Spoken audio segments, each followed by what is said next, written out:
That bid went on way too easy, which means I'm bound to have problems on the other. All right, the booty is back on. Pitch bolt, I pushed body left, inspected it 6.5 degrees off, and with that, I believe I'm ready to go to the RBVM back-off position. Doesn't require GCA, and that's also, I think, the point where you guys want to talk with the DS about whether it's time to go to the gem or not. Okay. You guys want me to break out? I have, in addition, also closed bracket number 1 and bracket number 13, so 4 in total. And still, for just a second, let's get the arm going. And Tom, your go for the RBVM back-off position. Talking about Matthias as needed. And Stephanie, this is Matthias. Go ahead, Matthias. About the breakout point for me to go to gem.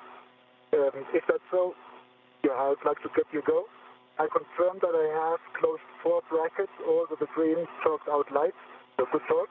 It's bracket 8, 10, 1, and 13. We copy 8, 10, 1, and 13 are closed at the BART work site for the clamps, and we're discussing a forward plan.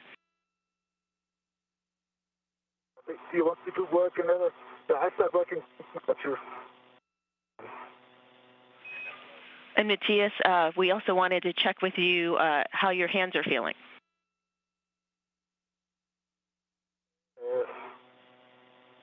Okay. My hands are good. Sorry, I understood the face I handled. Yeah, my hands are good. I'm good to go to gem. And we copy. You're good to go to gem. We're discussing if additional work here at the work site. Roger, we're about to start in motion. Because of lighting conditions, we were going to ask you to make this a GCA to published and clear your right side of your body, right side of your boot plate with the radiator. Okay, I can do that. What direction are we going? Just body out? Body out, 70 centimeters. Okay, yep, I've got the clearance there for you. Starting motion, 1 meter.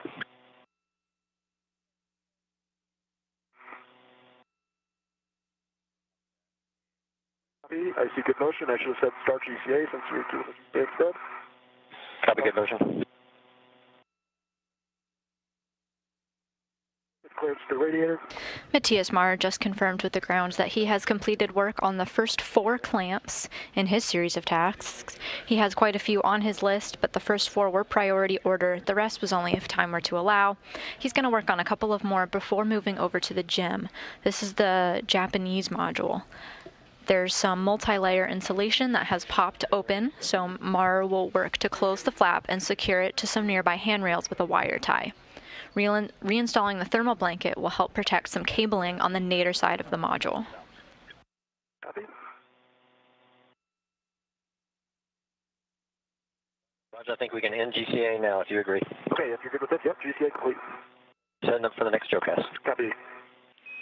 Matthias, for you, we'd like you to continue to clamp 4. Once clamp 4 is complete, we'll have you translate back through to Columbus, pick up the Pappas ORU bag, and head to the GEM MLI task. Okay, so I closed clamp number 2. But clamp number 2 never, bottoms out. I gave it, I would say, even 20 turns. It's fully closed, but the thread still keeps on spinning. I can pull on it, it doesn't open. Copy. Thank you for the report. We consider clamp 2 complete. Please continue to clamps 3 and clamps 4. Copy and work.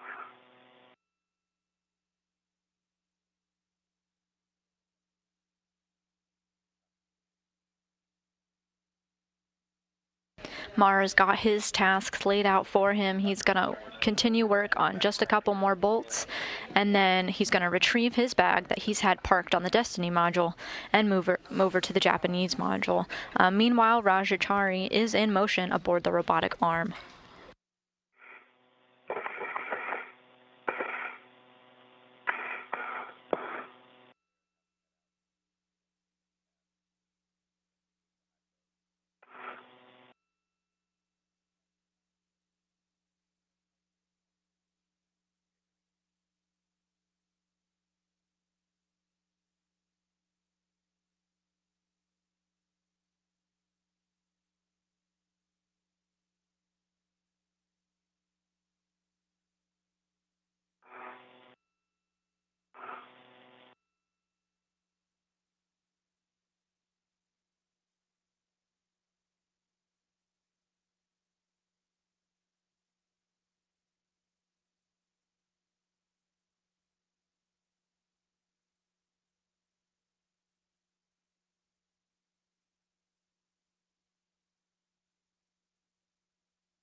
get the capkeeper back out of your crew lock bag, Stephanie.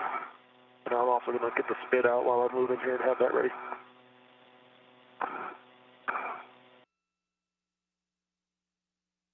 Copy, Roger.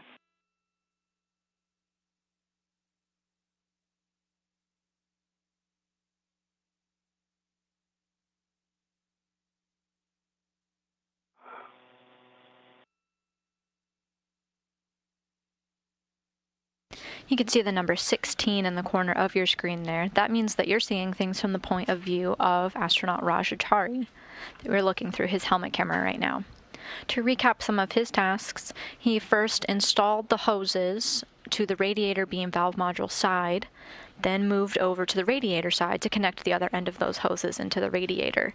He opened up the valve on the radiator side and has just moved over to the radiator beam valve module side, right where he started his task to open the valves on that side as well.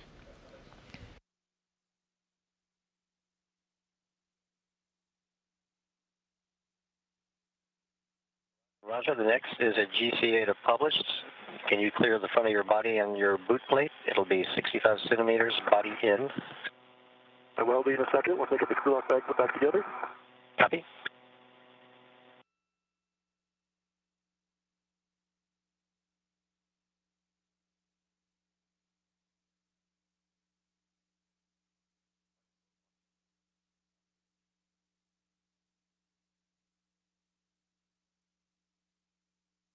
The valves that Chari is working to open will allow the capability for mission control here on the ground to run ammonia through these hoses that he just hooked up.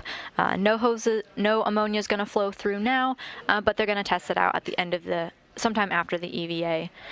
When the ammonia flows to the radiator will be back online, able to provide cooling for the International Space Station and its onboard systems.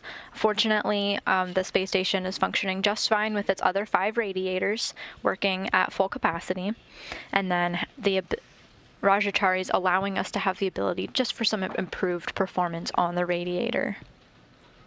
This also gives us some flexibility in case another radiator beam valve module goes down. Then we'll know that with some certainty that we'll be okay with some margin.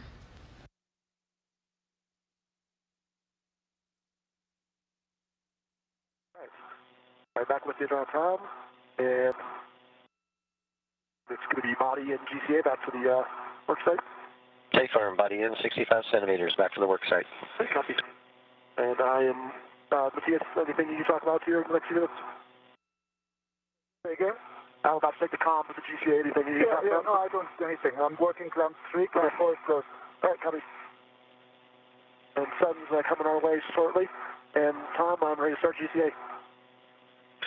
Copy, we're starting motion, body in. Copy. Roger, you're checking the body front and front boot plate clearance. Stay firm. Yeah, good clearance. I see motion. Or actually, that's a speed catching. Clearance. You got good clearance, yeah.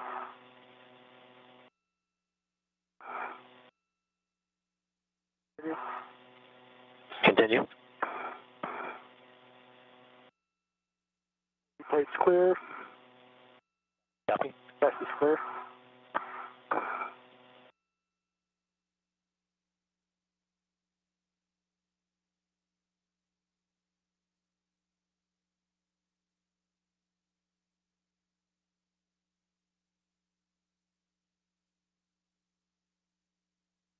$15 to go. Copy.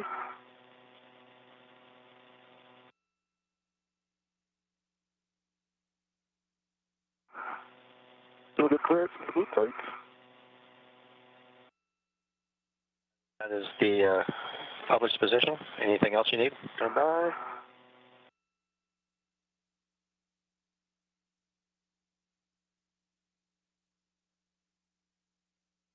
Give me,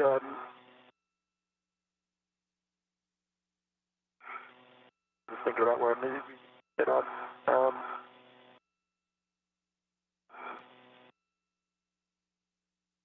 Another 10 centimeters body in. I've got the clearance. You got the clearance for the front of your body and the boot plate. I can see boot plate as 1 well. centimeters in. Ready motion.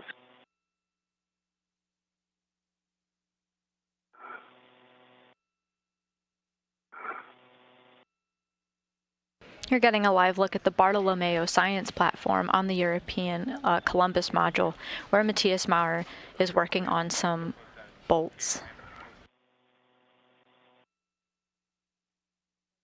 Boot plate's clear. That's your extra 10. Okay. I think this is going to work just fine. Let's call GTA complete. T complete. You're go to work. Copy.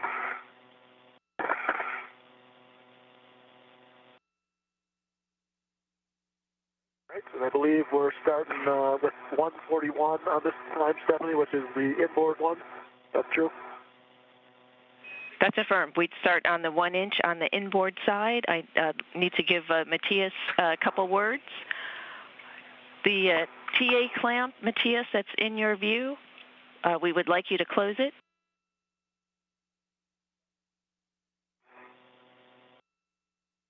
More.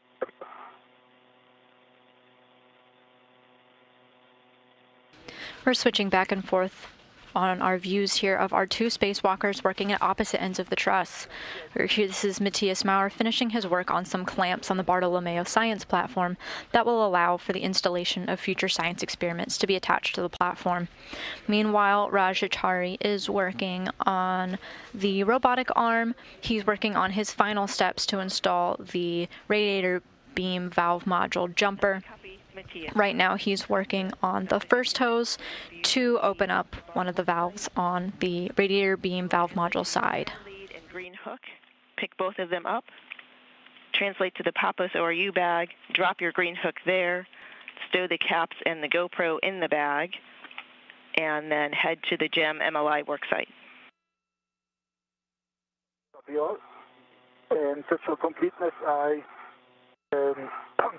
clamp number 4 torqued out well with the green light. Clamp number 3 torqued also out, but there's still a small visual gap remaining. So that's a clamp that didn't close as expected with the 13 turns.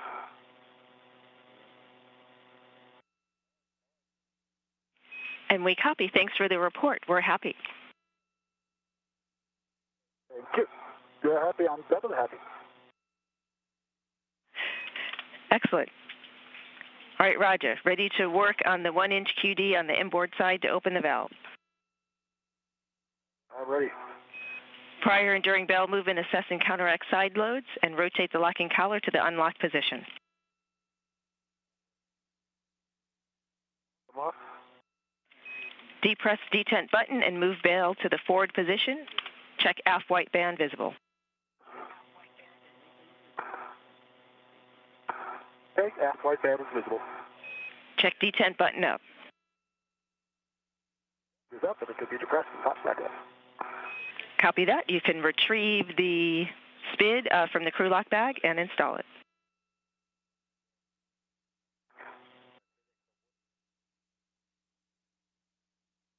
Chari on your screen now, working to open up the valves on the radiator beam valve module side. So he installed one side of the hoses, moved onto the other to install the other side of the hoses and open up the valves while he was there. Now he's moved over to his original work site to work on opening the valves there. He's on the valve on the first hose that he installed, moving on to the second shortly.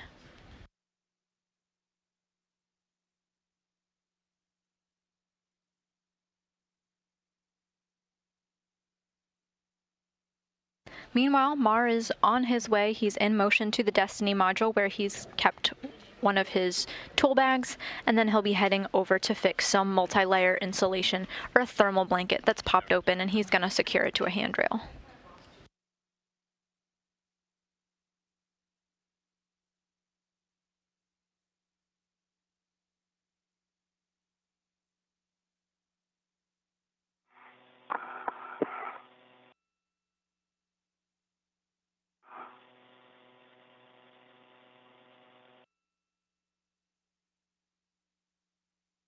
The SPID is on. I can definitely see one of the locking tabs.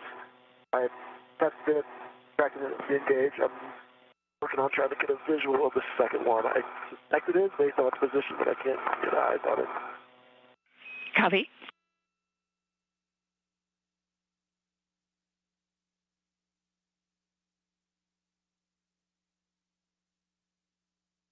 And actually, correct me if I'm wrong, but I think there's on the interior side of the spid, there's a white line, and that white line is flush with the top of the spid. I think, is that another way to check that it's locked? I can't see the tags. Checking.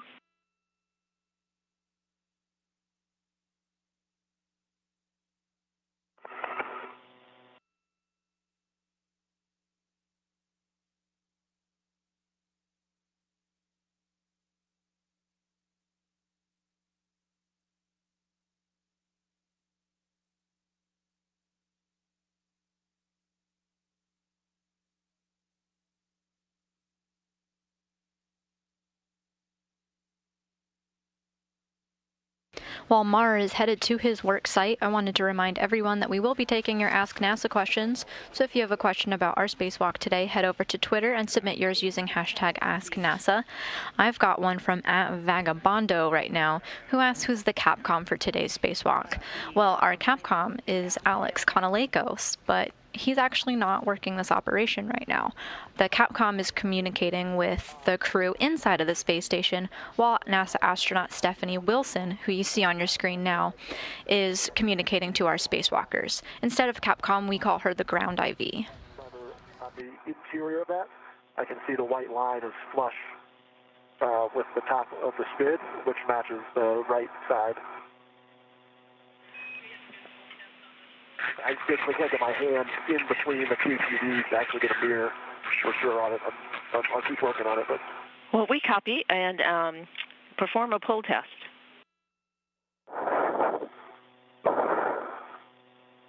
Okay, good pull test. Doesn't move. If it passes the pull test, we're happy. Install the QD over, install the booty over the QD. Okay. Work. I'm taking the ret off. Put it on the LI.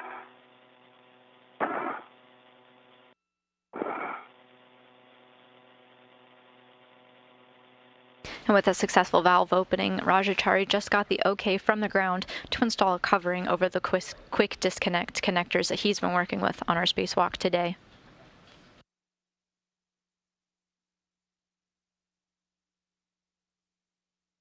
As Mars is on his way to the Japanese module to fix some thermal blanket, we hope to get our live views back as soon as he gets there.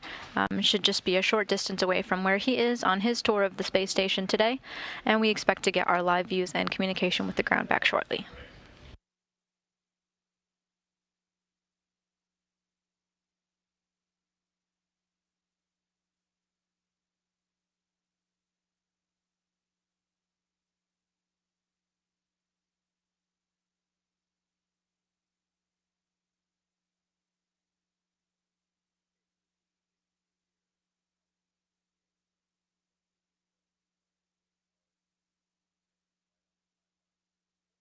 MOI is installed on Fox 141. Copy, Roger. Nice work. Next is the 3/4 QD F140 to M2. Please.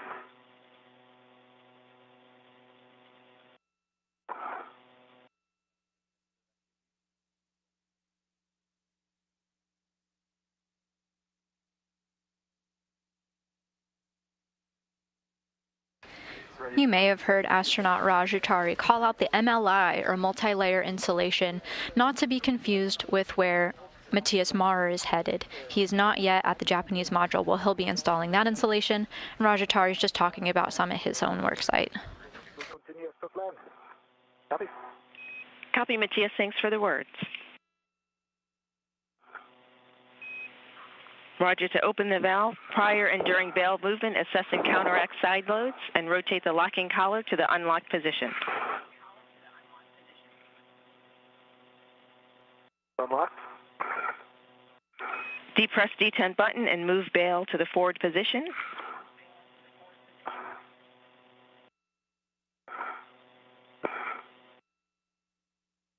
It's forward. Bail is forward, aft white band is visible. Copy. Check detent button up. Button's up. Should be depressed and raises back up. Excellent. Rotate the locking collar to the locked position. It's in the locked position. Copy that. You can remove any rets and install the booty over the QT. Copy. NLI.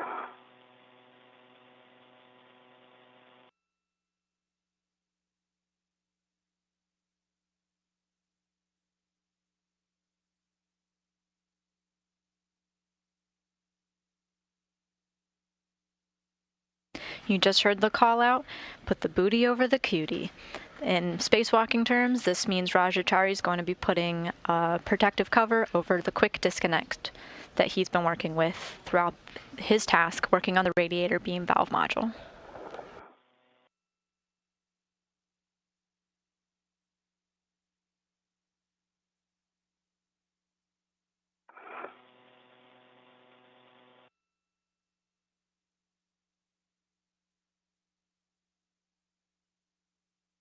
You're getting a split screen look now at our two spacewalking astronauts on opposite sides of the truss.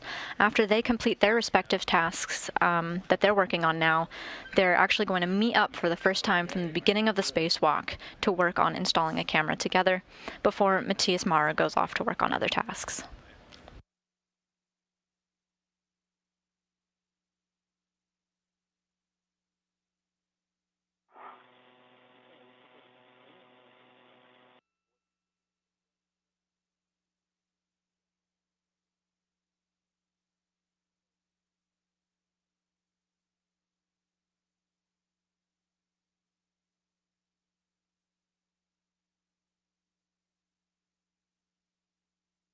And Stephanie is more dead. I will keep the GoPro with me for this translation. Matthias, we like your plan. All right, MLI is installed. Bail covers. The bails are covered. And with that, I believe we're ready for GCA to publish and the GL panel. Roger, we copy. We're going to take you body out 10 centimeters and then body down 25 centimeters and ready for motion on your GCA. Okay, Matthias, you need anything? No, I'm good. I have it all. I'm on my way to Gem for your awareness. Copy. All right, let's start GCA. Starting GCA, starting motion. All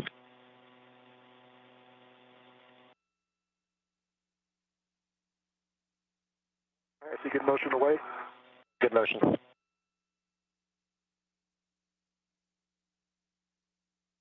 Here's your body out, 25 centimeters now, body down. Copy. I see good motion, body down towards the FTGL panel. Good motion. Blade is clear, radiator's clear, helmet's clear. Copy, good clearances.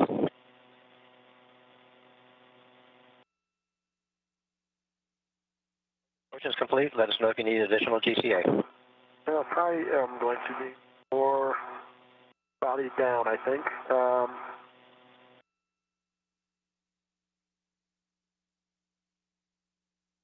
So I'm probably going to need body down 15 centimeters and body in 10 centimeters. Copy. We'll start with body down 15 centimeters and starting motion. We're nearly 3.5 hours into today's spacewalk, and astronaut Raja Chari is working on the last task of his radiator beam valve module jumper installation. His last task here that he's moving on to on the robotic arm is to mate two electrical connectors that will provide heater power. Body in 10 centimeters. I've got clearance to my helmet. Not only does it provide heater power, but it also gives mission control the ability to control the valves and the ammonia that flows through them.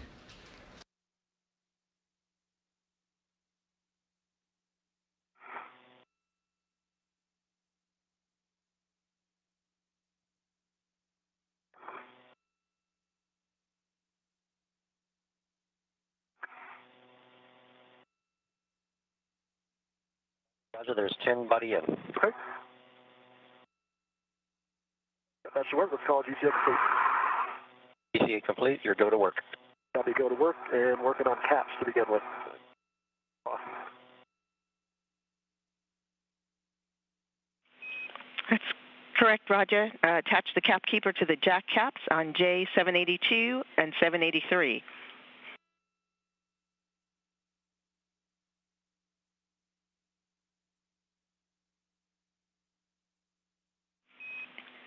As you're working to demate those caps, there's one warning.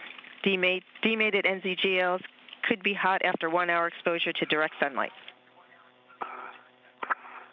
Okay.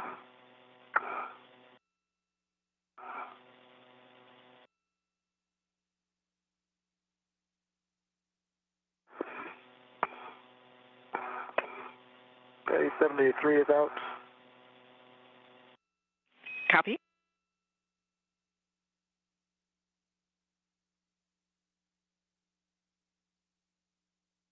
Our spacewalkers have completed a number of tasks so far. Matthias Mars started out the day routing an Ethernet cable. That'll be used pretty soon when the spacewalkers move on to install a camera.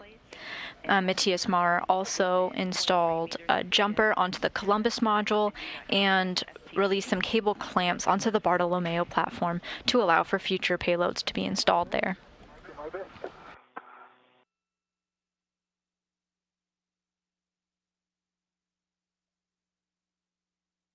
782 cap is removed. Copy 782. Get on 5177, 5176. Copy.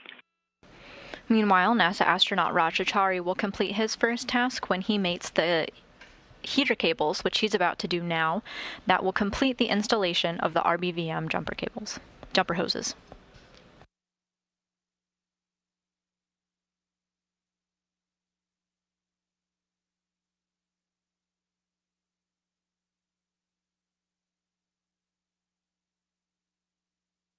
Here's a Jim worksite.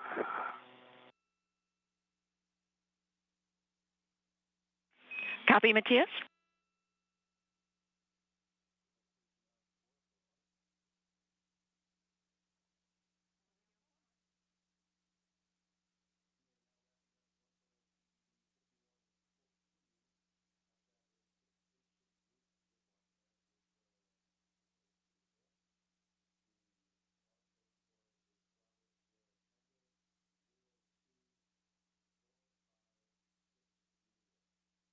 Okay, 5177 cap is off. Copy.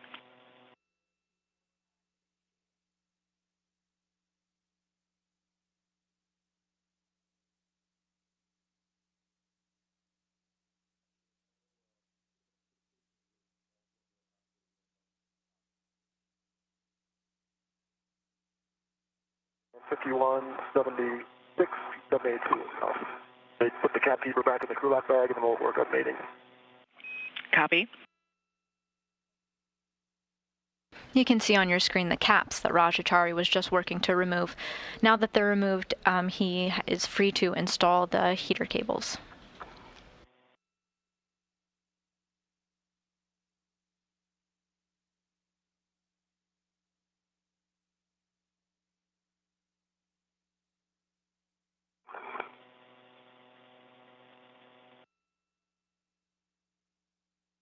How you doing? Good on the gems, taking it slowly but steady. Okay. Trying now to deploy my wire ties. It'll take a bit, so don't worry if I'm not talking a lot. Okay?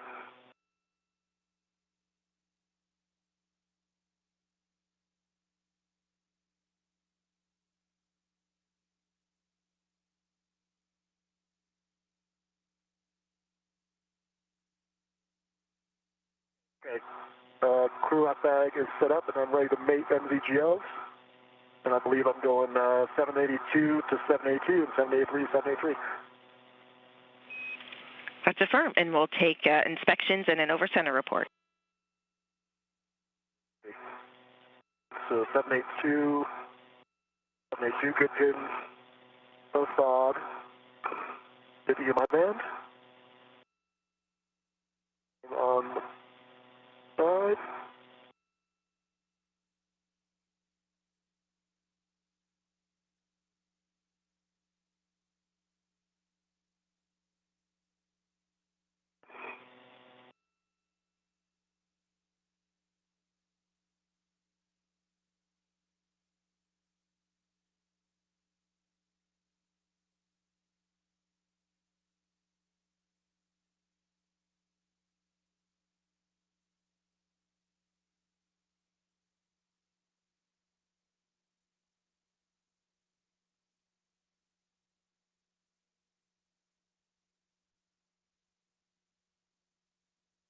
our spacewalk began just about 3.5 hours ago, with Rajachari first out the gate of the Quest airlock, followed by his counterpart Matthias Maurer.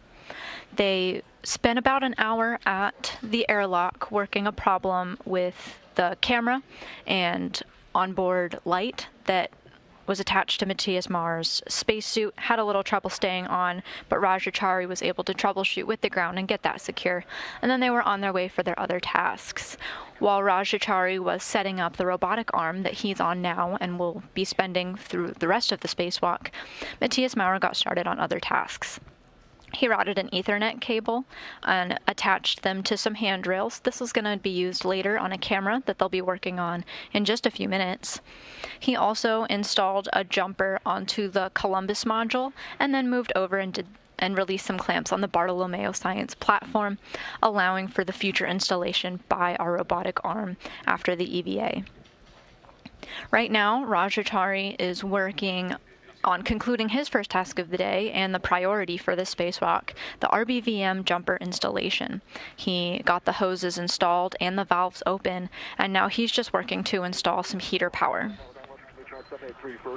Matthias Maurer is at the Japanese module installing some loose insulation, just using Velcro and a wire tie to secure it back into place to support the cables that were exposed. As soon as that's over, our spacewalkers today are going to join together for the first time since the beginning of their EVA to work on a camera replacement and installation. This is an HD camera that sits on the outside of the International Space Station. It has a wireless access point that they'll be working around and working to install. This is a series of cameras that is being installed, the last two being installed January of 2021 by spacewalkers Mike Hopkins and Victor Glover.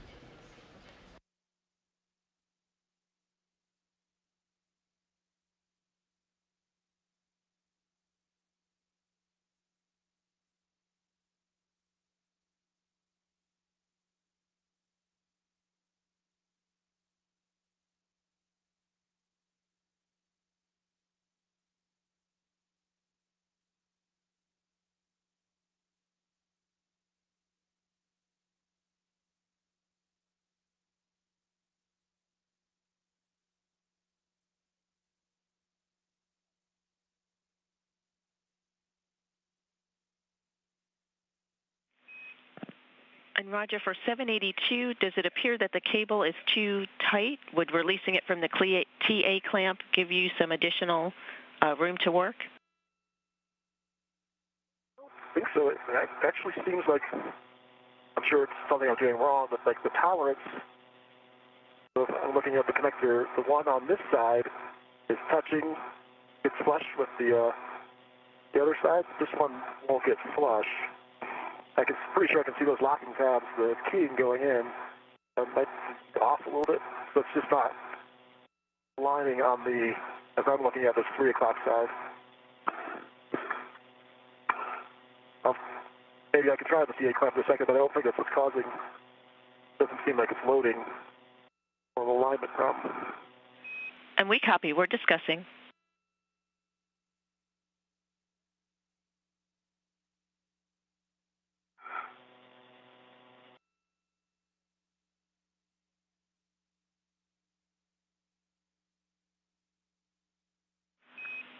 Roger, can you verify that the lever is still fully aft? Yep, it is fully aft. Okay, copy, thank you. Yeah, over center. Yeah, you can see, like, I don't know if you can see my camera view, but on this side, which is the aft side, so it's aligned on the forward side, touching. On the right side, it won't settle into the... I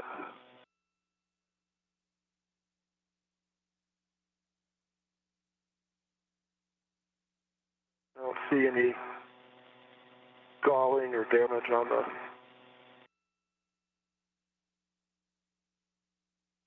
Roger, we do see it in your helmet camera. Unfortunately, 783 is, for us, a bit blocking the view of 782.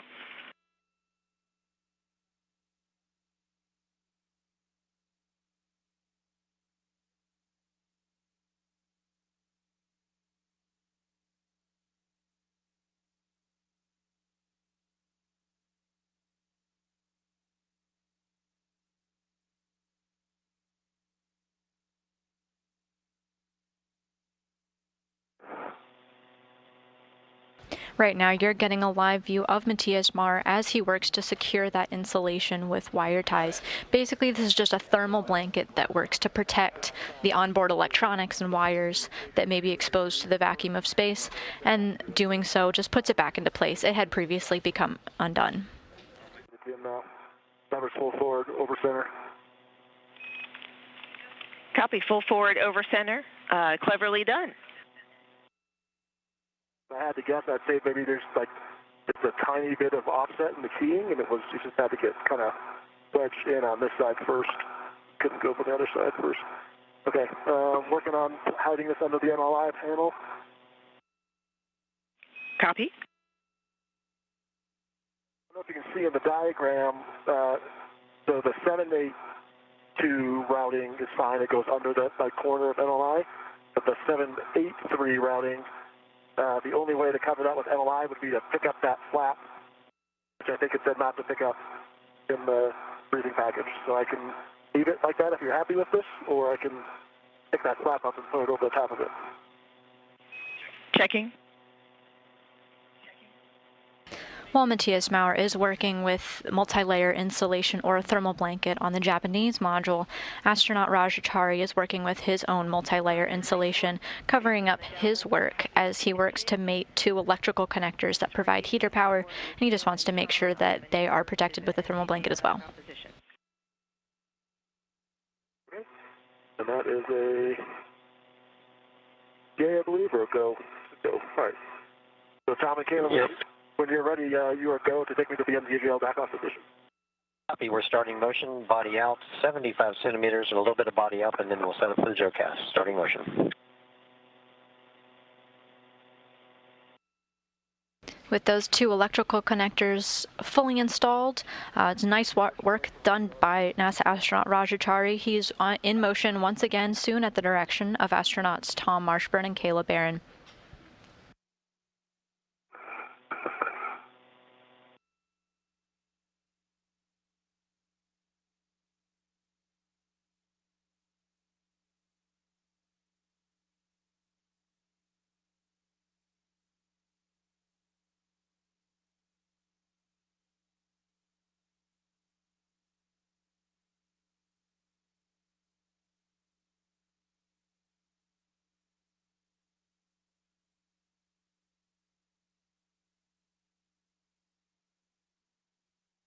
While I'm moving Stephanie, I believe I want to get the round scoop and camera cover out and wrench my MWS, correct? Out of the bag, put up for later. That's affirmed.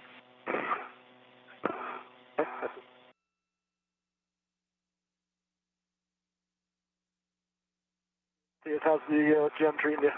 I'm done with the gem. I'm on my way back. I didn't want to step into your GCA. But both wire ties are deployed, no issues at all. And yeah, rolling back to the lab, picking up the bag and going into the airlock. Copy, talk as needed. We're not doing GCA right now. We're just moving the arm, but okay. Free lifting.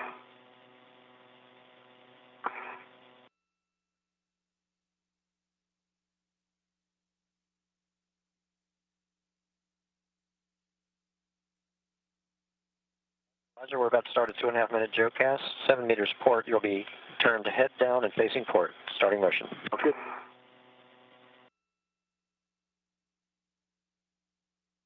With Marr's installation complete, he is moving back to the Destiny module where he had temporarily stowed some storage bags. He'll grab his stuff and then move back to the airlock where he'll swap out bags and then go to meet Rajachari at the work site for the camera installation. Hold while the ground performs a heater checkout. Copy. Copy off. Stop motion then. We're pausing. Meanwhile, Rajachari installed two electrical connectors, and the ground here is going to just verify that the connectors are working. Wilco.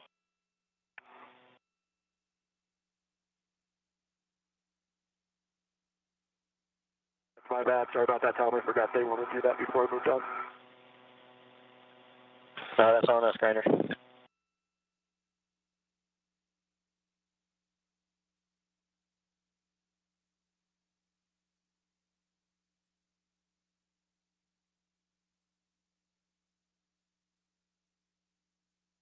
And I've got the open window cover on my MWS reps, the pit pin. That's stowed over there for now. Copy, Roger. Knock bag out of the way for the...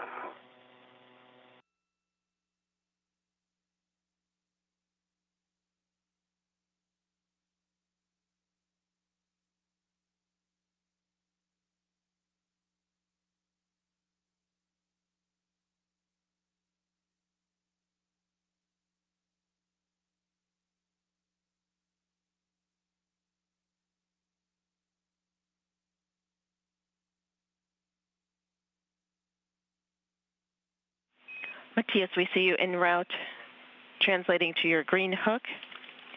When convenient, I'll take a glove and hap check from you. Let me drop a local with one more. Give you glove and a hat check. My gloves? It's good. I would say no changes to the initial state. My hat is dry. Copy. Good gloves, dry hap.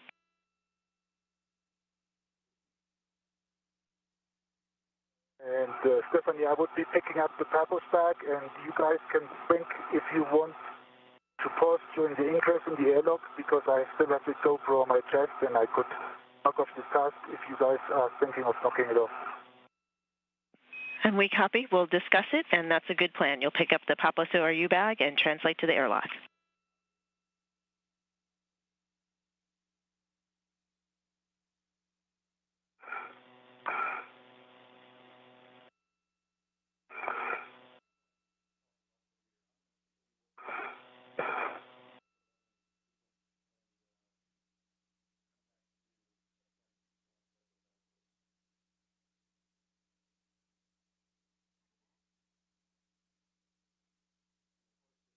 And Tom and Kayla, future work, I'm just noticing that probably all that moving around by the QDs, I think the safety tether attached to the arm may have wrapped up underneath my swing arm. So at some point, if you have camera views of that, it'll be available. But when I get out of the arm, I'll probably need a little bit of help knowing which way to turn to get back out of it. We copy. We'll let you know. Roger, Kayla and Tom, good news. There's a good checkout of the heaters from the ground. So go to continue arm ops. And my fault also for not catching that. My apologies. No problem. We all make mistakes. I've been playing today. Great news on the heater checkout. And ready to continue motion when you are, Tom. Thanks for watching over us, Stephanie. We are starting motion again.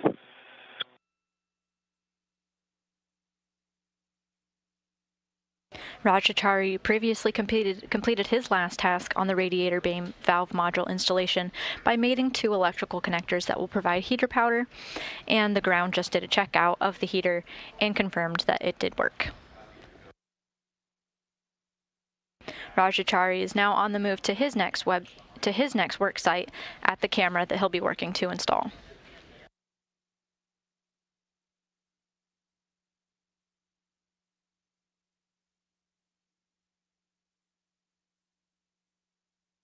You're looking at a live view of Matthias Marr as he's on the Destiny module collecting his items that he brought out there with him. He's going to bring all of those items to the airlock and replace them for the camera bag. He'll be meeting up with Rajachari after he's got his bag from the airlock, and the two will meet up for the first time since the beginning of the EVA. And Stephanie, I can confirm that PTU lock lever that you want me to look for, it is oriented nadir zenith, so it runs along the stanchion.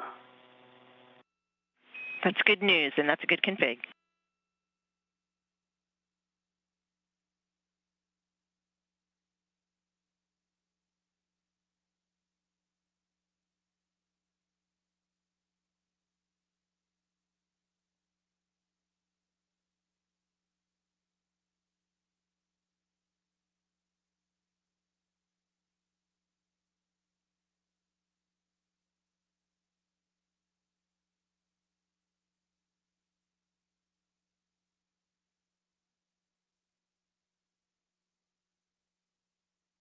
Timing-wise, Stephanie, are we planning on flying through the bag swap, or is this setting up to go the bag swap next? Or wait and see mode. we're pretty well synced, it seems like. Checking.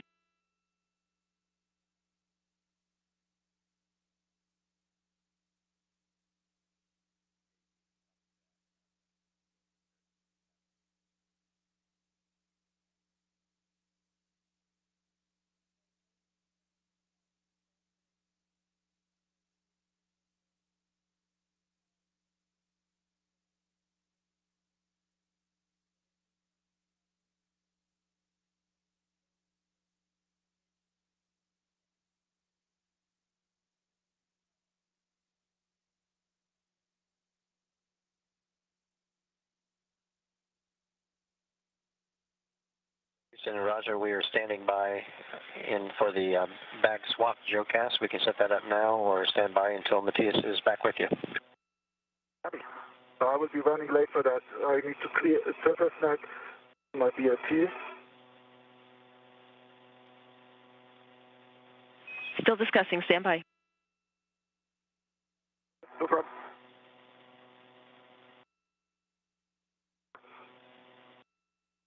Matthias, I've got other stuff. I got the scoop and stuff with me, so I can get things done. So. Time to leave. I cleared the snack, but I lost some time. Yeah, no worries.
Matthias walking back to the airlock. Copy, Matthias.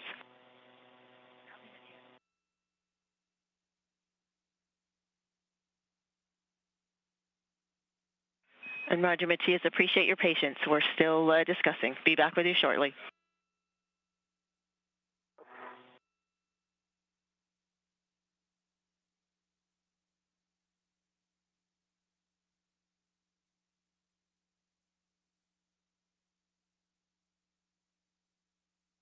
My clean hook thing.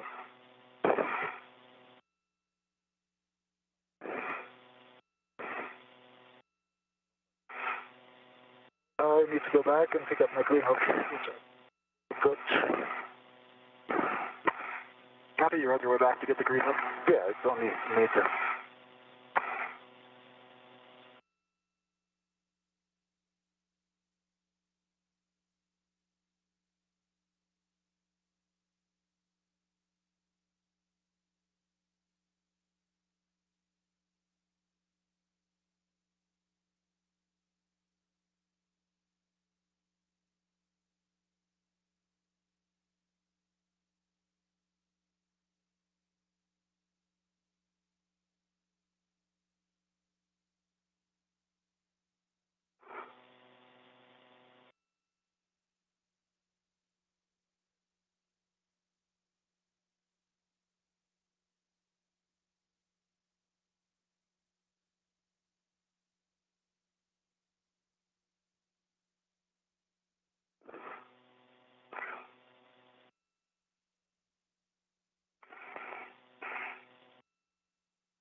Matthias, we see you at your green hook location. Please hold. Yeah. We're now approaching almost at the 4-hour mark of our spacewalk today. Ground controllers here in Mission Control are looking at the time and what tasks we may be able to accomplish in the rest of the EVA time. You may already. We believe your safety tether might be wrapped around one of your legs, your left leg.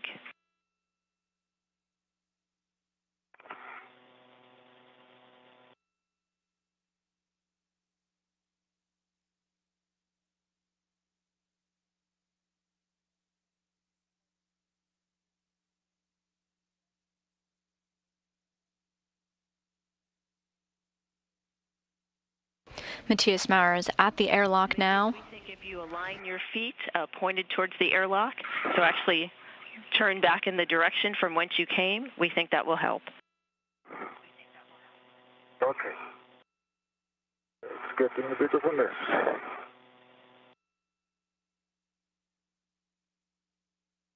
Sounds like you have camera views of it, but if you can orient me in the arm and I can put eyes on them, I'm happy to help. Clear now. And Matthias, come back about 90 degrees with your legs in line with the module.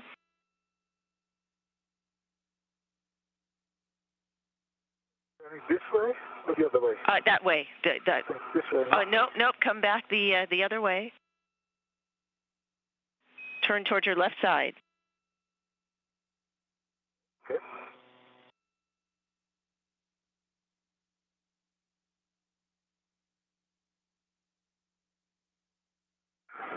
And hold here.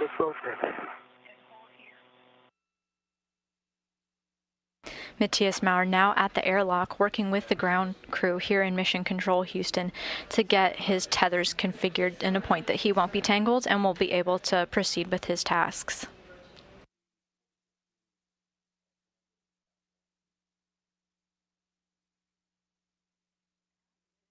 And Matthias, the safety tether is under your left leg. And then running over your left arm and your left shoulder. Okay, so if I...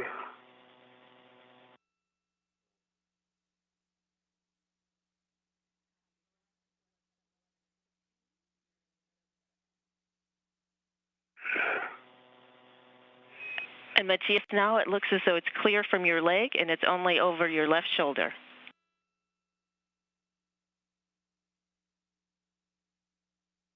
As Maurer maneuvers his body to free himself of his tether, you periodically get some views of Earth poking through. The space station is currently flying over the western tip of Algeria.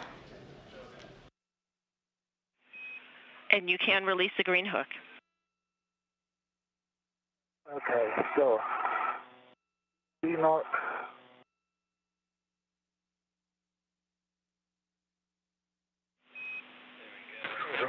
Yes, now you see it. And it, although it's not around your leg, it is still around your back. So it's around your back and under the plis. And so we need you to rotate we think rotating the other way would help. This way? Rotate towards your left, clockwise. Continue in that direction. Good motion.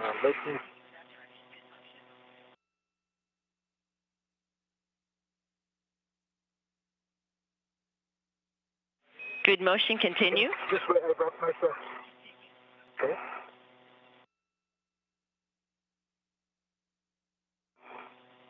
Good motion, continue.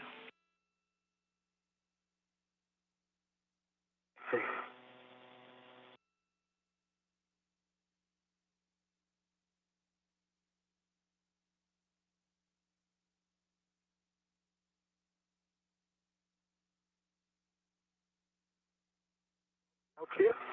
Good motion, continue. Pause here.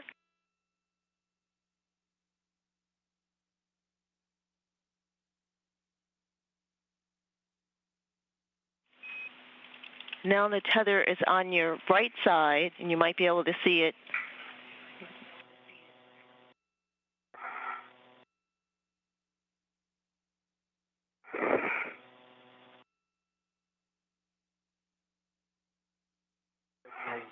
Now it's clear from your shoulders and helmet. It might just be tucked along on your PGT. Okay, so if I keep on turning this way, that should... Stop motion. Now it's over your right arm. Now you've cleared it. Good. Wow, thank you, Stephanie. That was a space dance. Nice work. You may have seen the tether floating between Matthias's legs and behind his right knee. That was the tether giving him some problems, but he just freed himself of his tether and now is free to go on to his next task. Very good. I'll fix the green hook as soon as I get closer. Copy.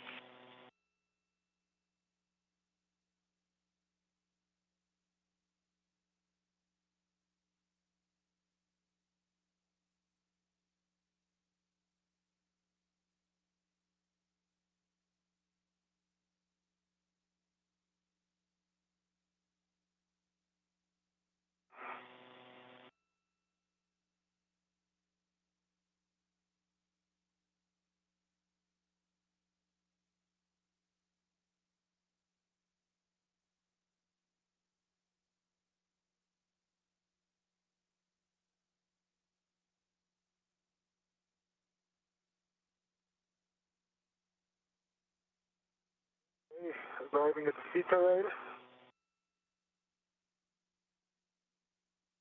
Copy.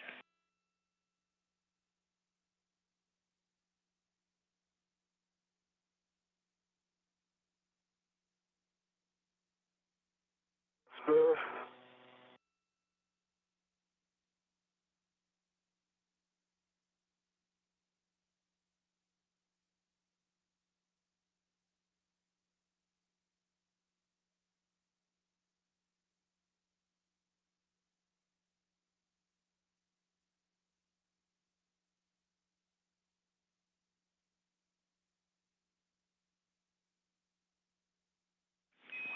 And Roger, while we continue to discuss, I can take a glove and hap check from you.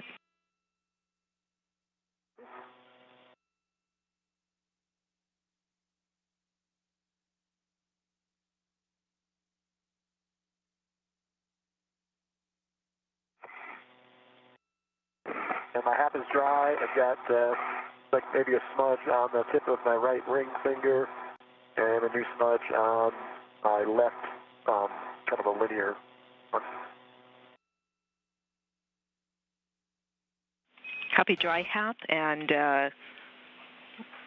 kind of a linear smudge on your right right index finger. Left thumb, and right ring finger of on that one. Left thumb and right ring finger. Okay, Matthias at the airlock.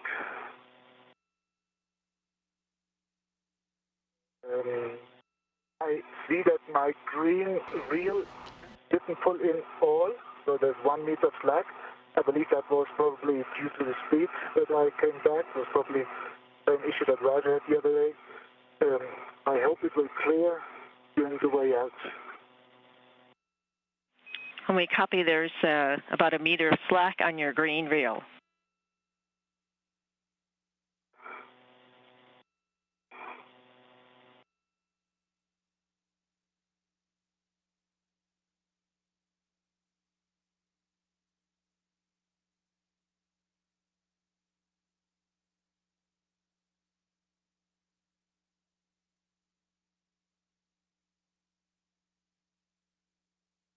You're getting a live view now of Mission Control Houston, Flight Director Paul Kanya in the suit, pacing on your screen there. Behind him, EVA Officer Sandy Fletcher. They're discussing the spacewalk, seeing how much time they have left and what tasks they want to prioritize.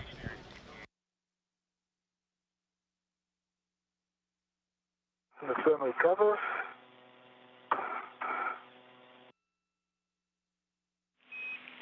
Matthias, we caught you in a handover. I believe you say you're opening the thermal cover? Yes. Opening the thermal cover. Copy. Bringing my compass back inside.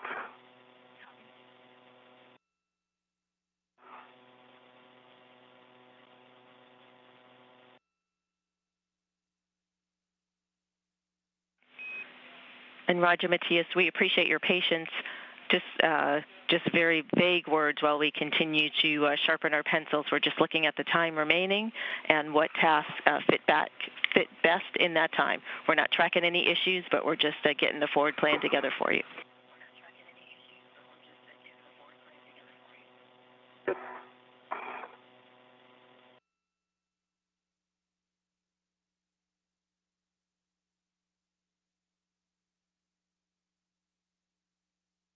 Alright, so I'm in the airlock. I take off the GoPro, I switch it off, I put it back in the bag. Or do you want to have the inspection done? Which I think you don't want. It's right of waiting on me now.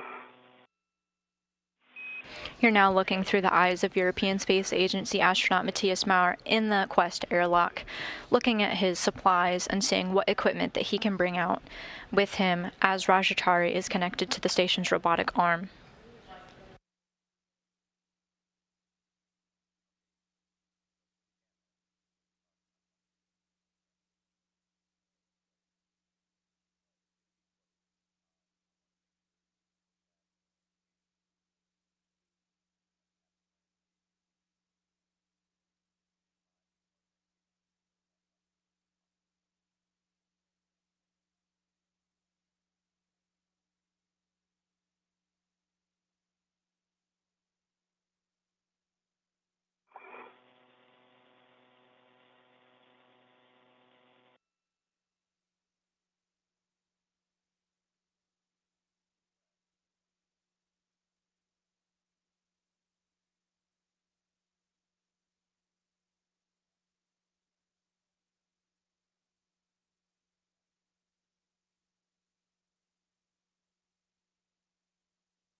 Roger, Matthias, Kayla, and Tom, we have sharpened our pencils. It is currently 4 hours, 10 minutes PET.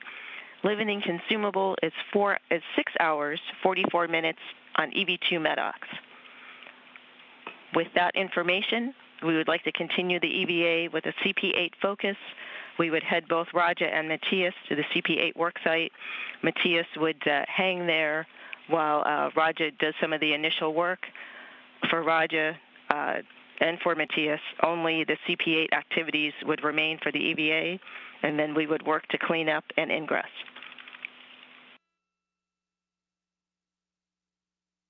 Yeah, copies.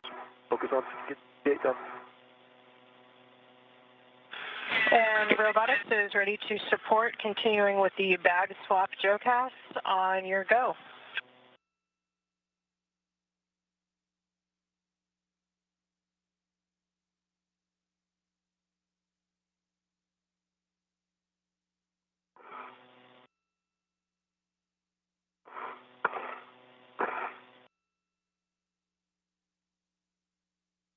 After a momentary pause so the ground crew can evaluate the remaining tasks of the day, they decided that the crew is going to continue on to the camera port 8 worksite. You may hear referred to as CP8. They're going to perform a bag swap, so Matthias Maurer is in the airlock now to grab the bag and bring it to Rajachari. The bag contains the camera. A camera is already at the camera port 8 worksite, and Rajachari will work to remove it and swap it with this new camera. I am ready. Ground is ready.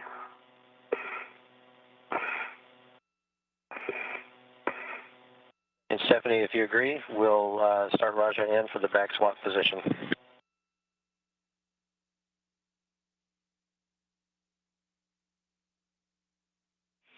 And Tom, Kayla, we do concur. I'm getting additional words. We would like you to proceed to the bag swap position. You're going to end up flying those through that position to another position, and we'll have those words for you.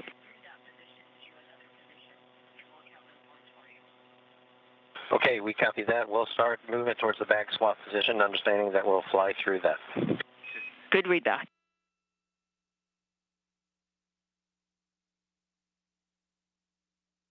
Roger, we're starting motion. Your head's going to be moving to the truss. It'll end up about a half meter from structure.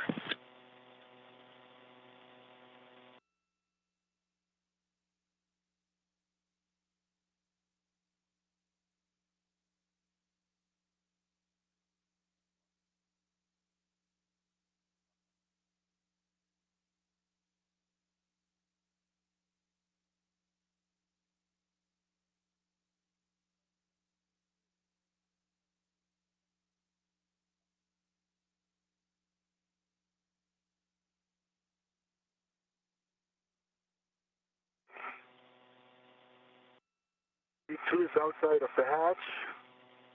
The camera bag is attached to the BRT, also with the BRT red, and I'm proceeding with closing the thermal cover. Okay, Matthias. Matthias Maurer has just ingressed from the Quest airlock for the second time today, first time beginning his spacewalk, the second time to stow a bag that he was using previously on the Columbus and Bartolomeo platform. Now retrieving a camera, an HD camera that he'll be bringing now to NASA astronaut Rajachari. Local again. He's working right now to close the hatch thermal cover.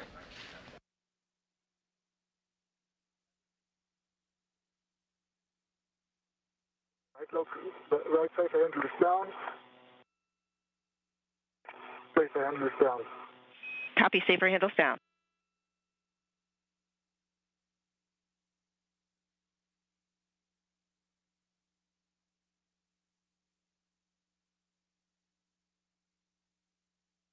Want an inventory of the crew lock bag while what's happening? Checking.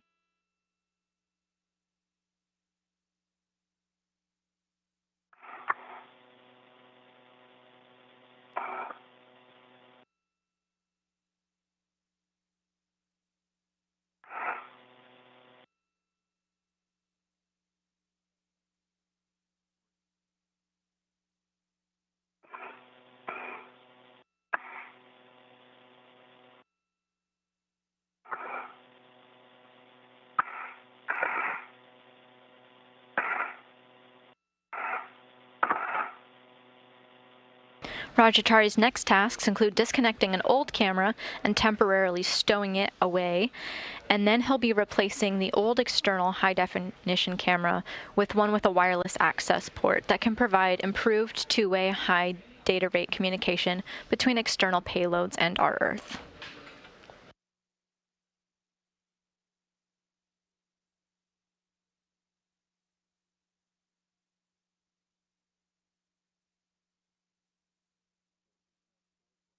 Moving up the seat tester. Don't forget my single safety tether still out there. It is, and I'm clear of it. But when we come back, it's definitely partially very close. So always be mindful when you come back. Okay? The white bag that you see floating on the top of the screen next to our spacewalker is what is the bag that's containing the high-definition camera that Maurer is working to deliver. We'd like your clearance to the CP8 camera. Okay. Body in 1 meter. I've got the clearance to the camera. Start GCA. Copy. Starting motion. Motion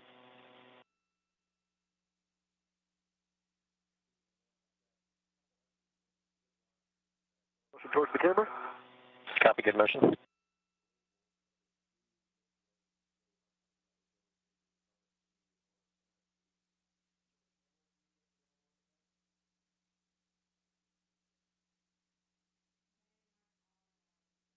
Half meter to go. Copy. I won't get a whole half meter. My mini workstation gets pretty close here. And you still got good clearance? 20 to go. Copy. Not yet. That'll be good.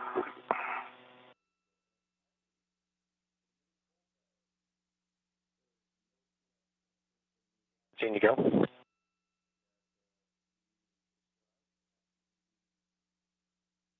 To go. Okay, looks good.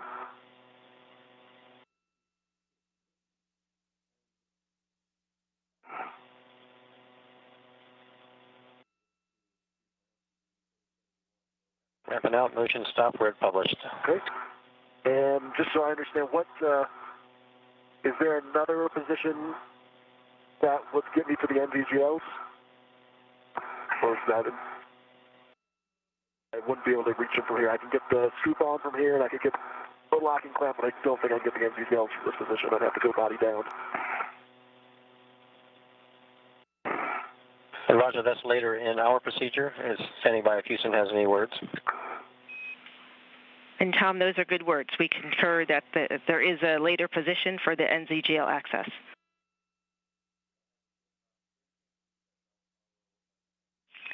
So big picture. Roger, look and see if you need any more GCA. Yeah, if you understand the plan a bit here, I guess what am I trying to do with this position? Copy. We're about a minute to handover. Big picture. I don't want to call.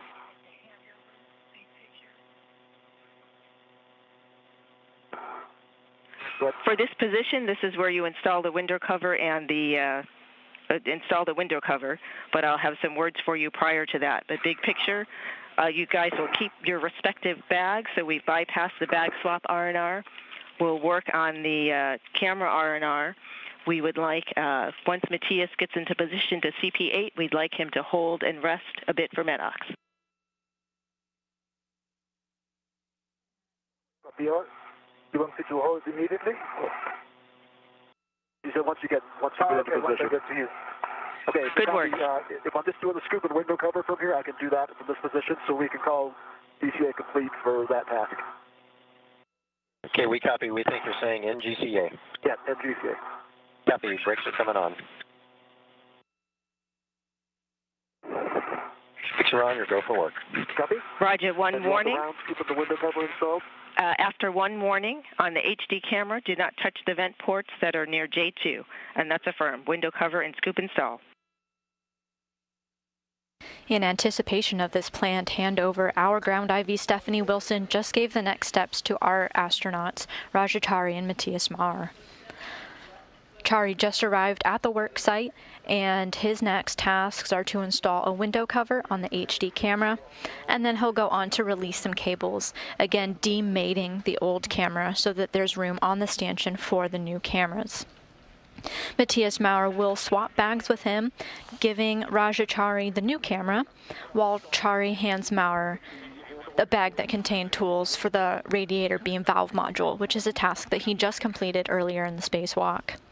Originally, Matthias Maurer was planned to take Chari's bag back to the airlock and just to deliver the tools that he doesn't need anymore. However, the revised plan is for Maurer to stay put where he is and assist Chari with the camera installation.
Matthias drop green hook at 3651.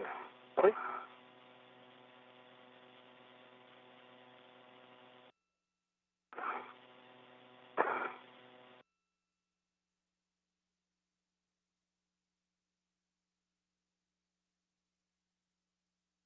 The window cover and scoop are attached on the current camera.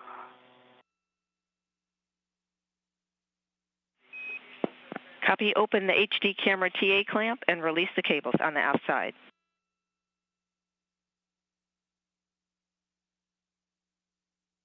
The TA clamp's open and the cables are released.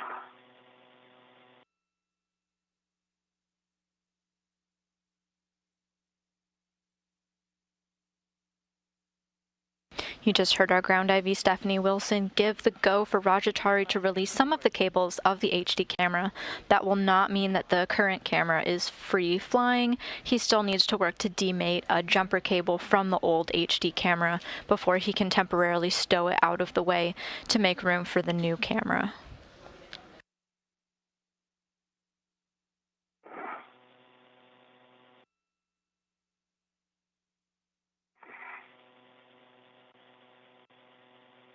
Right, I see ya. Don't see you yet, but No, you cannot see them behind you.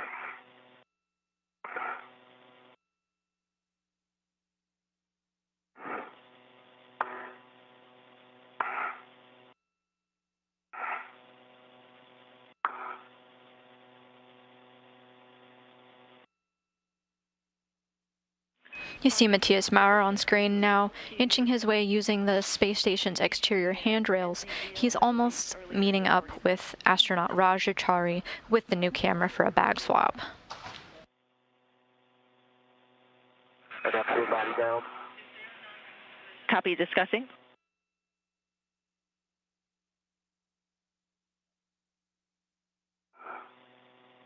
Oh, yeah. Oh, I see you. How's it going? Good. You're upside down.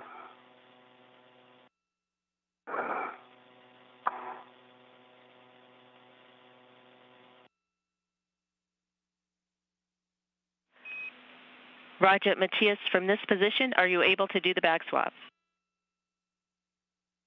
Yes, I would say so. We should be able to, yeah. Then we'd like you to execute the bag swap at this position. And I'm going to get some racks set up to do this.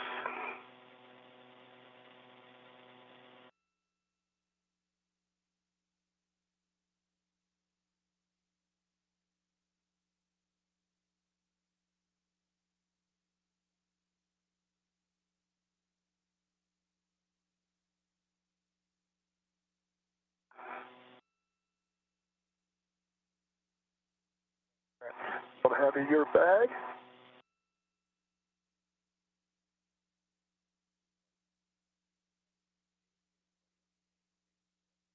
Yeah, T sides on the other side, bottom side.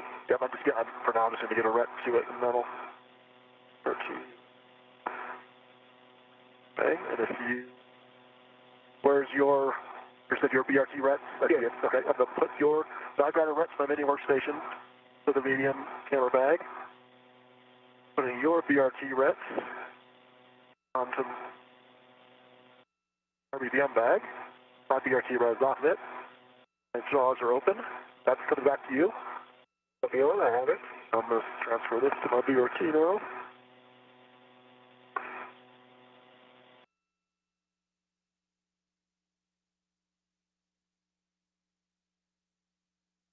Matthias Maurer successfully made his way to the camera port 8 work site where Rajachari is connected to the robotic arm.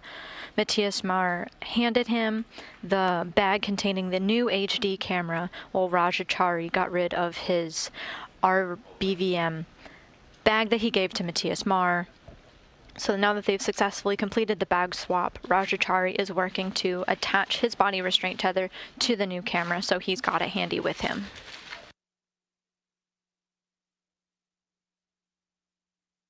I've got the medium RU bag with the new camera in it on my BRT, Stephanie. Copy. Camera bags on EV1's BRT. Yes, the other one is on me. The RBVM bag is on EV2. the BIT. Copy EV2.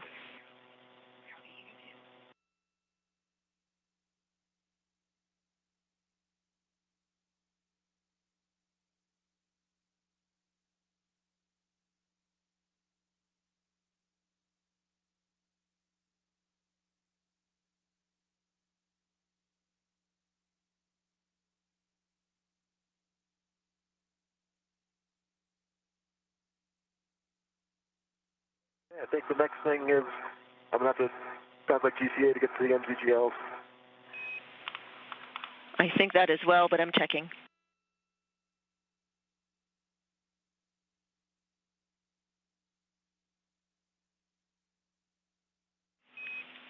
Kayla, Raja, and Tom, we are ready for the maneuver to the NZGL position. Copy. Your ground is good with the maneuver to the NZGL position. Roger, we are ready for your GCA. We understand body down. We ask for either protective clearance for your body and the camera, and we just need a distance. Okay, copy. I've got the clearance to the camera. I can't see below my blue plate, but I think that's out in this open space anyways. And try 30 centimeters body down. 30 centimeters body down.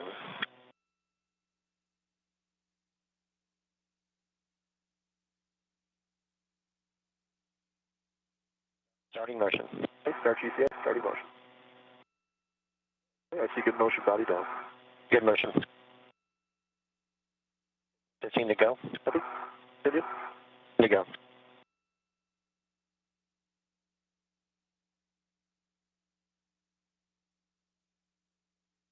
Ramping out motion. Let's go another 10 centimeters. Another 10 centimeters. Body down. Take on. Starting motion.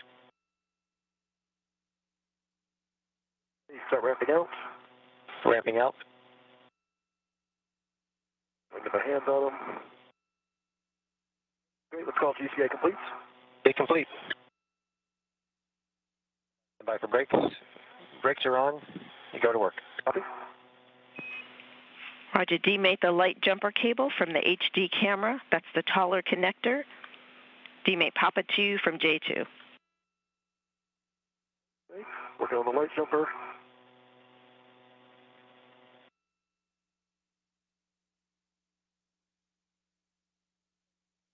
The light jumper is dated. Copy. We'll take inspections. Okay, and the other one, so Papa 2, I think is the name of that one, is debated. The light jumper is good pins, no fog, good EMI band. The other one, sockets, no fog, good EMI band. Copy. And did I hear the PTU cable is also demated? Yes. Okay, and the checks for that are also good? That was that second one I gave you, yep, the good sockets. Okay. Doesn't have pins on this side, but yeah. Copy. Now you can lift the cam lever 90 degrees and remove the HD camera by sliding towards the connectors. The old camera is now completely disconnected from the space station, and now Rajachari is working to remove it.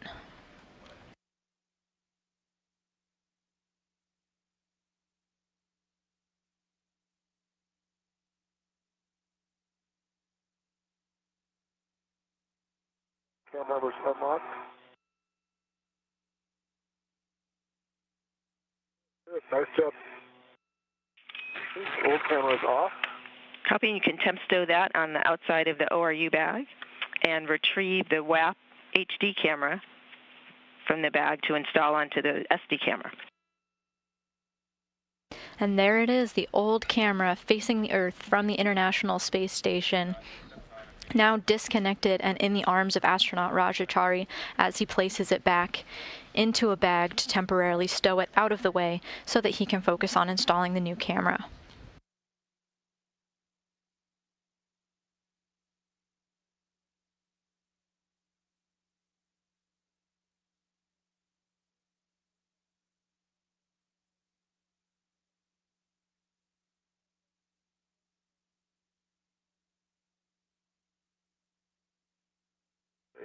AT on the external bags going to the tether point of the camera, so I'm taking my ret off of it. Bag.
You see the brown window cover coming into view on the camera. Rajachari just installed that prior to unhooking all of the cables that connected the camera to the space station, and he's now working to put it safely away in a bag.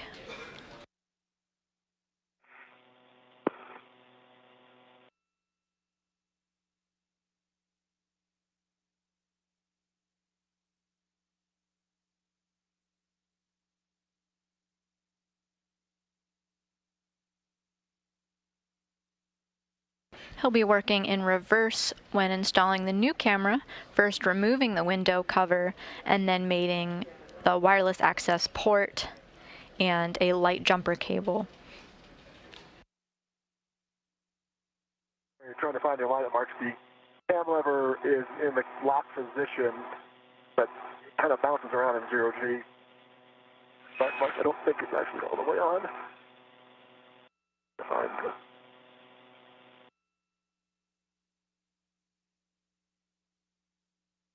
Copy, the cam lever is locked, and did you happen to see it pop out and then pop back in as you were sliding it on? Yeah, it's not on all the way. I can see the alignment mark now. Copy. So it's still got a ways to go. It's kind of stuck.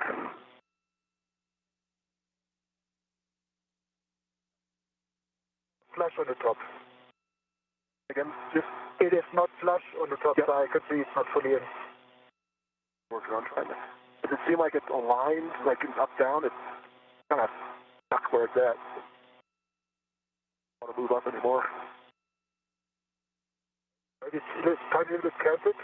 Just wiggle it and then push from the top.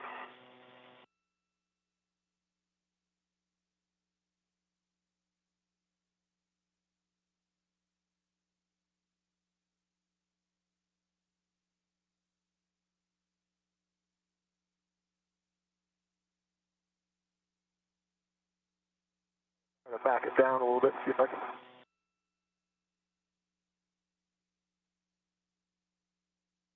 I think on my side there is on the MLI, on the box that you slide it over, there's a small forward that keeps it from sliding further in. This camera installation is the second major task of the spacewalk today for NASA astronaut Rajachari and European Space Agency astronaut Matthias Marr.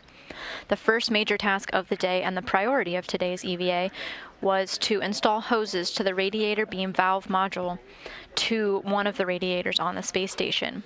Rajatari, aboard the robotic arm, was able to mate both sides of the hoses between the radiator beam valve module and the radiator itself, open some valves so that ammonia can flow through at the command of the mission control here in the ground at a later date, and he also installed heater cables that the ground verified were installed correctly and were working properly.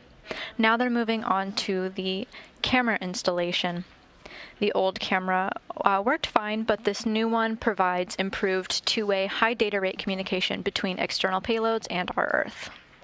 MLI, or to me it just feels like it's not wanting to move. No, I don't think it's on my side that actually, like, now that you wiggle it, it should be clear of that area.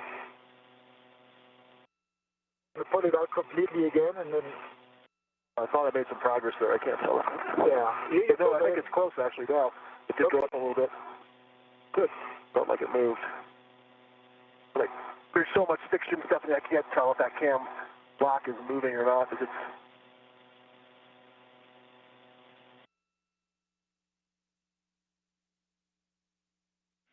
And Roger, we copy. We're looking at the crib sheet.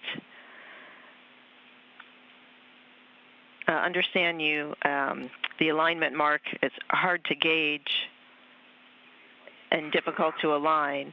Are you able to push the cam lever to verify it's locked?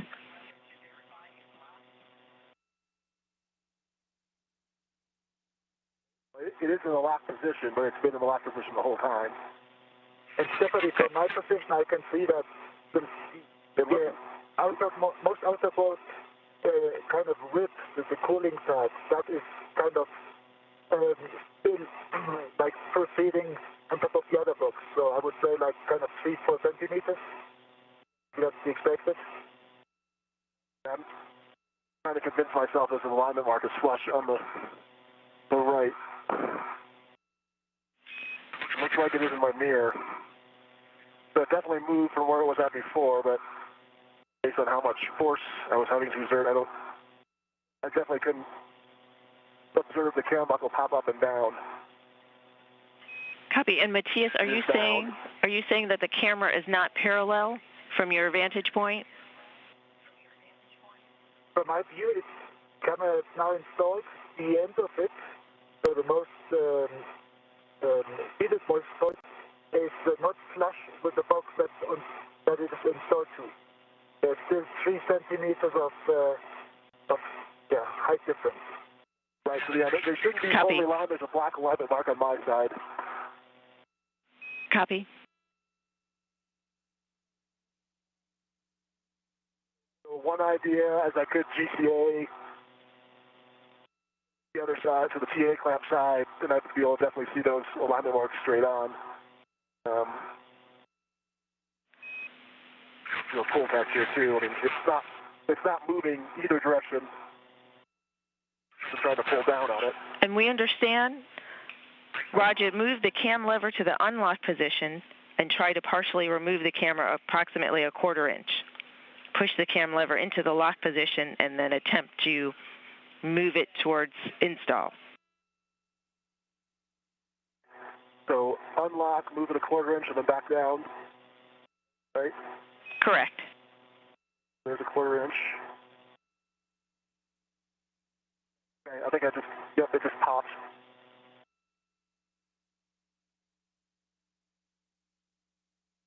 That should be installed, let's check.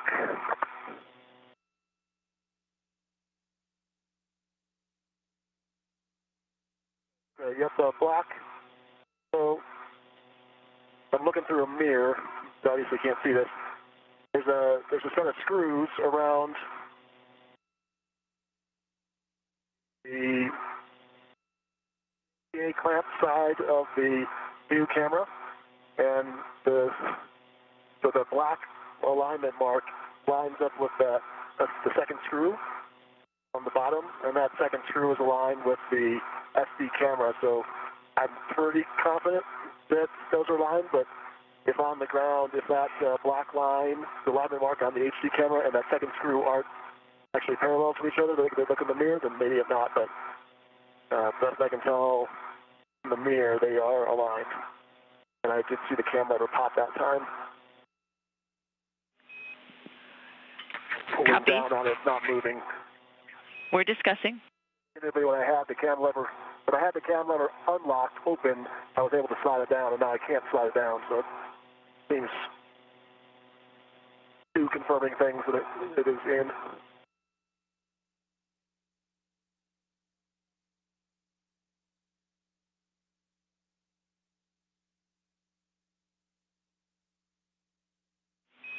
Roger, thanks for the words and the description. Can you confirm that that cam lever receded back to the lock position? It did. Okay, thanks for the troubleshooting. We're calling this a good install. Nicely done.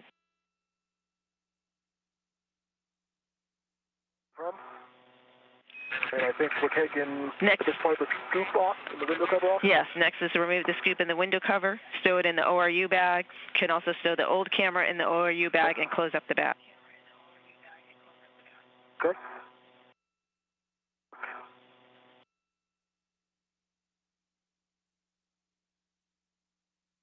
And our ground team here just confirmed with NASA astronaut Raja Chari that he had a good installation of the camera.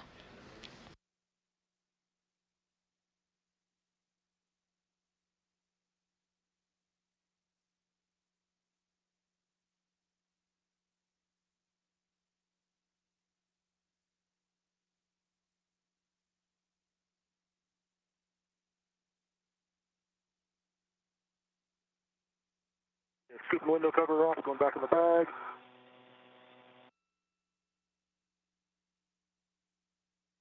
Copy. Turn on the old camera.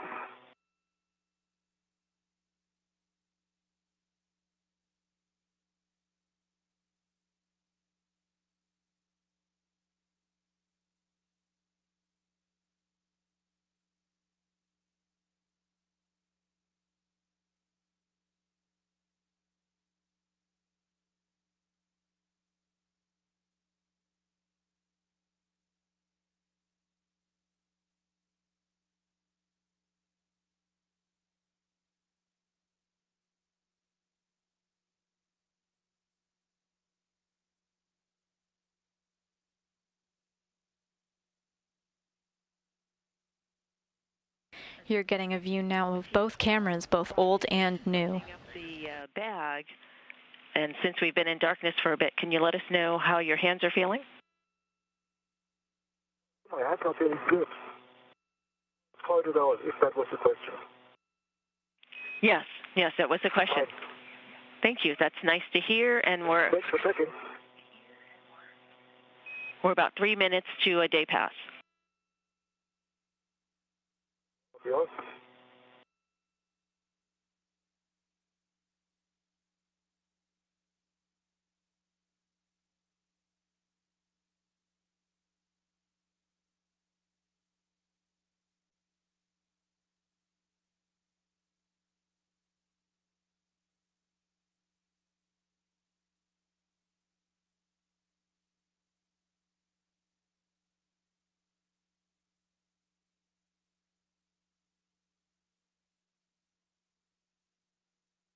Chari is now putting the old disconnected camera back into the bag. This is going to go back into the airlock with them at the end of the EVA. The reps are readjusted. Scoop with the old window cover, or the new window cover in the bag, and the old one's going into the bag now. Copy.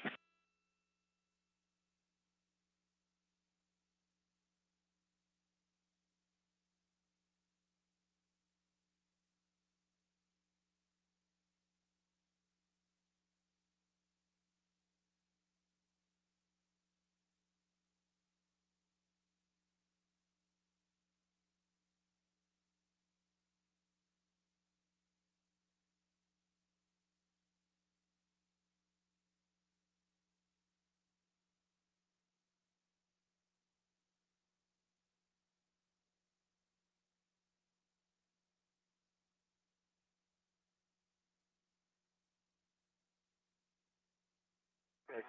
Old one's in the bag. It's zipped up. And I think we're ready to do engine gels on the new one. Correct? That's affirmed. Mate PTU cable to the WAP HD camera. PTU first, which is the shorter one.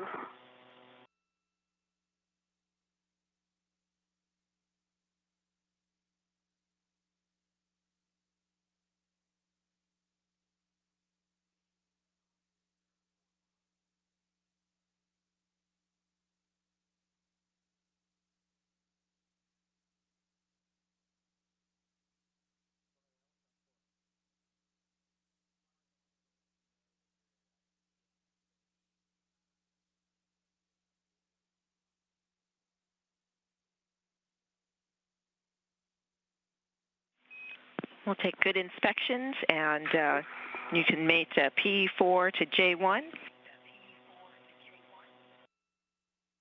PTU cable is mated to J1, then the light jumper, the taller, going to J2. Still good pins, no fog, good EMI. Copy.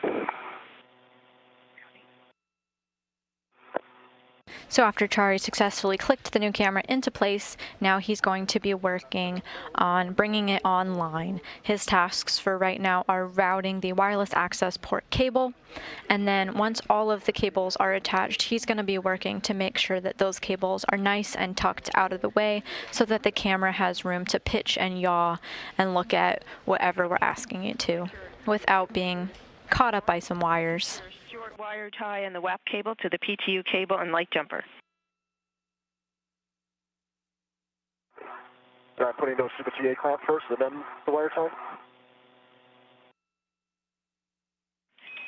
Here it has the wire tie and then the routing to the TA clamp, but whatever works, whatever you think will work best.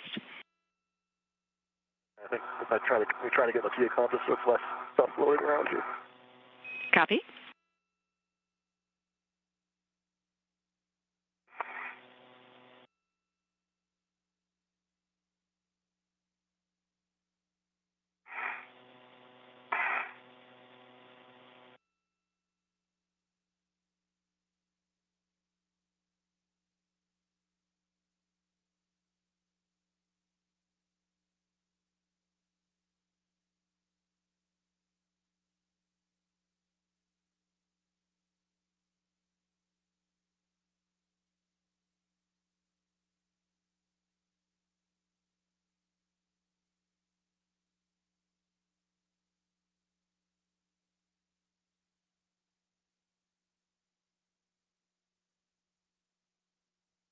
For some background on what you're seeing here, spacewalkers have installed multiple wireless access port capable HD cameras in various locations around the outside of the International Space Station, the last two being installed in early 2001.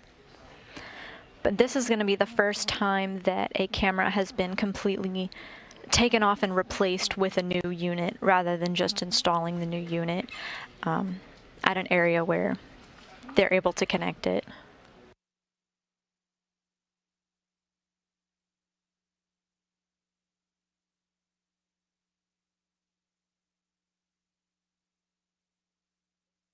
That's wired to the PTU and light jumper cable. The PTU and light jumper cable are through the TA clamp. Copy. We're ready to go to the PTU cable. We're staying back off position. That's correct. You can work with Kayla and Tom. Okay, and that is a go, I think. Is that a correct amount of GCA? Or you need to back me out of where I'm at? We copy. Roger. Our brakes are coming off. Okay.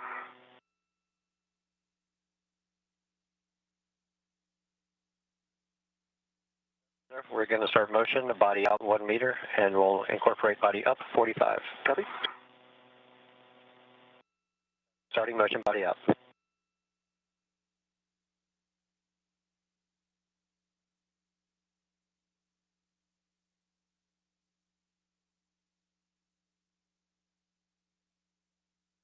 Camera installation can be a tricky job for the spacewalkers due to just the nature of the stanchions that they're mounted to.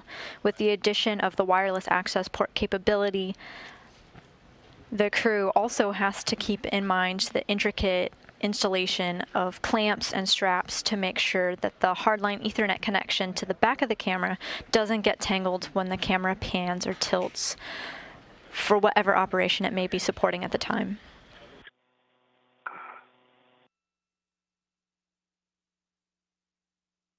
See the body up motion. Body up.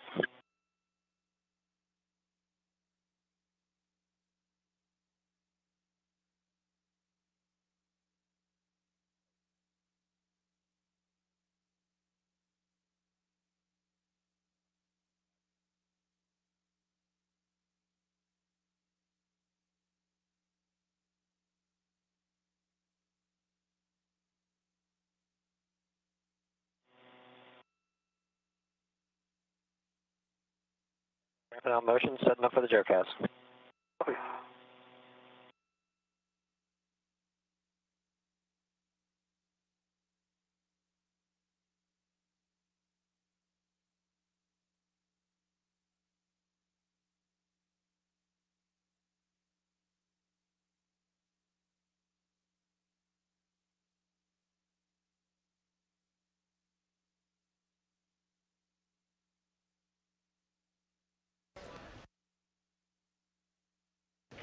I'm turning over to Twitter now to take one of the Ask NASA questions that we received from Elaine, who's asking when the new camera will be operational. To answer her question, the new camera will be operational as soon as we route the Ethernet cable on the back end of the HD camera and made it to the Ethernet cable that Matthias Maurer had routed as his first task of the spacewalk. Roger, we're starting a 1 minute Joecast. It'll be to your right, 1.3 meters. Starting motion.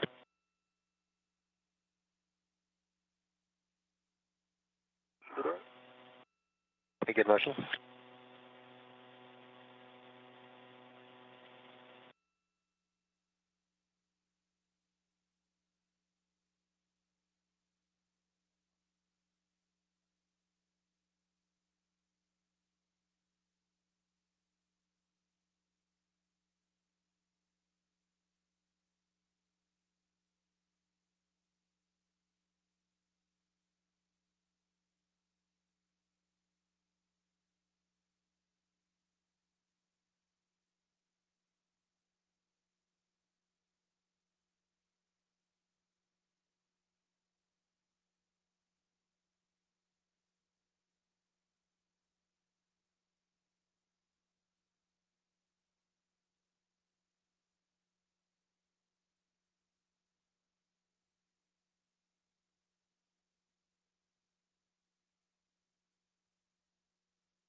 Roger, the second of the two Joecasts will be 2 minutes, again to your right, and you'll be facing the camera.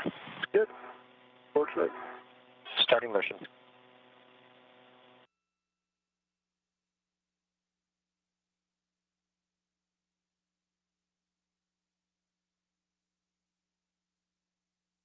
Motion to my Copy, good motion.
So we're setting up for the next manual maneuver. Copy.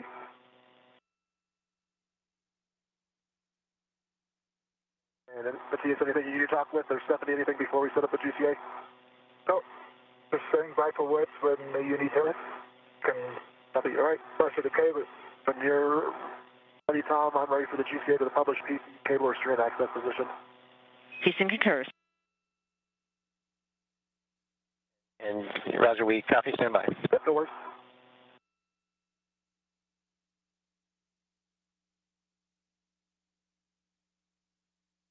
As soon as the sun's out of my eyes here, Houston, I'll be able to tell you definitively about that alignment mark, but I'm looking right at it now. But Copy.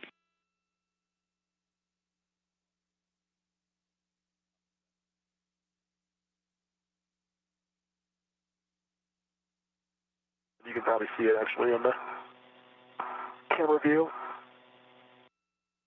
The top of the black line is most definitely flush with the bottom of the SD camera. Roger, we're ready for your GCA to publish. Half a meter body in. Okay. And clear. All right, let's start GCA. Body GCA, starting motion. I've got the clearance between my helmet and WS. Rajachari now doing a quick evaluation of the cables that he's been plugging in to get this camera online, confirming with the ground that he installed it properly, and they confirmed that all looks good. 40 centimeters to go. Okay.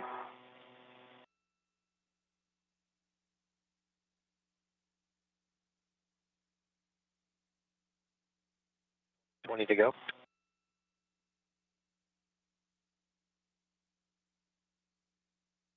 5 to go, slowing down. Copy.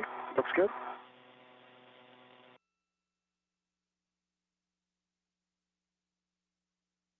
Motion stop. Let us know if you need additional GCA. I think this is going to work just fine. Let's call GCA complete. Okay, GCA complete or go to work. Copy. Roger. Route the WAP cable through the PTU cable restraint. Copy.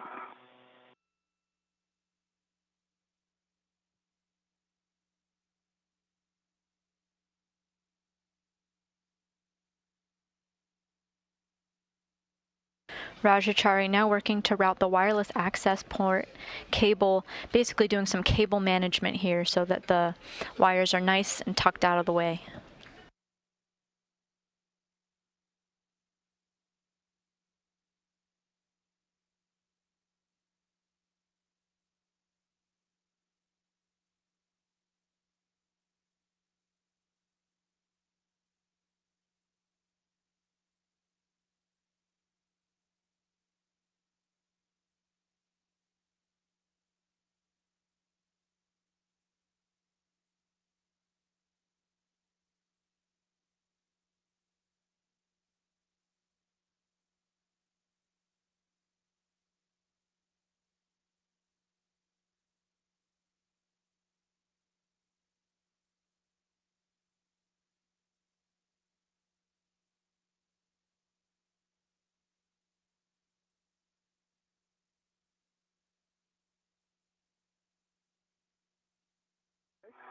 Route through the PTU cable restraint.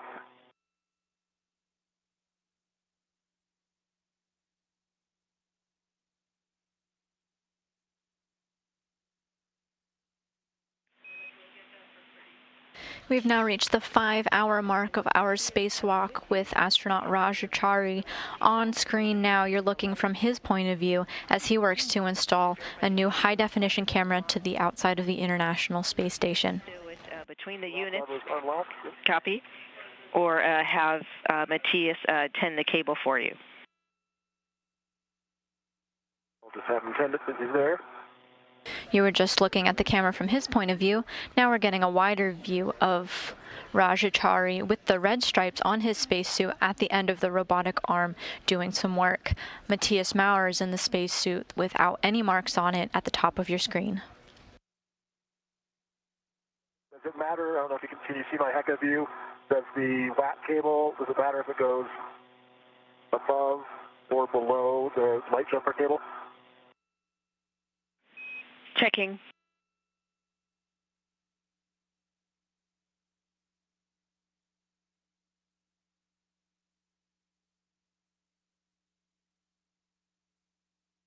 I don't think it would make a difference. It's only like 1/4 inch difference in routing. In the meantime, I'll have you grab onto this end if you can do it. Right, it was stowed over, and then I can grab it. Yeah, hold on. Can't see you, so tell me when you got it. Yeah, almost have it. Okay.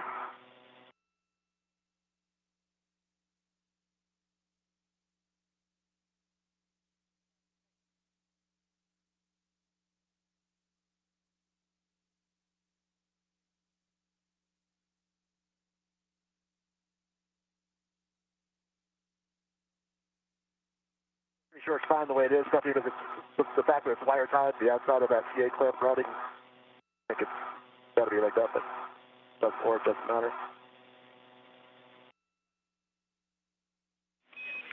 And Roger, we copy. We were looking at the imagery and the loop.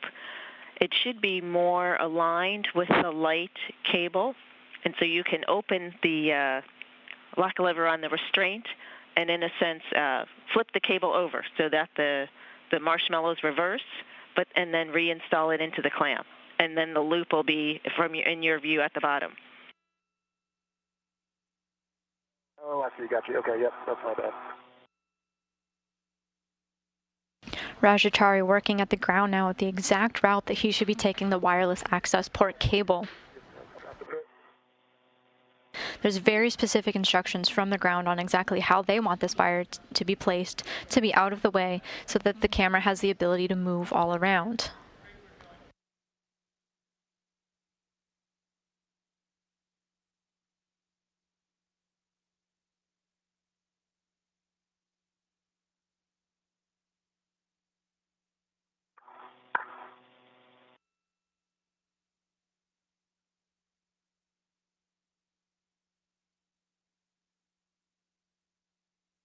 Have it? Yeah, don't take it yet, though. Okay. Just out of the way.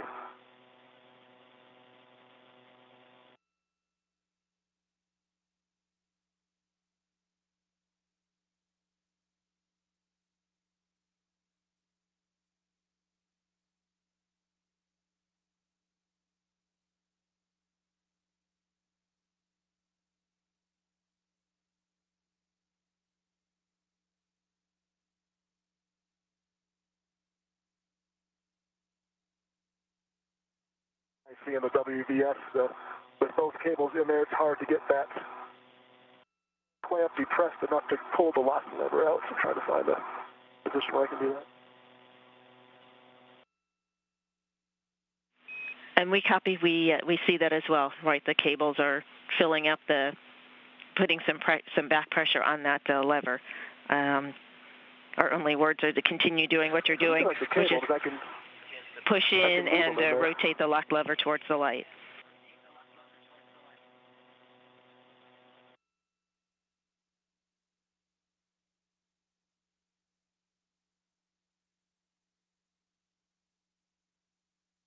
There we go.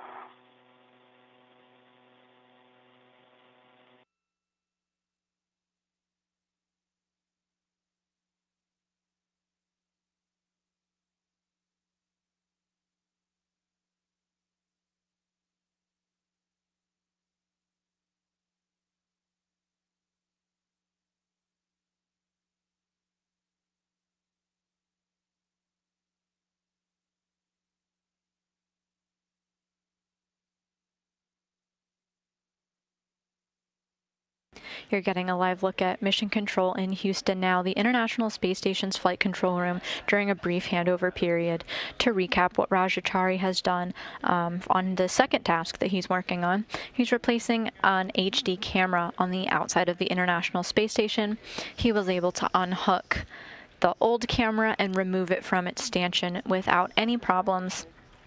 The old camera is now stowed on his person. He has successfully put the new camera on to the stanchion and is working to get it routed properly with the right cables and in the right positions. After handover, we like the plan. Copy, Roger. We're going to be moving you body out 55 centimeters. Stand by for motion.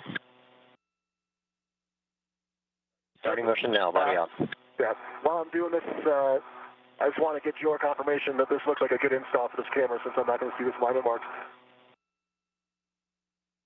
Houston. Once we come back, the ground crew is going to take a look at Rajachari's work, make sure that all the cables are exactly where they would like it to be. A good install.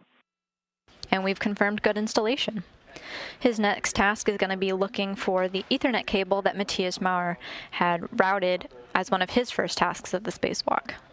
Besides those alignment marks, like I said, it's the very top part of the black line is touching the back SD camera line. It's not, I'm not sure if it's touching center on the black, but it's touching black, but not completely to the bottom of the black, if that makes sense. And we understand, and with all the checks you performed, we're happy. Sounds good. Roger, we're setting up for one of 3 JOCASs. All right, sounds good. Ready.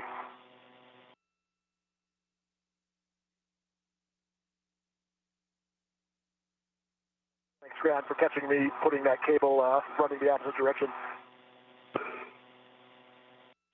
Yeah, your intuition was correct. It didn't quite match what we had seen before. So good talking about it also.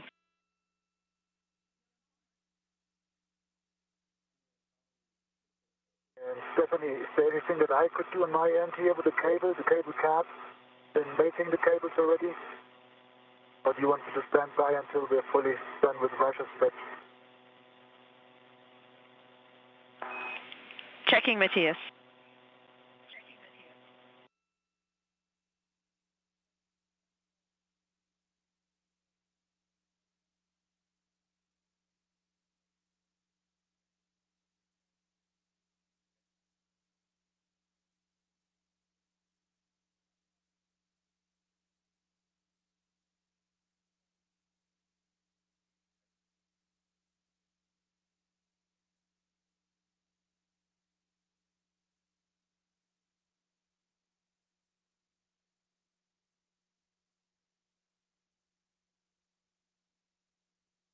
Roger, we're about to start motion, body left, and you'll be turning to spaceport. Sounds good.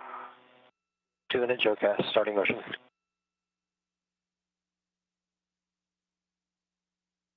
And Rajachari is about to be in motion on the robotic arm, slightly moving to a different position so that he can work at the back of the camera.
Rajachari now approaching the back of the camera on the end of the robotic arm. This task will bring the camera online. The new camera is operational as soon as the Ethernet cable on the back is mated with that of the Ethernet cable that Matthias Maurer had routed earlier.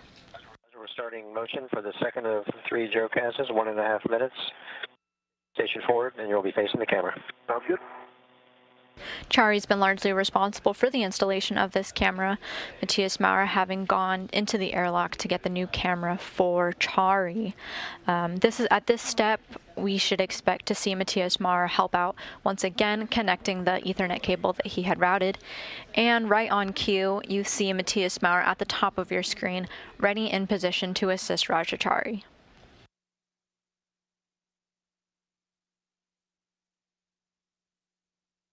Matthias, thanks for offering up to work with the Ethernet cable. If you feel you can do that and keep it smooth and not twisted, we're ready for you to mate the WAP cable J1 to the Ethernet cable Papa 1.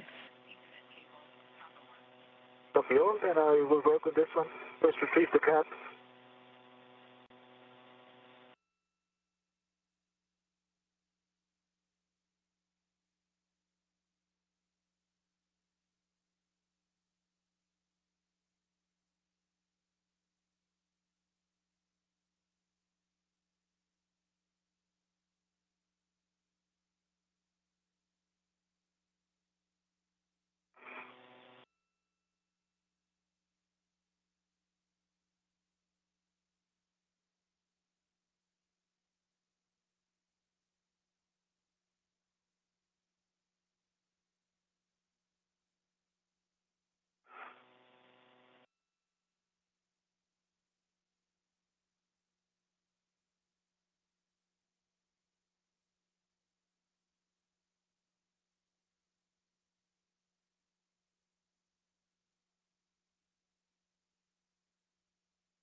Roger, we're about to start the 2.5 minute geocache. Body into the camera. You'll be about 75 centimeters away from the camera at the end. Copy.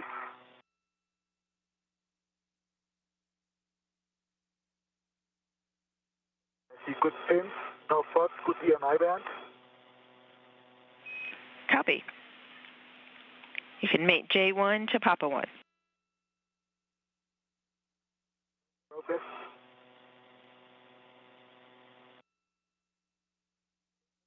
Lever over center. Copy over center. Thank you. I'm behind you, Matthias. Okay. Closer. You're getting a view now as our spacewalking astronauts install the wireless access port cable hardware to the Ethernet cable that Matthias Maurer had routed previously. Once I hand it off to you. But you can stay there for now so you can hand me the cable once I get there. Okay.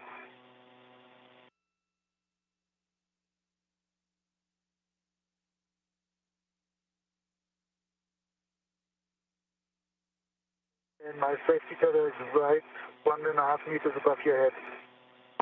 Above my head? Oh, I see. It's below your head, but it's going up to my left.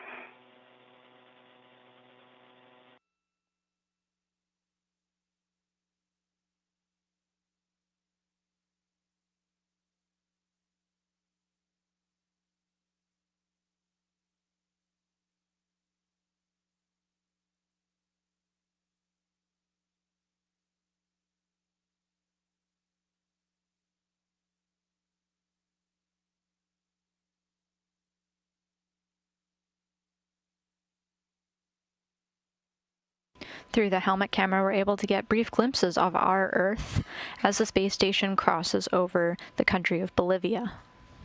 Russia, remind me, will I be in the forward position or in the aft position? You will be opposite me. You'll have time because I've got to put the clamp in and then wrap the black straps to you. So it's more important that I can get the handoff on you initially.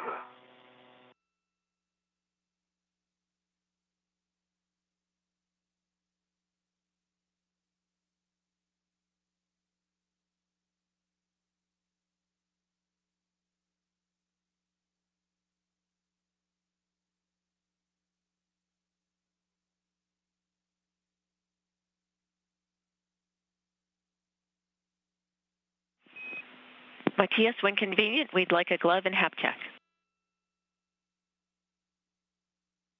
The hap is dry. The gloves look in a very good shape. I have occasional small smudges, but it looks like almost like pristine. Copy all for hap and gloves for EV2. Roger, we're ready for your GCA to publish. We'll be body in 75 centimeters. We'll be looking for your body clearance to the camera. And here's anything you talk about, or are you ready for me to take the column? I'm done. You can have the call. Okay. All right. I've got body clearance to the camera. Let's start GCA. Copy, starting GCA, body in. Rajachari on the move once again aboard the station's robotic arm, this time getting in position to install a cable clamp.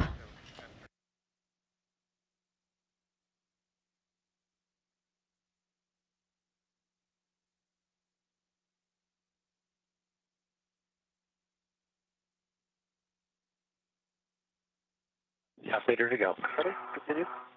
Continuing.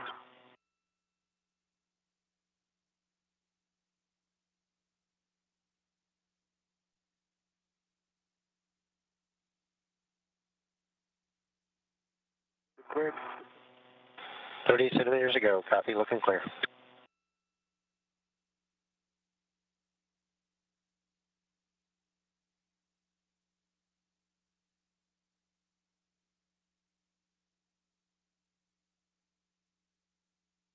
To go.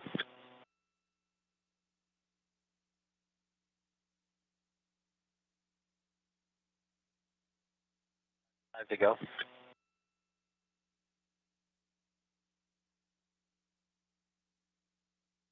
That looks good. I may have to go body down. Motion stop and copy. You want body down at this time. I'm just evaluating here. And Okay. Stephanie, remind me of the cable clamp. I know the dog leg is going towards Matthias, which it is. I don't see, obviously, maybe I'm not in the best position, that flat part that I'm seeing in the video. Is it this goes on the side closest to Matthias in terms of up, down, or is the side closest to my feet? In terms of whether after GCA or not.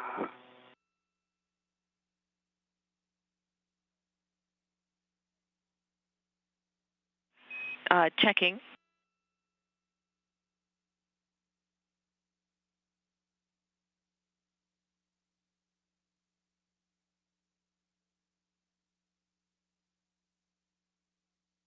Motion is now complete of the robotic arm as Rajachari is in place for cable clamp installation.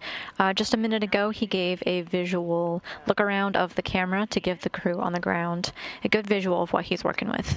And at the interface of the two cylinders. Okay, baby.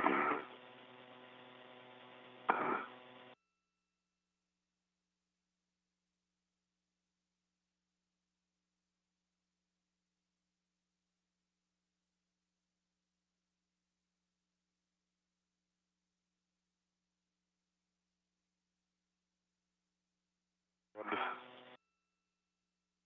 being in the wrong spot. The notch. You're now watching NASA astronaut Rajachari there in the spacesuit with the red stripe on it, upside down in our view. We're looking from the point of view of Matthias Maurer. Maurer's coming in with the assist and is ready to help out Rajachari anytime he needs it. Dark-colored cylinder. Okay, I got it. Okay, I found it. The sun was shading it. It looked flush, but it's actually, that's the notch. I just found it. I'm pretty sure I found it at least. Okay. Okay, the locking tab is in. Let me give you a quick helmet view of it, make sure we agree that's the right spot, but that's the notch I was expecting to see. Okay, we concur that's the right spot. I believe you said the locking tab is in, and can you verify the alignment guide is flush with the PTU and give it a pull test? Copy, flush, and good pull test. Copy. You can retrieve the adjustable from the clamp and stow that on the bag exterior.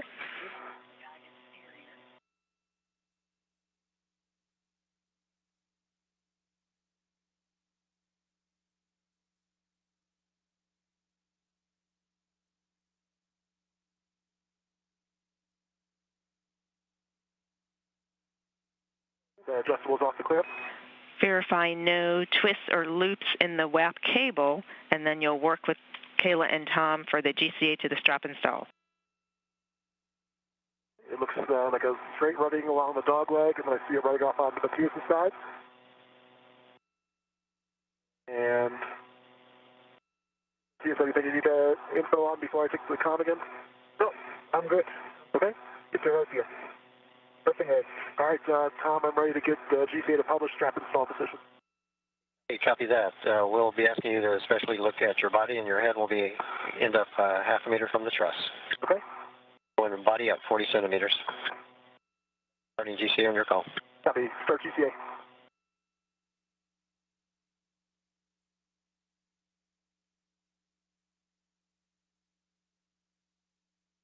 Starting motion. SC motion body up. Ready to go. Okay, let's ramp it out here. Ramping out. And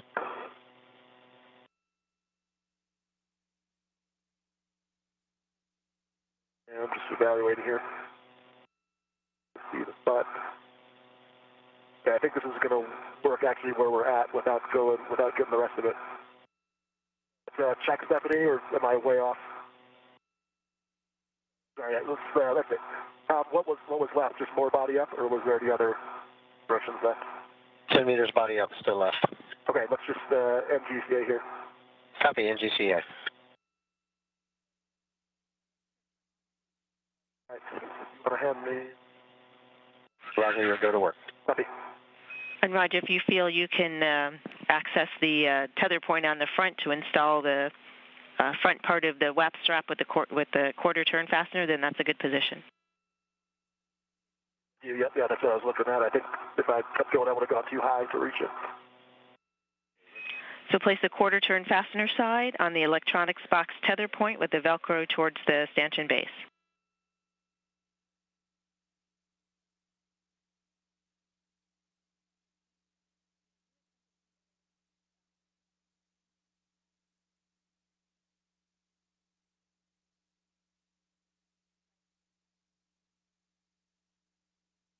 Mating Velcro should be facing outward.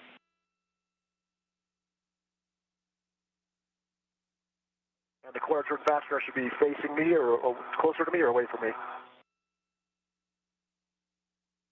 Away from you. Okay, that makes sense. And you'll place your... Good call. And make sure there's no twists in this first. I go over with you for a second. I'll twist it over here.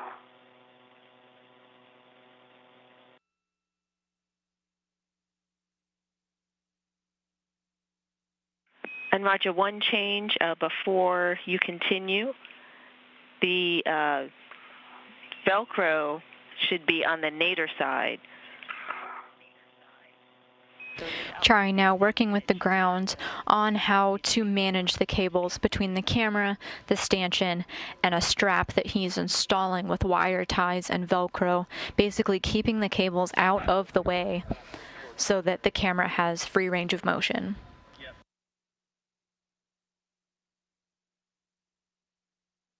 Where's our cable twisted?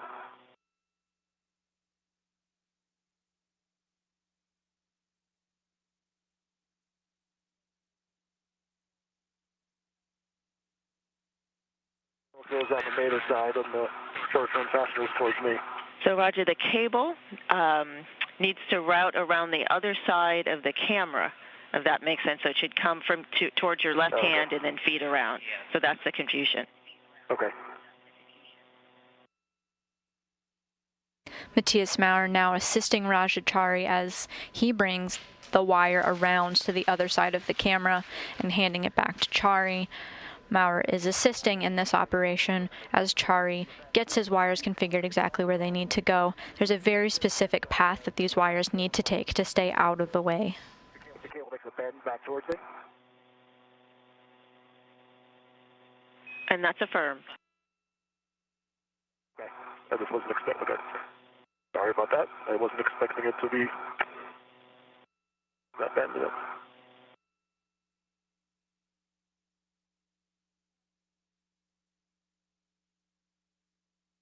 I know there's no upside down in space, but it's kind of upside down.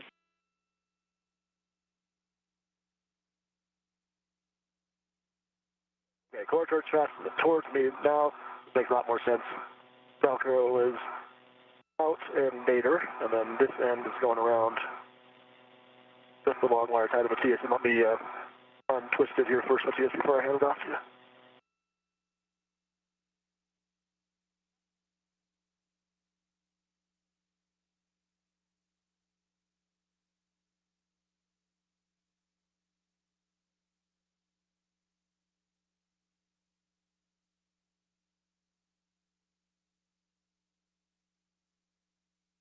Can you see if there's twisted on your side at all?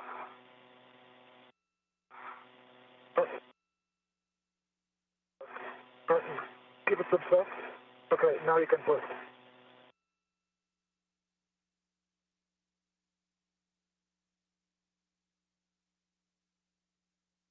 That thin rust color thing you see flying into view is a wire tie. Wire ties are one of the many tools in a spacewalker's arsenal, and they're used to keep cables tidy and out of the way. To be clear. That? It looks like there's, okay, there's no, all right, there's no twist on my side. I see the alligator hook is on the outside of the strap. The black cable is outside the strap, so that looks good. Can hold it for today. Got it for a second? Yeah, all right.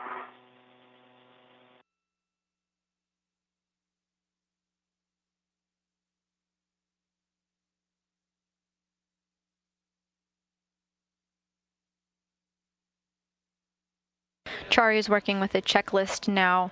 A couple of ways to verify that what he's doing is correct. He'll be placing a fastener and making sure that the Velcro is facing the stanchion. He'll be using his wire ties to route the strap around the section that he's working on and to pull it tight. He'll verify that the strap is flat and verify that there's no slack on the strap that he's installing now.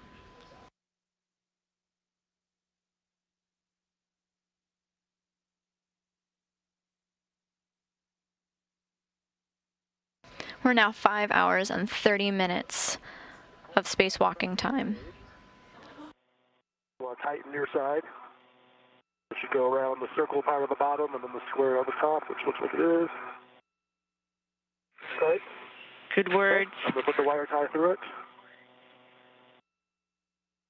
It sounds like you checked that the strap is flat, and I heard a call about the French hook on the exterior.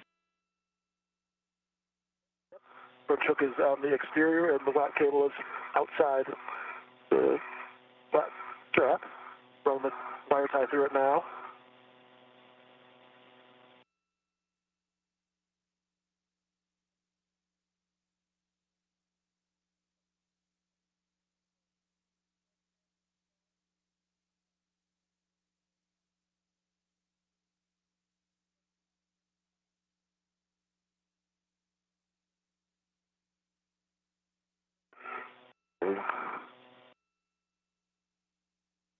The wire ties to the tether point and then just pushed up the profile against the Velcro. Is there a better place to get that excess wire, Stephanie, or are you guys happy with that? Or I can widen around something else if you want.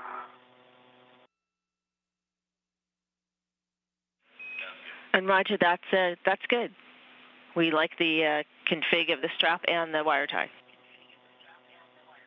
Happy? All right, so then for the rest of this cable, you need to put those through the A-clamps, or just run down. Take the slack out that you want now, Matthias. Yeah, we'll do it.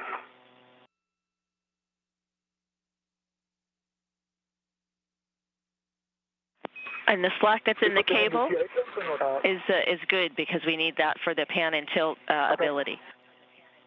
Okay. So we don't want Roger TA clamps up, so to speak. Okay. And the ground just confirmed with our spacewalkers that that's a good installation of the wireless access port capable HD camera on the outside of the International Space Station. And Roger, we need you to verify the SD camera lens hood is square to the camera. All right, say that again. The SD what camera? The camera lens hood is square to the camera, so that's all in line and flush.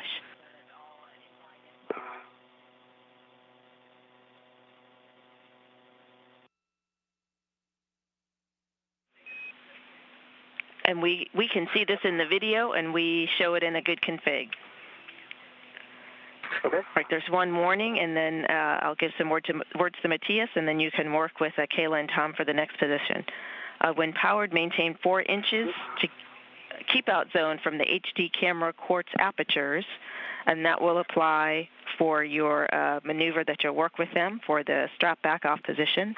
For Matthias, with the work at the camera complete, we'd like you to proceed via the nadir route to panel A316.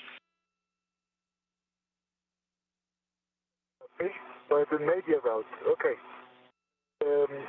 I need to wait a little bit till Roger moves out, so I can actually pass below that second. Yeah. And I'm sorry, Matthias, I didn't quite... Roger, if you're ready, we'll give you your... Roger, if you're ready, we'll start your manual maneuver. 80 centimeters, body out. Yep, let's go ahead and do the body out. Matthias, you want to hold it for a second as you're bumping in? Direction 1.5 meters, body out. Okay. Ready. And Matthias, I did not copy your last. I said, like, I will wait before I move out so Roger's out of the way, until Roger's out of the way, otherwise we have a small conflict in my translation part. And Rajachari is in motion on the robotic arm, once again having completed the installation of the camera. However, he's not quite done at that work site. What's left is to conduct a ping test on the camera, just making sure that we're able to communicate with it and that the installation was good. Meanwhile, with Rajachari on the move, Matthias Mara will make his way to his next work site as well.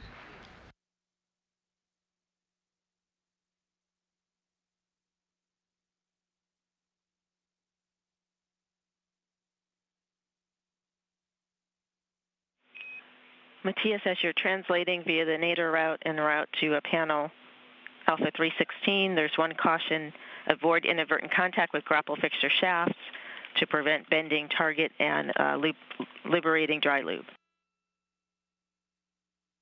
I copy this. And I understand I go nadir because the sensor is powered, right?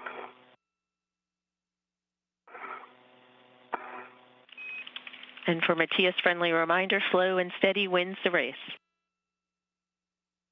That'll be all right.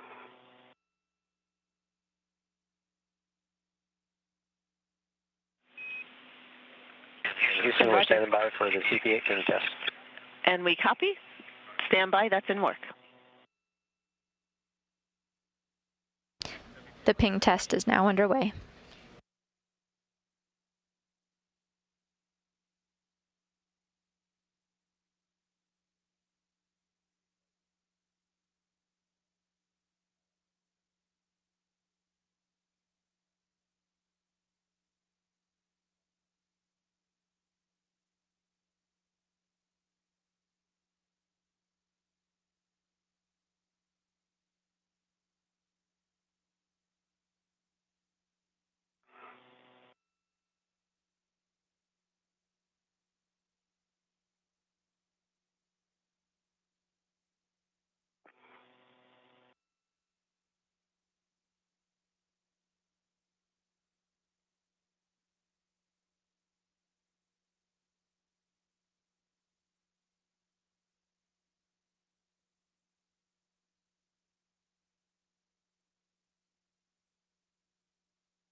You're getting a view now of Matthias Maurer moving on to his next work site.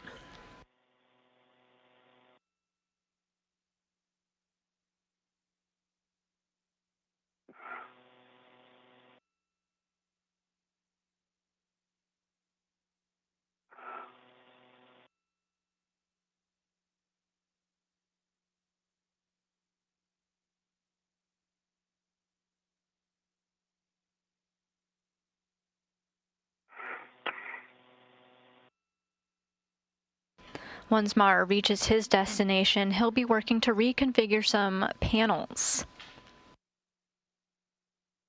What this does is set us up to replace a mini pump module next to the existing pump module in the unlikely event of failure of our existing pump module. For Matthias and Raja, we're about 8 minutes to a night pass. And also, Matthias, we're a couple minutes from overflying your hometown in Germany. Copy all. We'll see you during the night then. It should still be day. Okay.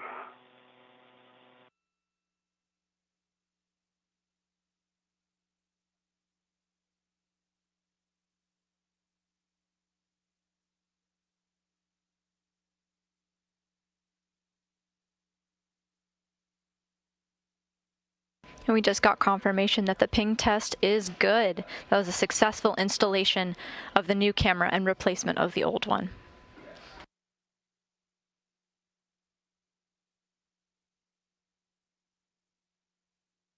This ping test verifies that mission control here on the ground can communicate with the camera, and it has the ability to send it commands to move the camera about for different views.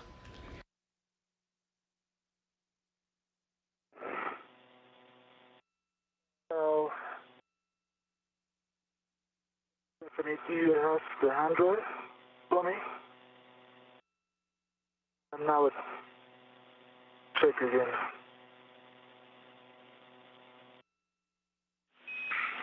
Close to the... Handrail 3612. Close to the ATA. But probably to the other side of the ATA. Oh yeah, okay. I see where I am. You see, yes, then you've gone nadir using the outboard ATA handrails, and then when you see a starboard tool stanchion, you'll go zenith the handrail 3549. Okay. And now that we've verified good communications with the new camera installed, thanks to the teamwork of Rajachari and Matthias Maurer, our EV1 Rajachari is good to egress the SSRMS, our robotic arm, and start cleaning up. This involves taking off the portable foot restraint and putting it back on the CETA cart and doing some cleanup tasks while Matthias Maurer reconfigures those panels. To have you move towards SSRMS cleanup, but there'll be several arm motions to get you to the APFR egress position. So you want me to go ahead and move to the port key handle back off though, and then get from there?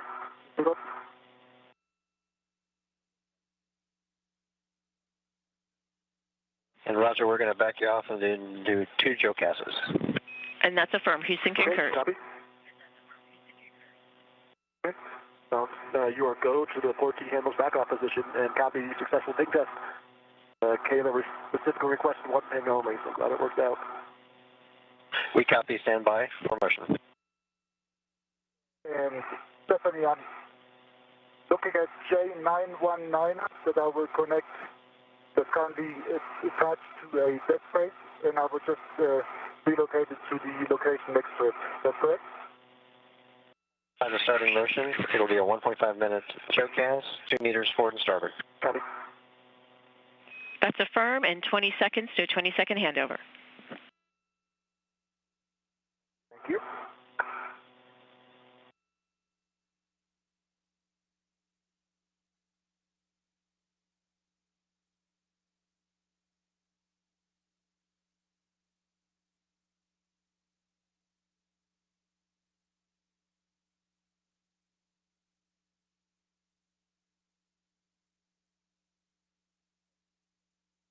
And with a momentary loss of signal to the crew, we'll use this opportunity approaching the 5-hour and nearly 45-minute mark of the spacewalk as our spacewalkers are wrapping up their final tasks and heading for a cleanup. The primary task for this spacewalk was to replace 2 hoses on one of the space station's radiator beam valve modules, or RVBMs. An RVBM has 2 hoses, or fluid jumpers, that run out to one of the station's 6 radiators, which is part of the cooling system of the space station. More specifically and more technically, this component controls ammonia flow to the station's external thermal control system to the radiator beams to get rid of heat that is collected from the station's onboard equipment. Each RBVM contains sensors that monitor pressure, temperature, and the position of the valve. In other words, there's a box on the space station that can be controlled by flight controllers in mission control, and they're able to control the ammonia flowing through the radiators to cool down the orbiting lab.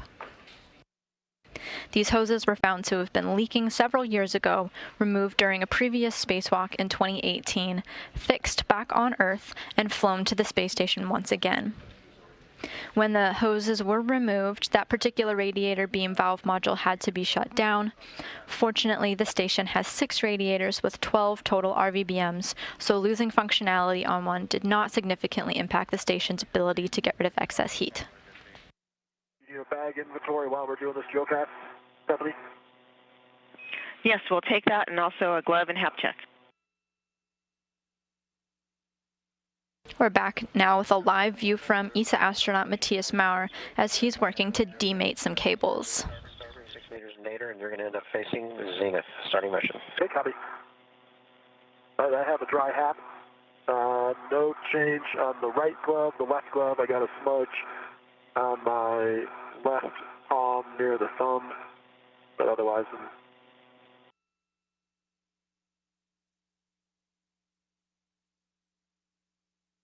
the crew lock bag. On the external of the bag, I have 2 AET, and I have the TBA bag via an AET. I won't inventory the inside of that since we haven't opened it. And then I also have a large, small AET external on the bag. Copy, checking. Stephanie, good. Stephanie, connector J918 is connected, and the cap is back on J919 on the web page. The pins were good, no fault, could be an I-band, and I made it over center. Copy all on the report, and nice work on A316.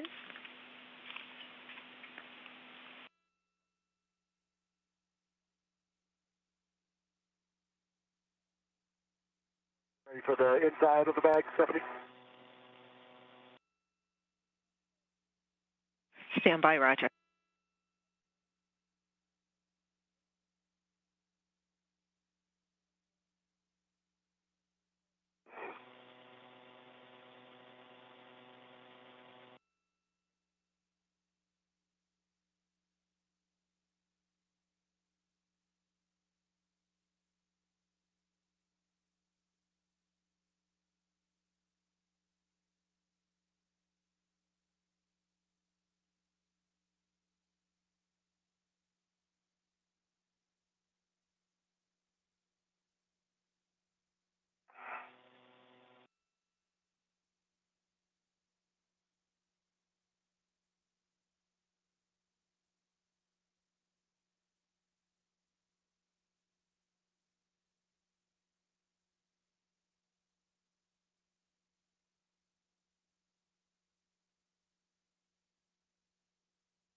Matthias, at this point, with your work on panel A316 complete, we'd like you to translate back to your green hook, pick that up, head to the port CETA cart, pick up the P4 crew lock bag that's on the CETA cart, bundle that with the RBVM crew lock bag, and head to the airlock to stow the bags.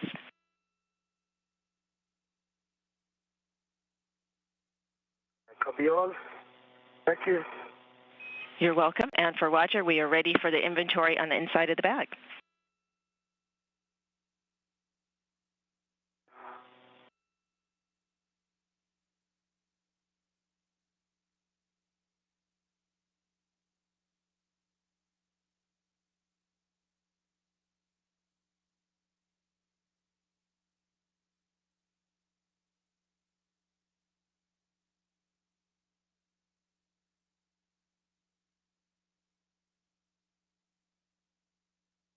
Inside the bag, I've got the adjustable attached to a scoop and a window cover attached to the HD camera. And the HD camera is attached via one of the internal AET in the bag. No tether point on it. Also inside, I see another adjustable that's attached to a small ret. And on one end of the adjustable is a scoop, brown scoop, on the other end, another HD camera cover.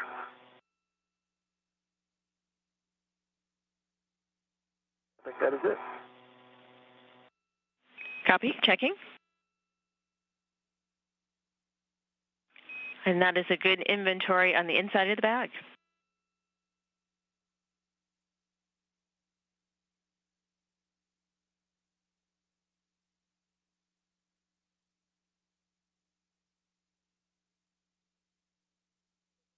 Just for completeness, I gave the Tether 2 clicks on the CETA card. Make sure that the brakes are open. Copy. Thank you.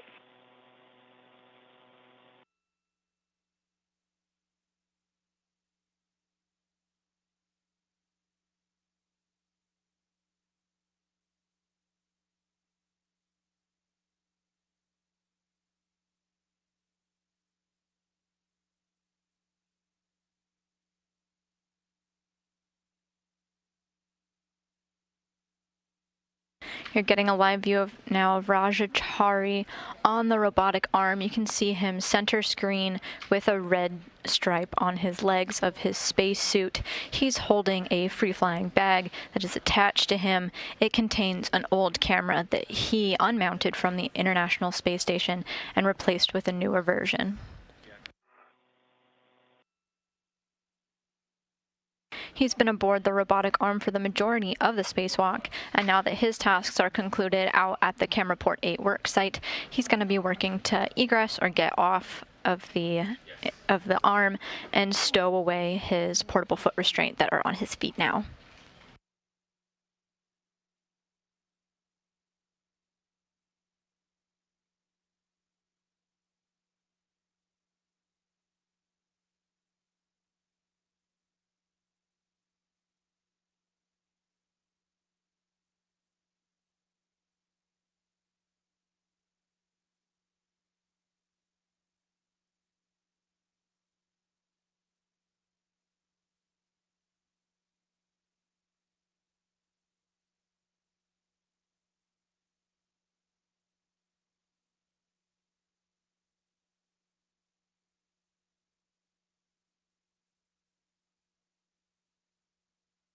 Switching over to Matthias Mahrer's view now, you're looking at his tool bags that he was bringing out with him. He's taking a quick inventory, make sure that he's got everything he needs to put back into the airlock.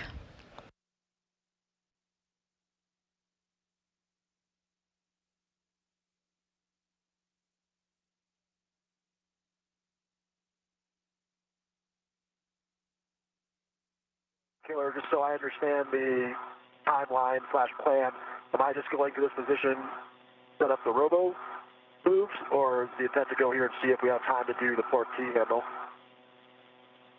And Raja, we are setting up to take you to the egress backoff position and to the FHRC for egress. Okay, so we're not doing the T handles, and we're almost ready for that last showcast. All right, thank you. And Houston concurs.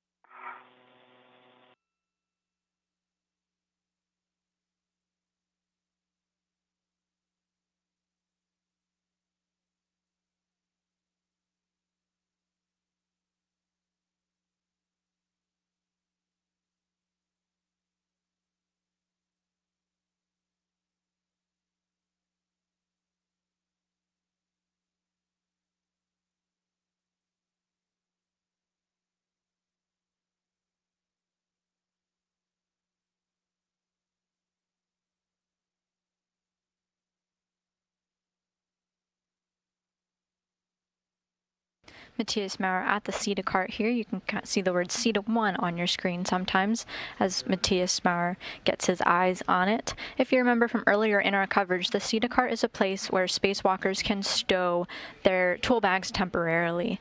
Matthias Maurer made several trips here throughout the spacewalk. First getting a reel of cables so that he could route the Ethernet cable to eventually lead to the camera port 8 work site, where the camera was installed to the Ethernet cable. He also got the tools needed to work on the Bartolomeo science platform here. Okay, the reel bag? Yeah, the reel bag. Okay. So we are starting motion. It'll be a 3.5 minute geocast. You'll be going forward in zenith, 5.5 meters each. And you'll turn around the face of the truss. All right, sounds good. Ready. Starting motion.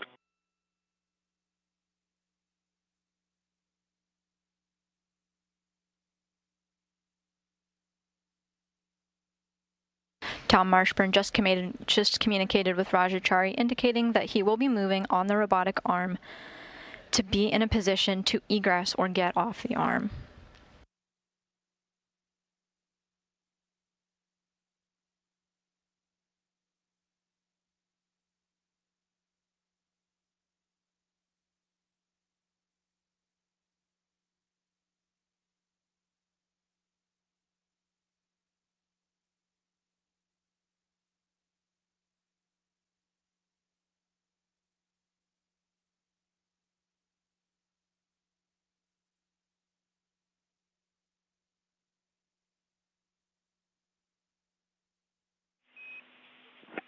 And Matthias, we realized there was some comm going on with arm ops. Just wanted to double check that you were able to retrieve your green hook.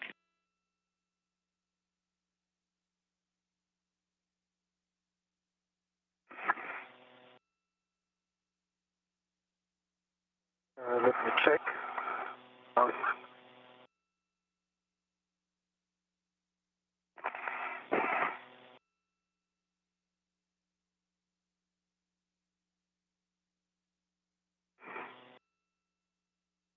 I have my Tether pack nicely bundled, and I'm at the CETA cart, picked up the P4 bag, bundled this also, and I'm on my way back. Currently I'm below the mobile transporters.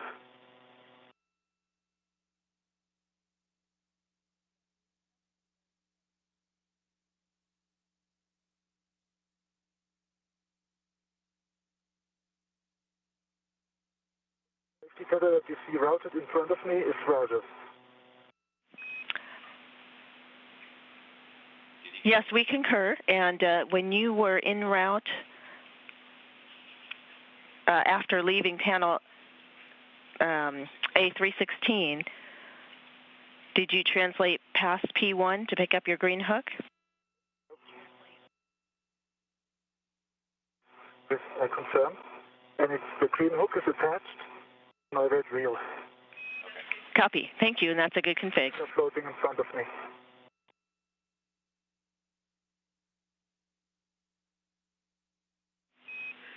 Okay, we're happy, and thank you for the report, and we'll speak with you again at the airlock.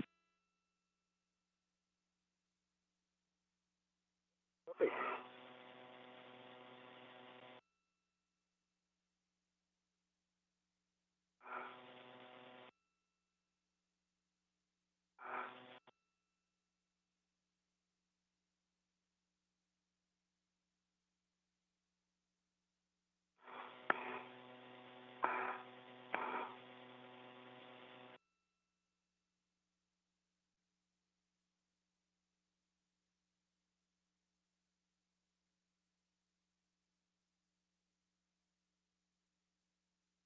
You're seeing the hands of ESA astronaut Matthias Maurer as he's making his way back to the airlock.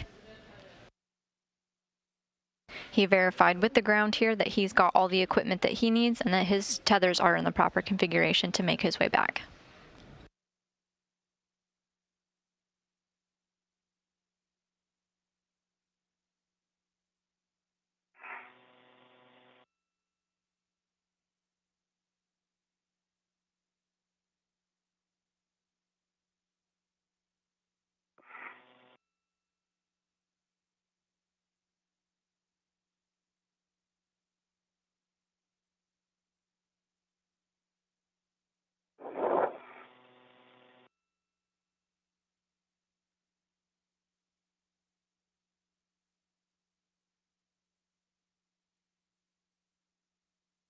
Roger, we are ready for your GCA to publish for the APFR ingress of the body in 2.5 meters. Okay, I've got my crew lock pad clear. Matthias, you need the count? Are you good? No. And I'm on my way back. I'm almost at the Cetus spur. So you take your time. Right? Might be waiting there for a while. I've got some undoing to do here, but I'm ready for GCA to publish APFR egress. Let's start GCA. Copy, start GCA, starting motion.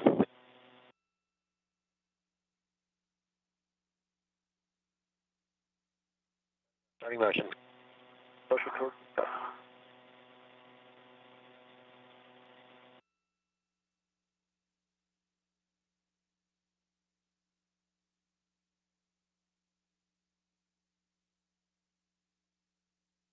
Roger, you have clearance on your body and the APFR boot plate. I've got both of those.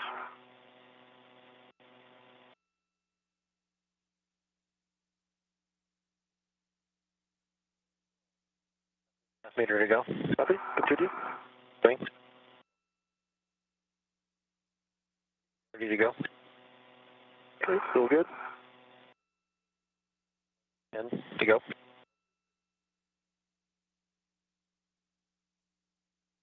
Motion, and we are performing additional GCA if you need. Okay, that should be good from here. So GCA complete. The GCA complete, stand by for brakes. Brakes are on, you're go for egress. Copy. All right, I'm getting the MORU bag stowed onto the FHRC first and get out of the ATM.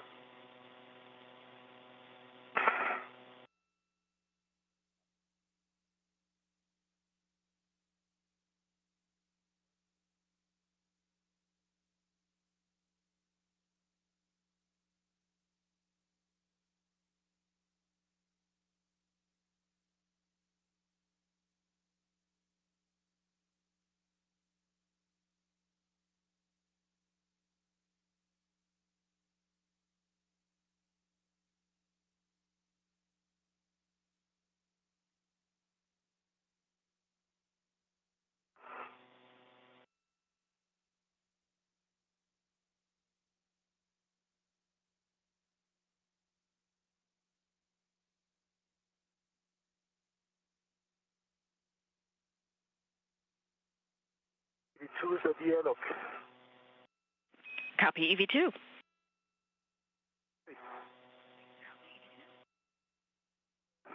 Can I open the hatch and insert the gear, or shall I wait for thermal constraints until Roger is back?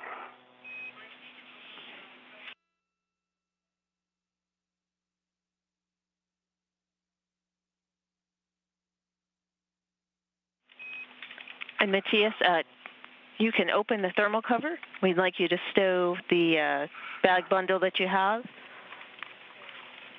in the airlock on a large, small ret. And then it's your choice. If you'd like to come back out and take some more photos, you can do that and just close the thermal cover. Yeah.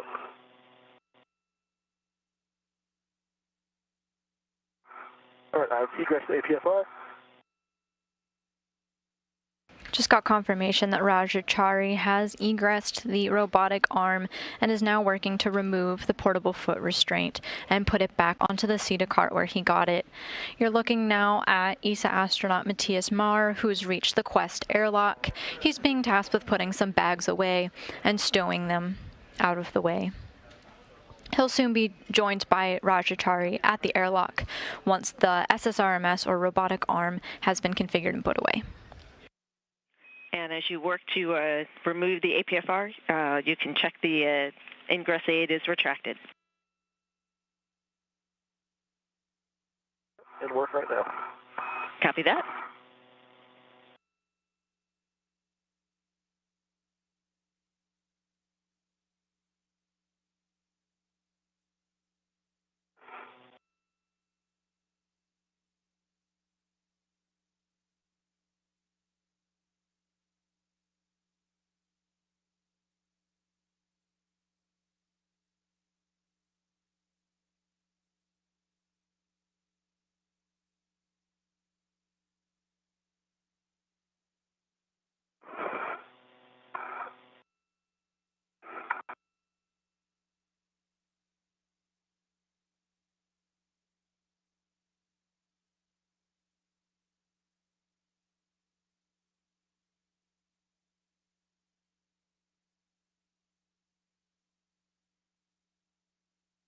This view is of the inside of the Quest airlock, where Matthias Maurer is stowing his equipment that was used during today's spacewalk out of the way.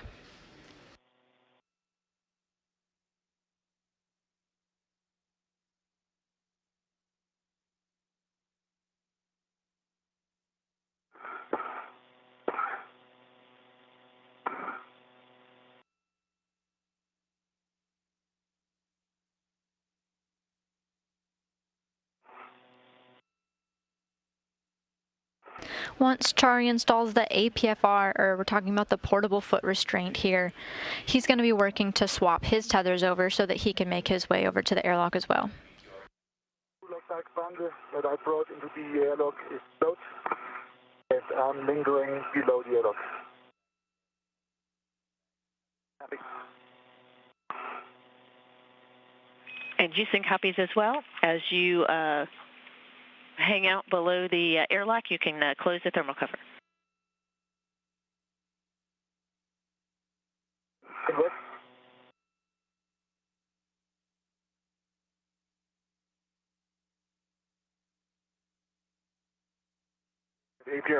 APFR is removed, getting it on my left side, and I'll start taking it over towards the seat of the cart. Copy, Roger.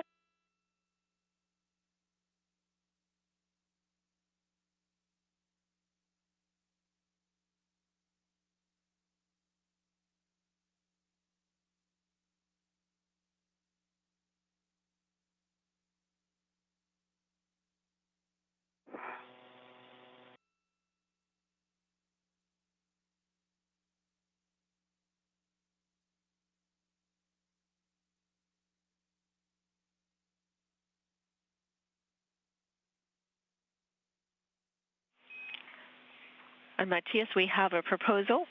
How do you feel about doing a bit of airlock pip pin imagery? Oh, that's a good idea. Good idea.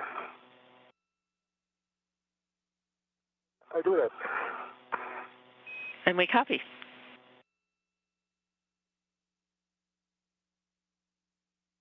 Matthias Maurer is now opening the thermal cover so that he can take some pictures of the pip pin. This is a bolt on the airlock that was showing some minor wear and tear, and installing a new one was one of the get-ahead tasks from Toma Pesquet and Aki Hoshide back on one of their previous spacewalks. This is unrelated to today's spacewalk, but since Matthias Maurer has successfully stowed his equipment out of the way, the crew asked if he'd be willing to verify that the pip pin is still good and take some photographs of it, and Matthias Maurer agreed that he has time and is able to do so. Side of the forward, MLI.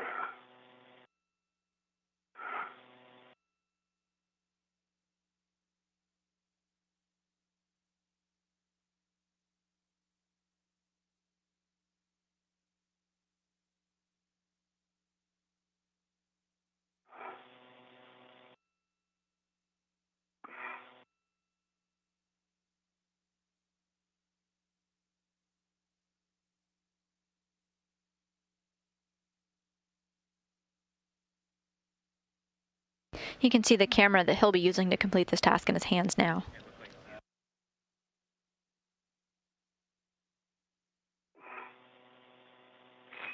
And Matthias, in your helmet view, it looks like it's the one to your left, kind of in the top of your view. Yeah, the next one over. Yep, that one.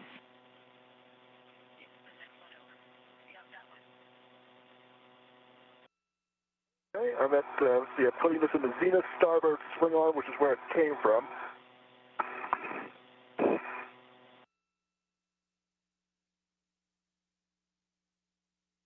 Is that right, Stephanie? Sure. That is correct. And with 3, and stow it with a clocking of 6.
Stephanie, do you also want to have a helmet cam overview?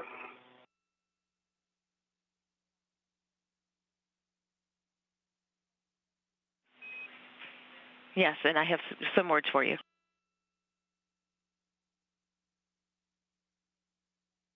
Ready to copy.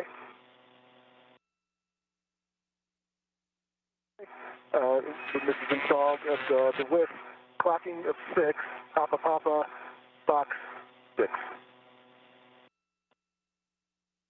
We'll put test black on the color. Copy, and the pitch knob is locked and can be depressed?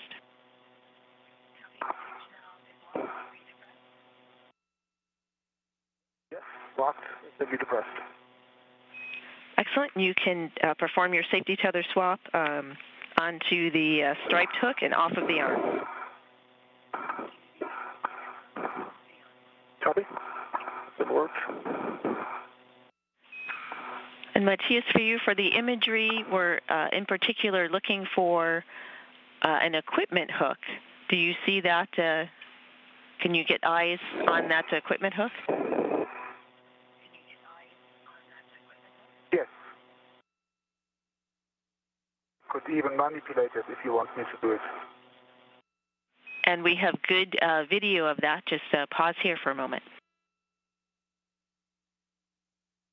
Rajachari is now safely off of the robotic arm and is now a free-flying astronaut.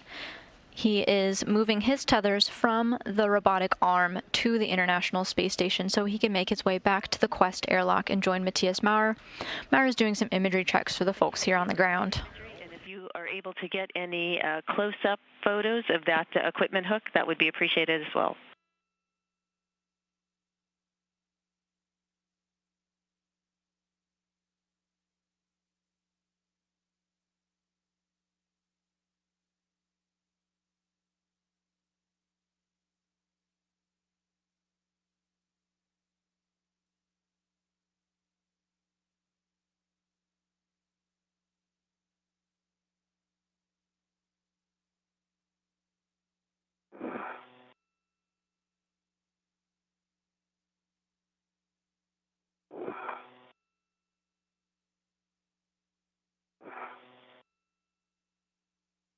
Got photos. Not sure of the focal distance. Deliver sharp photos from this short 40 centimeters. But yes, I have plenty of photos.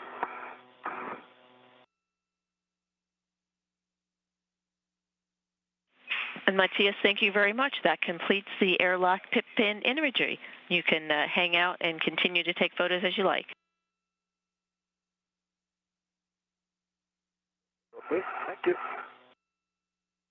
And we'll take the thermal cover closed as well.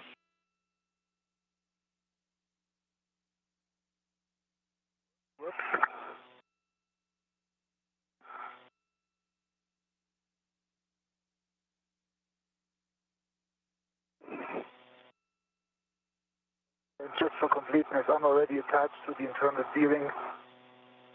My gate is closed black on black, so that's at least that will be our load test.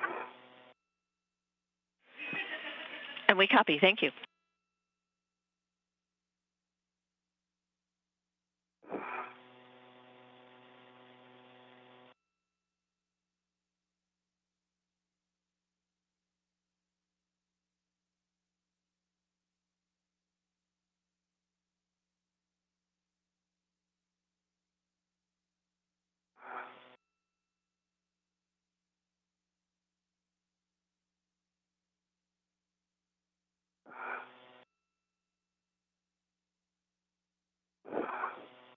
And my red and white barber pole hook is on my left gearing extender, gate closed, lock, black on black.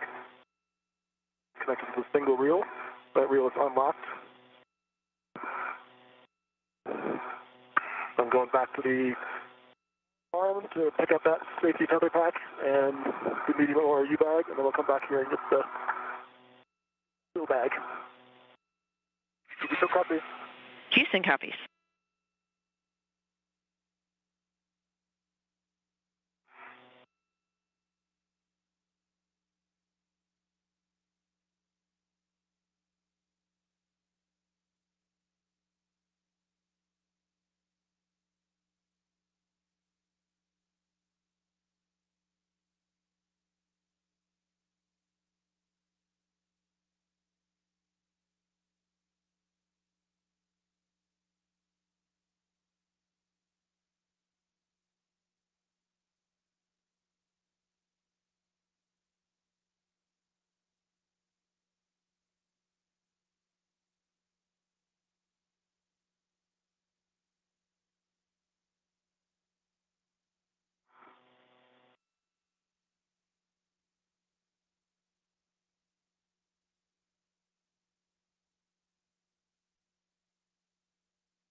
The International Space Station is currently in an orbital nighttime as it flies over the northern territory of Australia. However, the station will be moving into an orbital daytime shortly, and when Rajachari makes his way back to the crew lock, we should be able to get a good view of that in some nice daylight.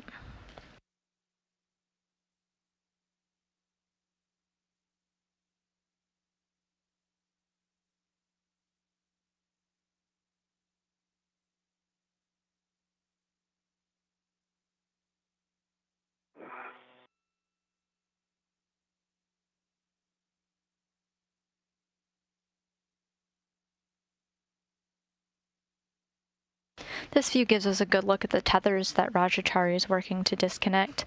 His feet used to be attached to the robotic arm, and all tethers were on the arm, so that our robotic arm operators, Tom Marshburn and Caleb Barron, could fly him to the various work sites.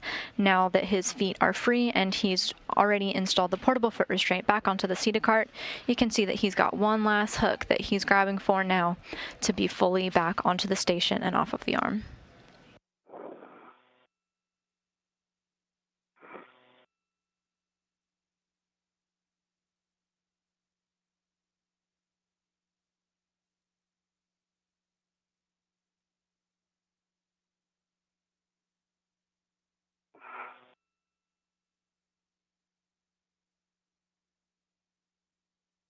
My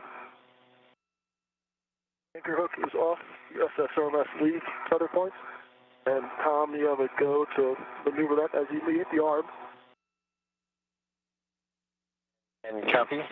We are going to leave the arm where it is, and we're safing at the end of step 40. Copy. Working on getting the EMRU bag back off the FHRC. Copy.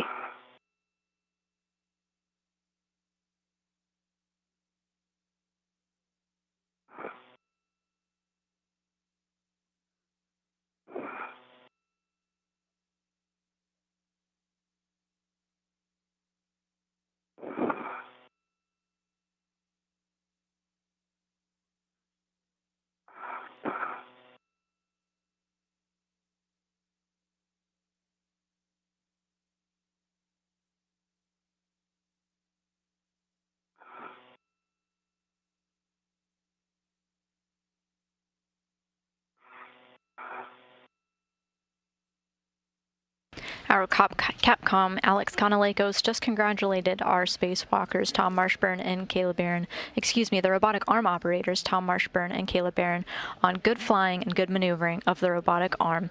Now that their duties are free, since Rajachari is no longer attached to the robotic arm, they're going to help move into the airlock and help our spacewalkers today, Rajachari and Matthias Marr, out of their spacesuits.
We're back with a view of the Quest airlock, where Matthias Marr is waiting for his spacewalking buddy, Rajachari, as he makes his way.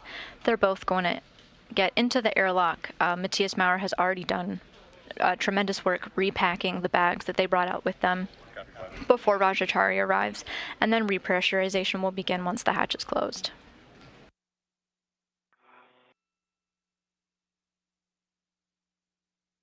come up. Let me pause here for a second to get my visor down.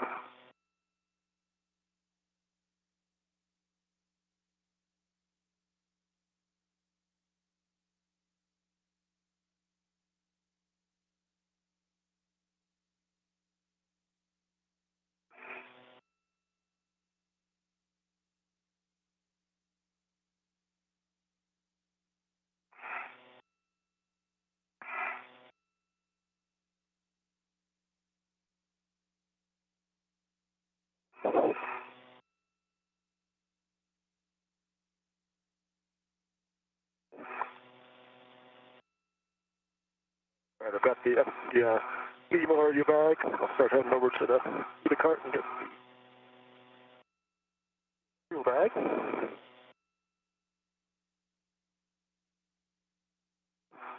Copy that.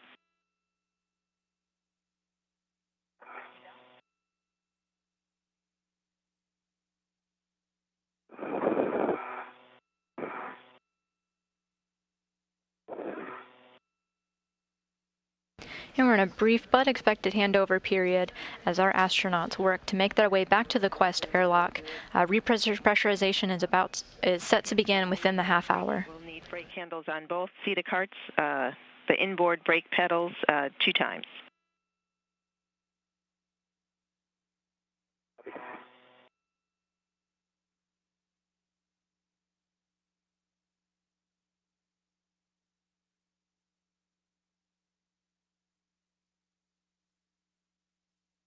All right, at the port, CETA cart to pick up the real bag.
Rajachari is now safely tethered to the International Space Station, away from the station's robotic arm.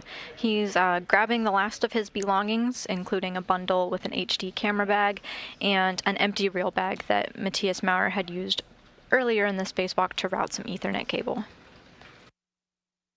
He'll stow that on his person and then make his way back to the airlock for repressurization.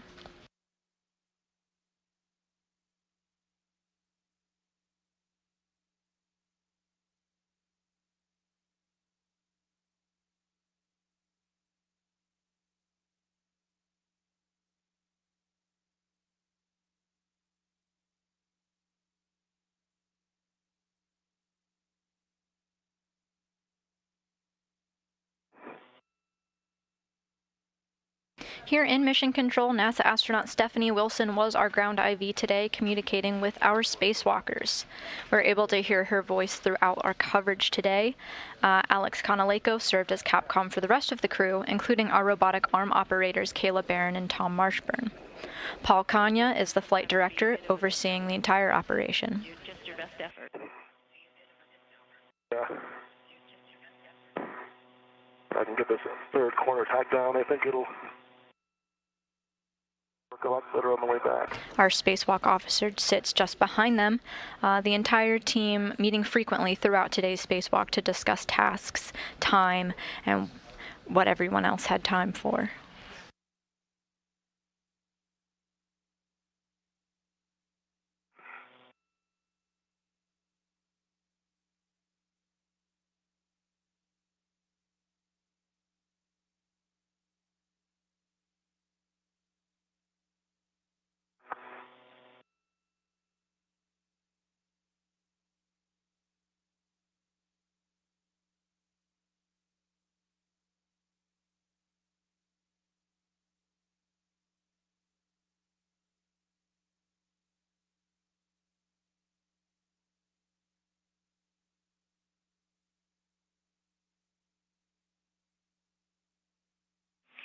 10 seconds to a 20-second handover.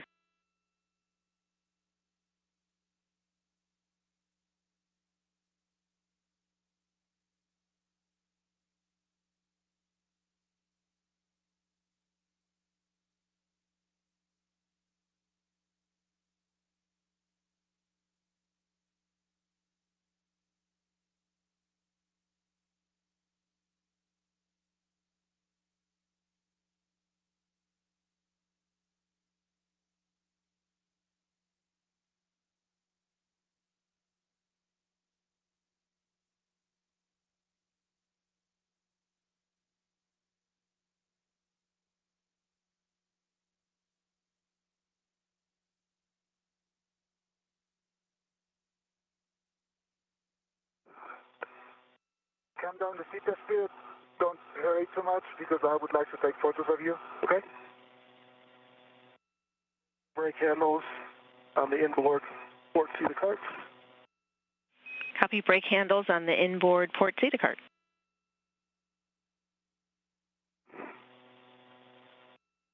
And trying to trace my safety tether back here since we kind of under a bunch of stuff under the MT.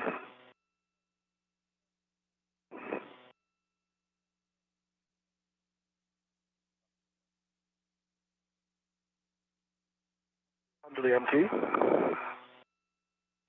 Copy.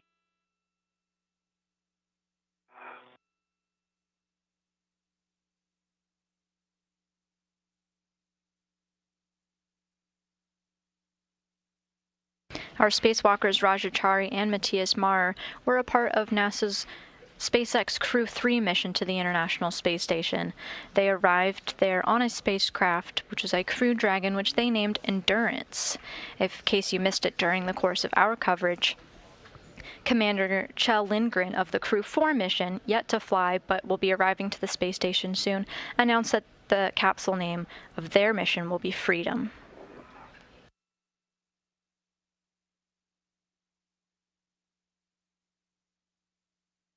Handles again, but you want the inboard one, so I'll get those when I get to their side. Copy.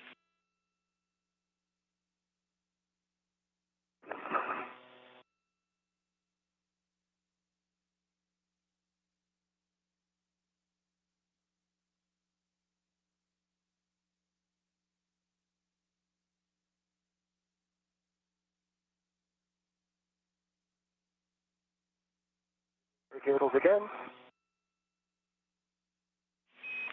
Copy. Inboard brake handles.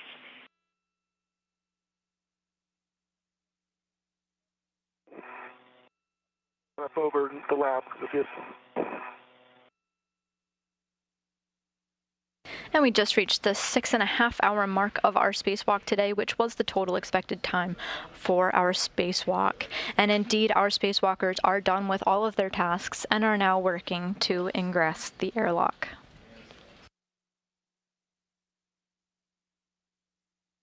You're coming. I'm gonna see this first.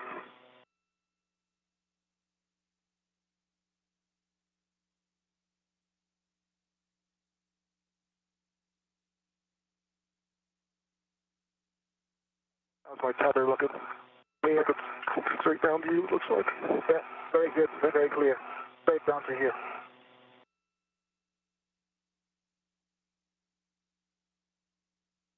I think I heard you say you already have a base tether to the airlock gear extender. That's correct. My left steering my left right string is attached to the steering extender and the airlock, so that our load path as per egress. Also ingress. So when I get down there after we take care of bags, I'll get my base tether to your anchor hook.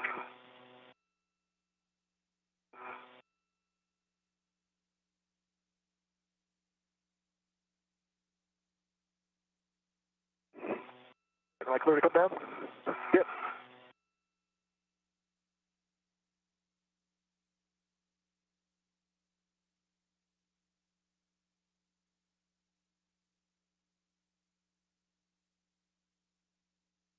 And Rajachari there in the spacesuit with the red stripes on his leg and the rest of his spacesuit has made his way to the airlock where European Space Agency astronaut Matthias Mahr is waiting.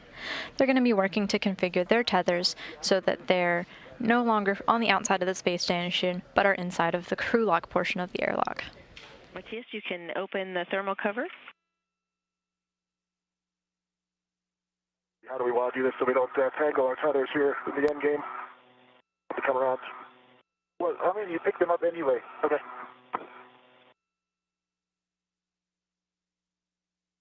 And the thermal hatch cover is open. See, that's already my waist tether. Can I hand you my left waist tether to go to your anchor hook? Do you want me to? I can get it because you've got a load path, so I can pick up your anchor hook. Yeah, I think like it's maybe better if you give me your bag, or do you want to give it me once I'm inside? Whatever you prefer. If you can give it to me now, then I can push it in front of me. It might be the clearest. I'm going to get a local down so I can work on that.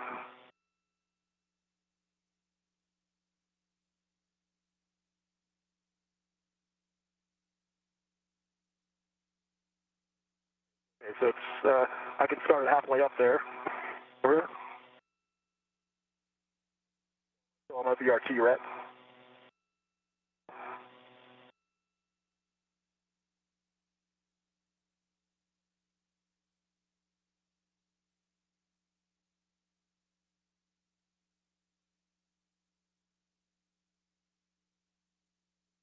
It's attached to me.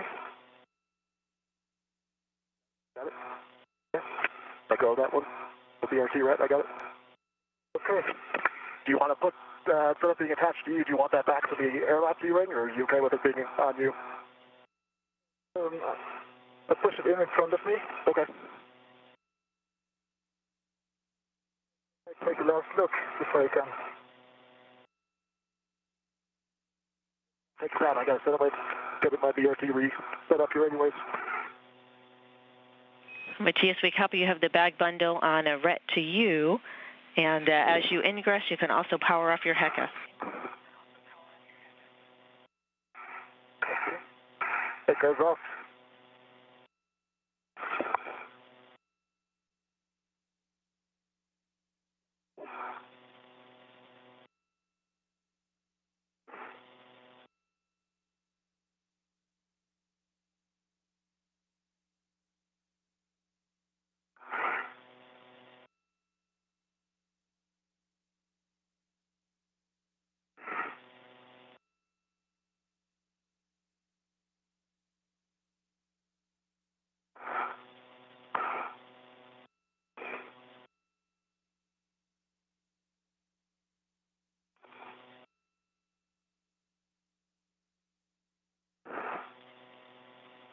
EV2 is in the airlock. Copy. And with EV2's waist tether already attached to the airlock D-ring extender, Matthias, when you're ready, you can give Raja a go to release your anchor hook. That's where you have to go. Happy. Release my anchor hook. And attach it to your waist tether. Yep, that's what I'm working on. Rajachari in view there at the top of your screen, working his way into the airlock. EV2 Matthias Mahr is already safely inside and is working with his crewmate to get Rajachari back inside.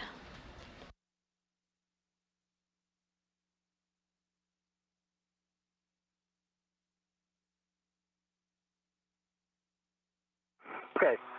Your anchor hook is off the floor, D-ring, and attached to my left waist tether. Both are gate closed, locked black on black. With that, I have a good load path via you, the station. So I'm going to pick up my anchor hook. Do it. Houston concurs.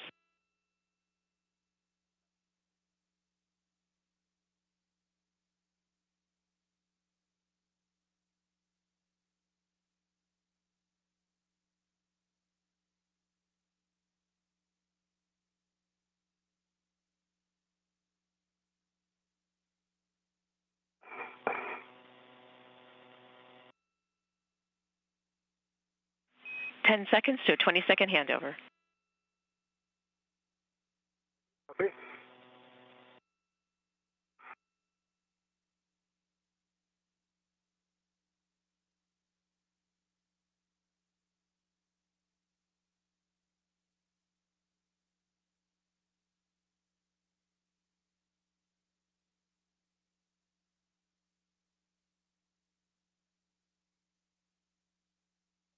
the aft. While we switch over our communications between satellites, astronaut Rajachari is making his way into the airlock, working closely with Matthias Maurer on their tether configuration, making sure that nothing gets tangled or snagged, and that they're able to both fit into the airlock correctly. Okay.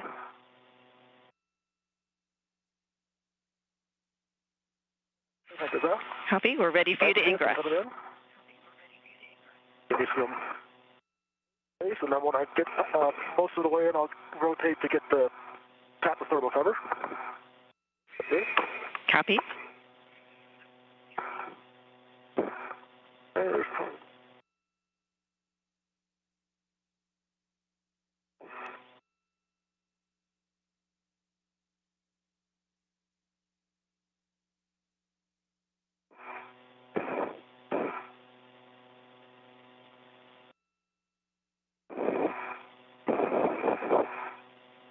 Once Chari is safely inside, the team will work to close the hatch thermal cover that you saw swing open to allow them inside. He'll then be working with our suit IVs, Tom Marshburn and Kayla Barron, no longer at the controls of the robotic arm, but inside the airlock, or inside the equipment lock section of the Quest airlock to get our spacewalkers back into repressurization and out of their spacesuits.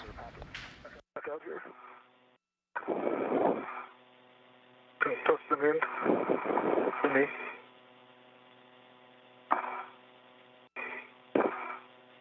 And here they are now, Tom Marshburn with the camera and Kayla Barron looking into the airlock, where she's getting the opposite view that you were just seeing of our crew ingressing the airlock.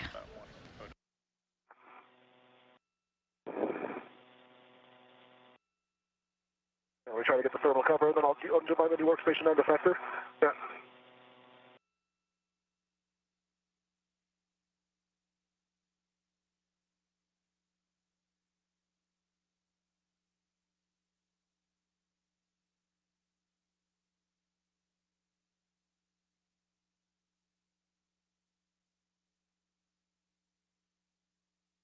The thermal cover strap is attached to the D-ring, pulling it to 6 sharply works. Copy.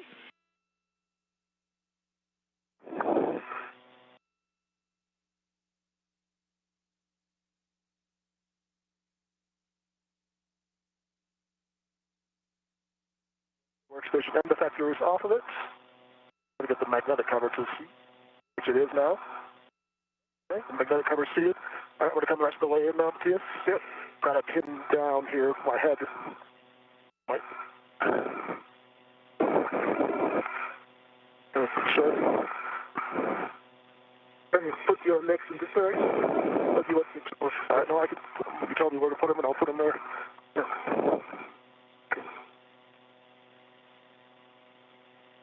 I caught on something with my leg. No, it's like I'm trying to put you in with my legs. I can't come down though. Something's stuck behind my left leg. Okay. Then come in as you like, and then.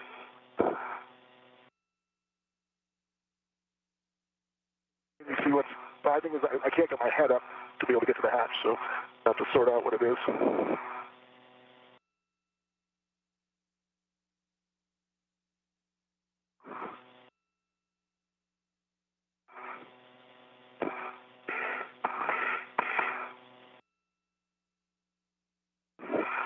Your foot is inside the bungee. Raise your right foot. And I put it off. Lift that foot. Lift it as much as you can. Which way? Up towards your back. Okay, you're clear. No, you're not clear. That's the heel. Okay. That's better. Thank you. All right. Let me make sure I can find my SCU here. And make sure I can rotate to get to the hatch. Inside with the thermal cover closed. And I can see the hatch key lever. I'm ready for more steps, Stephanie. And Chari just confirmed that the hatch is closed. Remove the SCU from the stowage pouch. Then remove your DCM covers. Velcro the cover to the DCM and connect your SCU to DCM. in works. Works for one as well. The view you're seeing now is of the equipment lock of the Quest airlock. Our spacewalkers are actually on the other side of the door that our astronaut Caleb Barron, right in the middle there, is looking through. They just configured themselves in the crew lock portion, again on the other side of that door, and have closed the hatch, and now they're working on some last-minute steps. Then they'll be working with their suit IVs, who you see here on repressurization.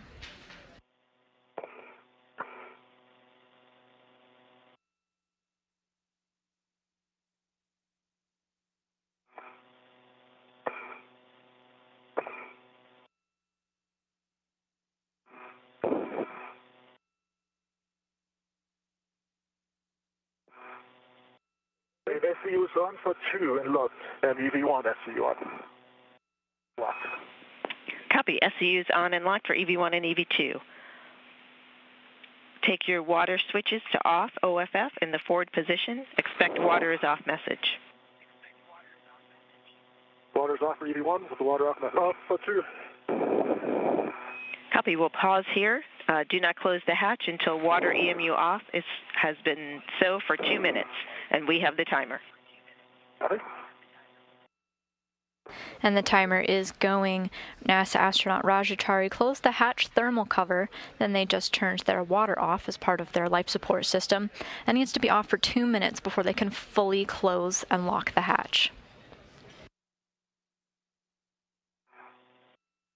You tell me, am I tipping that button again with my foot? With your foot, you're against my camera. Hang on, it's like I can close my camera.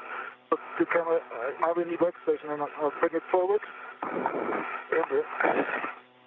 It gives you more space. Okay. Yeah, I just need a little bit more while I close the hatch, and then I can move back this way again. Yeah.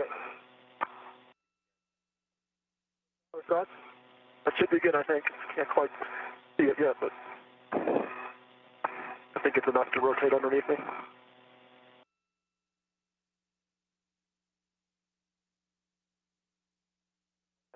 That's good now. I'm good.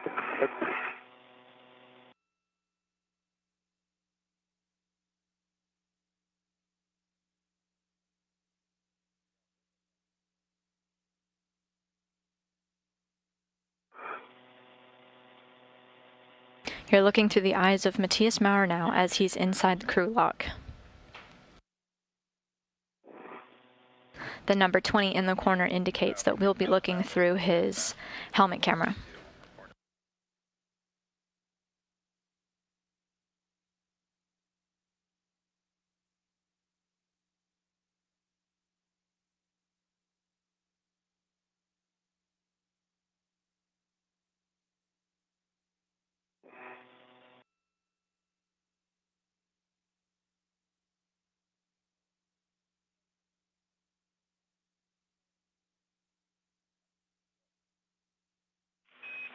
Roger, and Matthias, 2 minutes, the 2-minute timer has expired.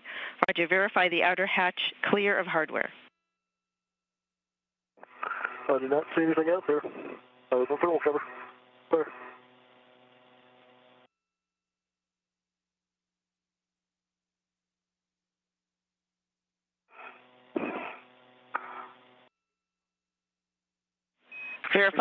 Verify hatch position per hatch decal.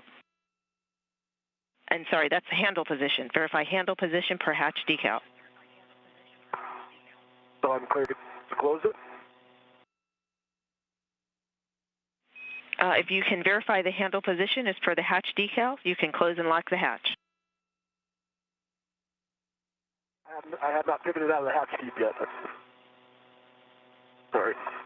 Oh, I see what you're asking me. Yes. It is in the... Sorry.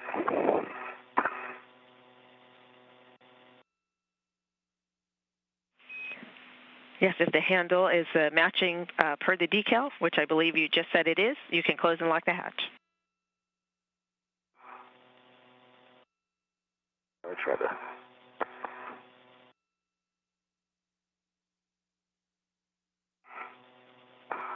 All right, Matthias, I'll be kicking you here. Yeah, come in. Take all the space that you need. I could even hold you if that gives you stability. Just can't tell what's above my head. back here. That's what keeps snagging me.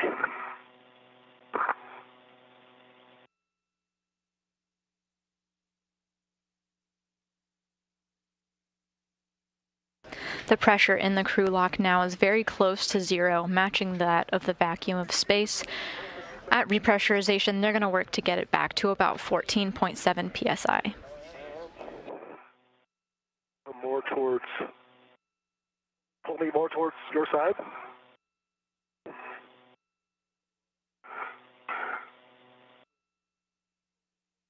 Like this? Yep, that's better. Thank you. Much better. Thanks.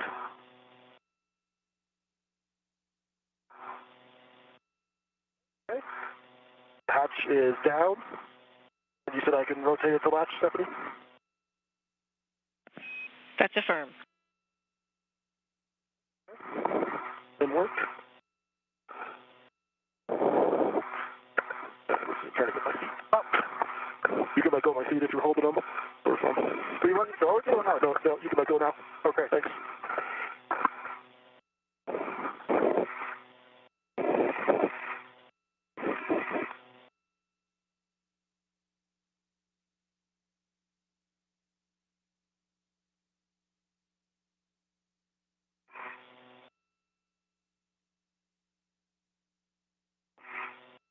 Okay, the hatch is locked in the lock position, putting the top to tab is unlocked. Copy. Nice work with the hatch. Okay.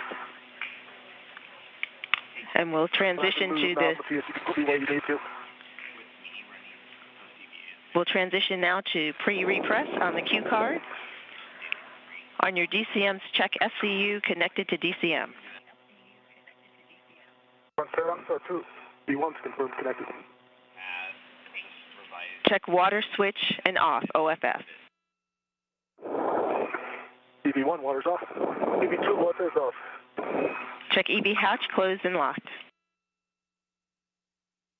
EV hatch is closed and locked. On the UIA, check oxygen, EMU 1 and 2. Two valves are open. And I confirm both oxygen valves, EMU 1 and 2 are open. Take power, EV 1 and 2 switches to on. Okay, switching it to on. Check power, EV 1 and 2 LEDs are on. 2 LEDs are on. Power is also on. Check power, EV 1 and 2 volts between 18 and 19. It's 18.6 and 18.6. Copy. On your DCMs, take your power switches to SCU. Expect a warning tone.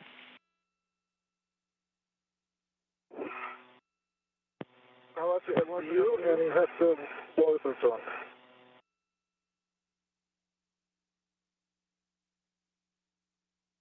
EV1's an SCU, has the warble tone. GSU said you're an SCU.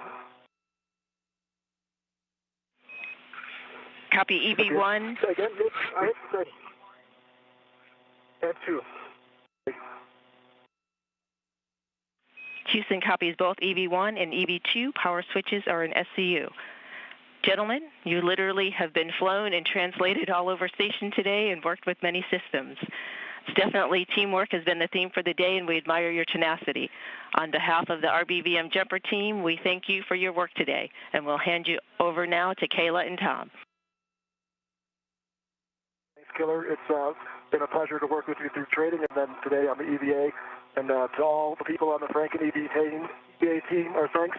The Flight Director Paul Kanya, EVR Thicker Sandy Fletcher, EVA Task Ike Terrio, and Task 2 Mitch Harder, our EMU Specialist Malik Russell, and our Airlock Helper Steve, and our Increments EVA rep as well, Michael Dino. And then thanks to Kayla and Tom for driving us around in the arm and getting us suited up, and to Mark, who continues to break records on a daily basis now.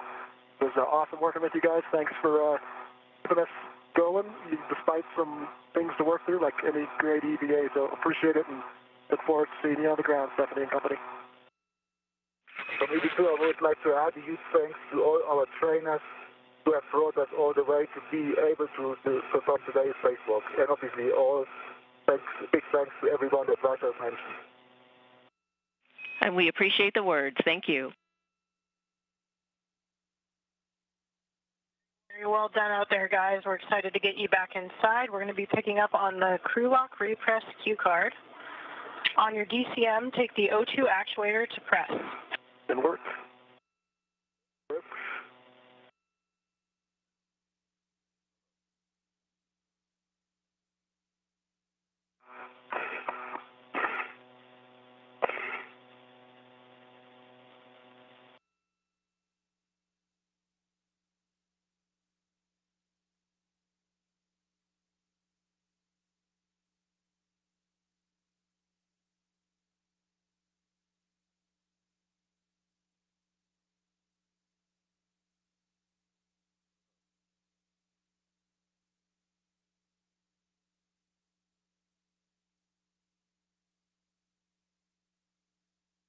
EV1 is in press.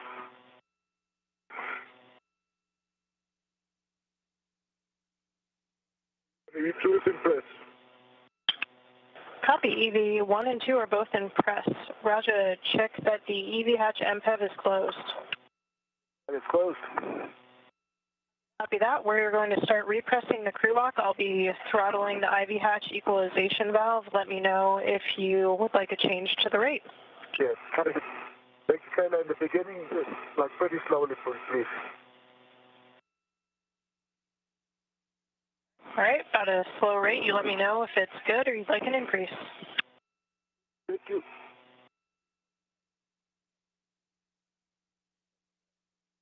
Kayla Barron just let our spacewalking astronauts know that repressurization will begin soon at their comfort level.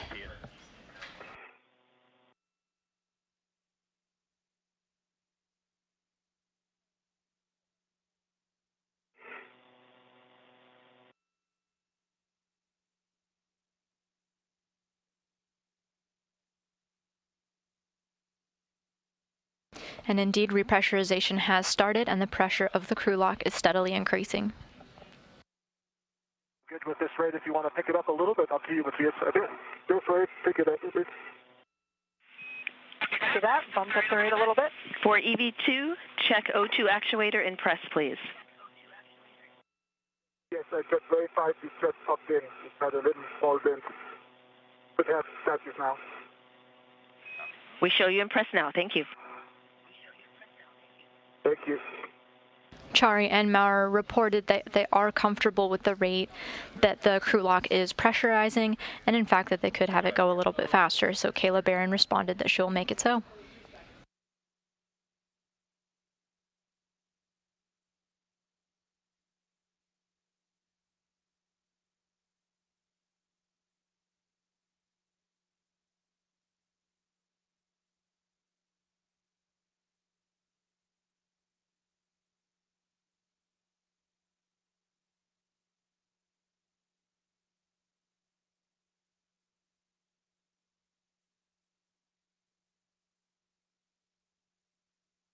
And you can pick up the rate a bit for me, right for you as well? Yep, I'm good. All right, I increased the rate a little bit. And today's spacewalk has concluded at 2:26 p.m. Central Time, 3:26 p.m. Eastern Time, totaling 6 hours and 54 minutes. As a fun fact, this is the exact time of the spacewalk that occurred just 8 days ago to the minute.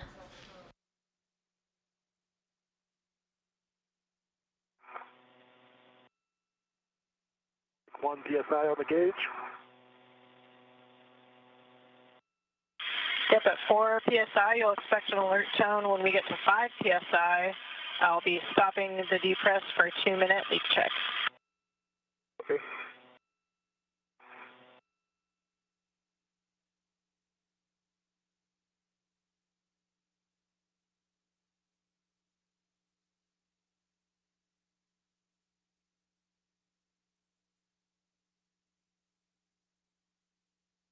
The spacewalk just 8 days ago was Rajachari's first spacewalk of his career, clocking in at 6 hours and 54 minutes. Today was the second spacewalk of his career, so he has essentially doubled his spacewalking time. Good. Keep on going. It's up to Matthias, you can pace it. If you want faster, you can sort. Yep, I think it's good rate. It's kind of a bit faster.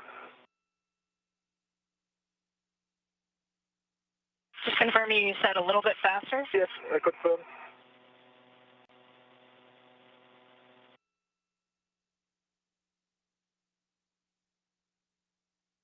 The crew lock just approached 2 psi. When the pressure approach is 5 psi, the crew can expect a momentary hold.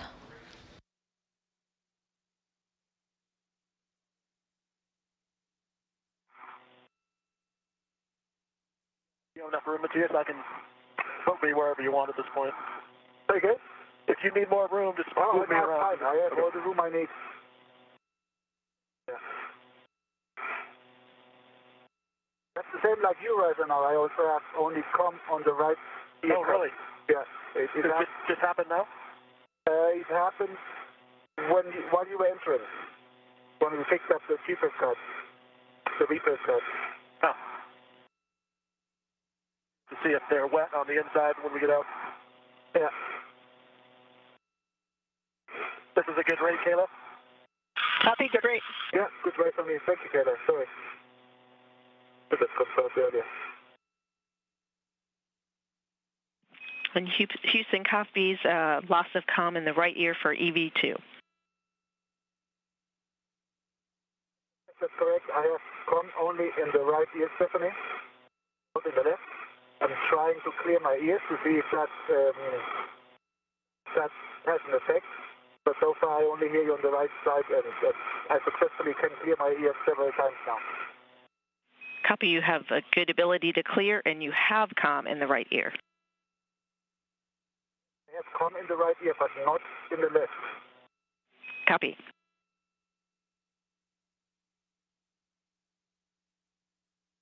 All right, we're at 5 pounds. We're going to wait 2 minutes for the crew lock pressure to stabilize, and then we're going to do a 1-minute leak check.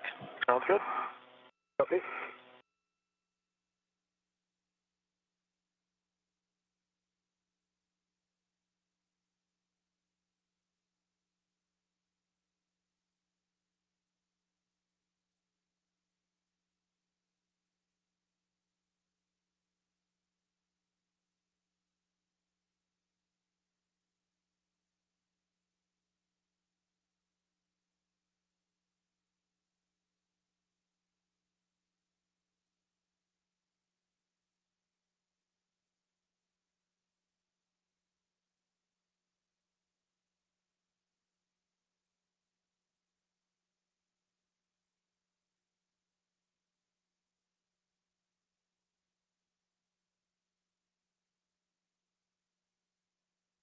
Our spacewalk today began at 7:32 a.m. Central, 8:32 a.m. Eastern Time, when astronauts Rajachari and Matthias Maurer switched their spacesuits to internal battery power.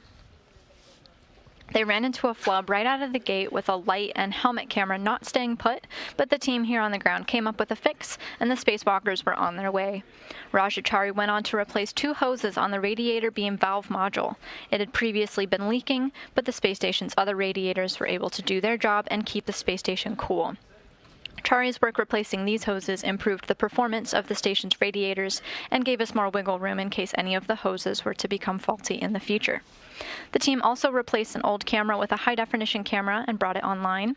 Matthias Maurer was able to make his way to the Columbus module and Bartolomeo science platform to set our robotics officers here on the ground up for success for future installation of science experiments.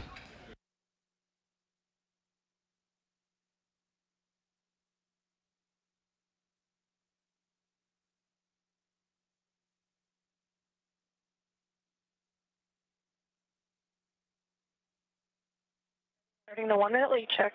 Copy. All good. So at 2:26 p.m. Central, for a total spacewalk time of 6 hours and 54 minutes, the 248th spacewalk in support of International Space Station assembly, maintenance, and upgrades has concluded. This is the third spacewalk of 2022 and the fourth spacewalk of Expedition 66. This was the second spacewalk of Chari's career, his first occurring just 8 days ago, so his total spacewalking time brings us to 13 hours and 48 minutes. This was Matthias Mauer's first ever spacewalk, so the total time of our spacewalk today is the total spacewalk time of his career, 6 hours and 54 minutes. Among the total spacewalking time of those 248 spacewalks, our spacewalkers have spent 65 days, 8 hours, and 25 minutes suited up and outside of the International Space Station in support of maintenance and upgrades.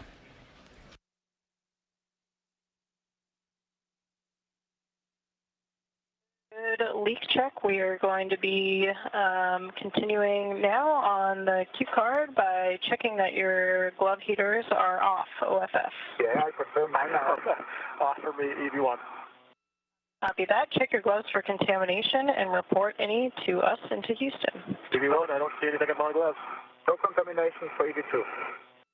Copy that. No signs of contamination. A reminder that cuff 1 symptoms that resolve upon repress should be reported as cuff 2 to ensure your proper DCS treatment. And if you have any DCS symptoms, leave the O2 actuator in press to maintain a higher suit pressure. EV2 copy. Copy. Take your O2 actuator to IV.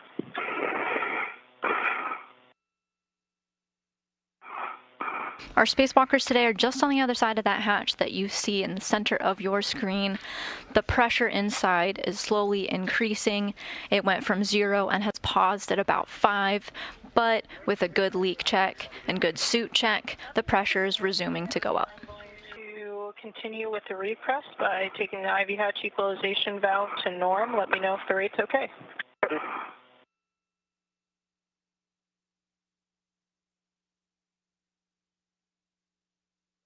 Good for EV2. It's fine for me. You said it's okay for you with this? Yes, everything is okay for me. Copy, good rate. Good rate. When the crew lock differential pressure is about 0, expect an alert tone. Copy. Copy.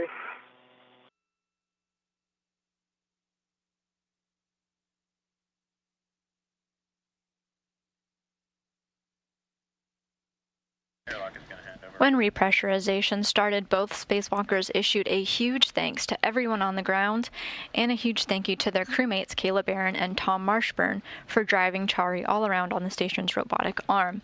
They also sent their congratulations to their crew member Mark Vandehei, who they said just continues to break records.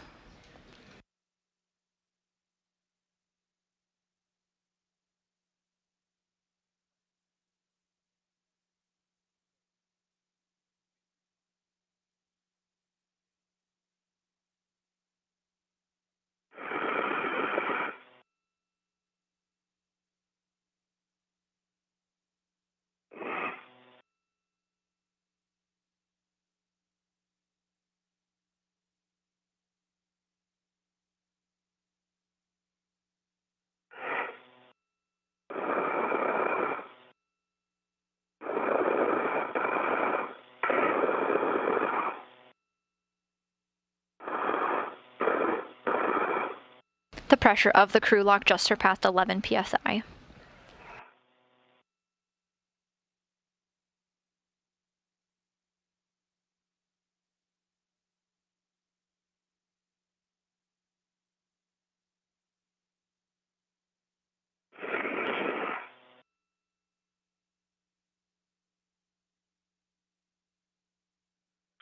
Once pressure is equalized across the hatch, we're going to be opening the hatch and bringing you in to dock safers and put you on the EOS.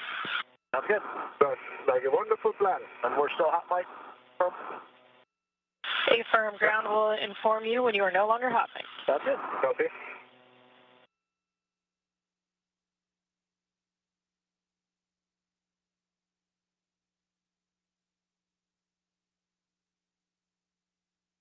Just momentarily, our suit IVs, Tom Marshburn here at the front of the screen, and Kayla Barron will work to open the hatch and bring our spacewalkers into the equipment lock.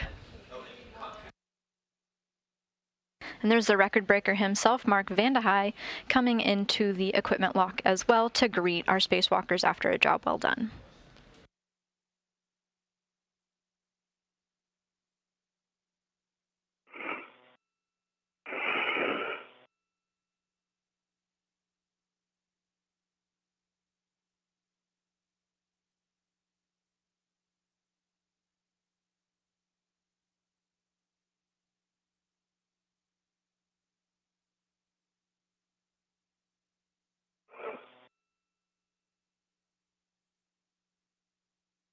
Tone for the 14.2. Hi there. With a single beep? Yeah, boy. The hatch is open, brother. Oh, gotcha.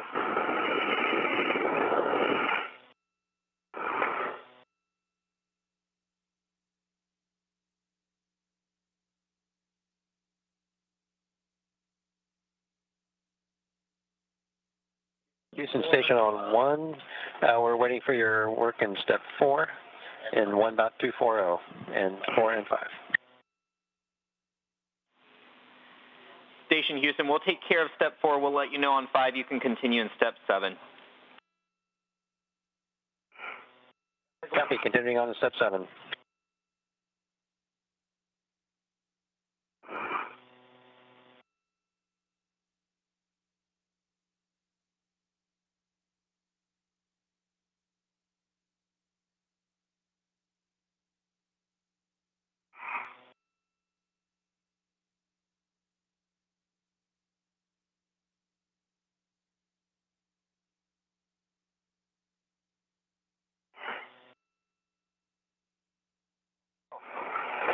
Sorry.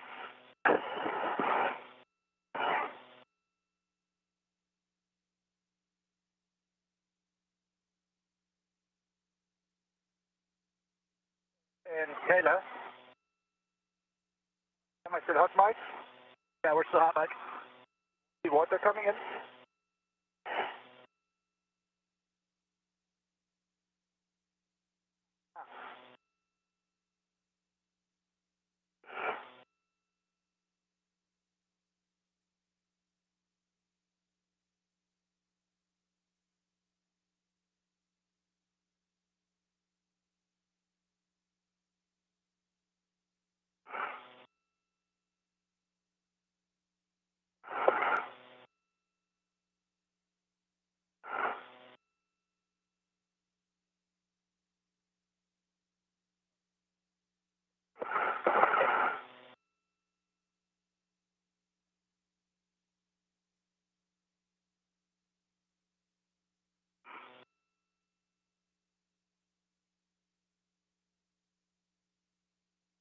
Matthias Marr was the first one out of the crew lock and is now in the equipment lock as our suit IVs, Kayla Barron and Tom Marshburn, with the help of astronaut Mark Vandehei, gets his safer units off.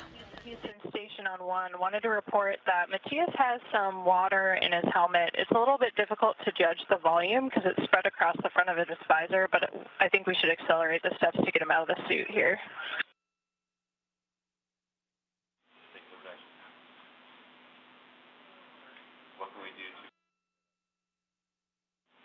We copy Kayla. We can focus all of attention on Matthias, so remove. Has the safer been removed? You can get him on the EDA and start doffing his suit first.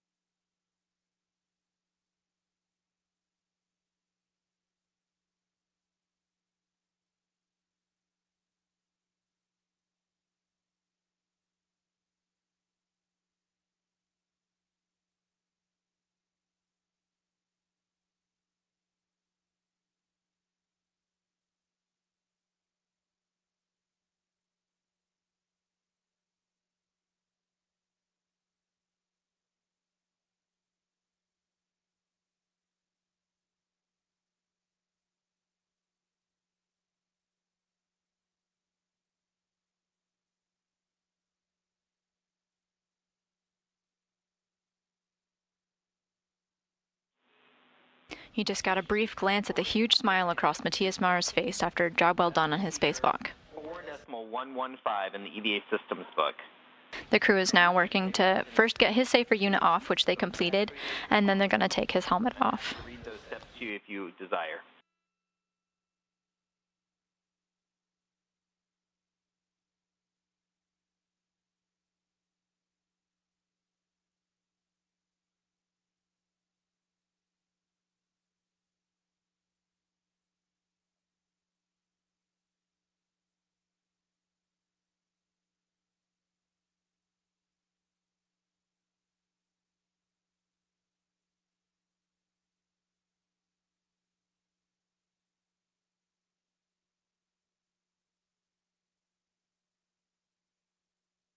Airlock on to Alex, we copy, and we got step 2 at 4.115. Copy, Mark. We're following along.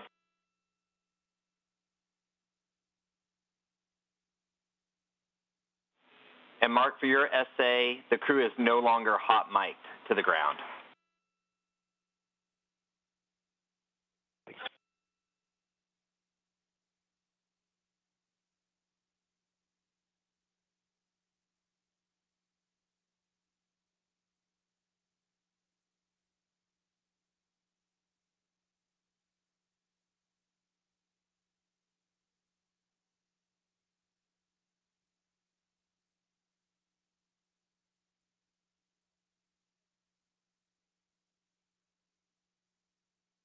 Although our ground IVs are expediting the removal of Matthias Marr's spacesuit because they noticed an excess of water in his helmet, the crew here on the ground reports that Matthias Marr is in good health and is in no danger with the excess water, but they are interested in collecting that water just to see how much ended up there.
Station Houston, on 1, we see the helmet is off. If you can help us estimate the quantity of loose water inside the helmet and report whether the hap is wet or dry.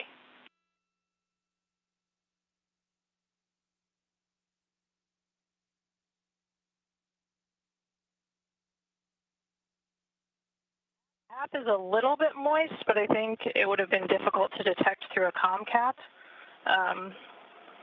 Let us talk about how much water we think it is. Kayla Barron removed the helmet of ESA astronaut Matthias Marr, and now they're evaluating the HAP, or the helmet absorption pad. Barron reported that it was a little bit damp. Maybe a 8 to 10 inch diameter circle thin film of water on the helmet. Mark's going to take a picture, and there is water at his vent port at the back of his neck ring.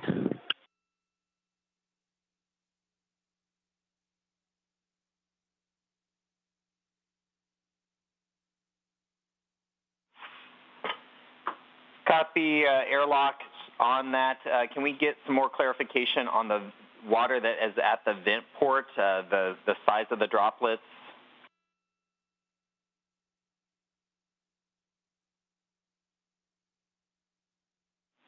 Copy the photos. Also, we'd like you to remove the HAP and take photos of the HAP, especially if you can get a thickness from a side view.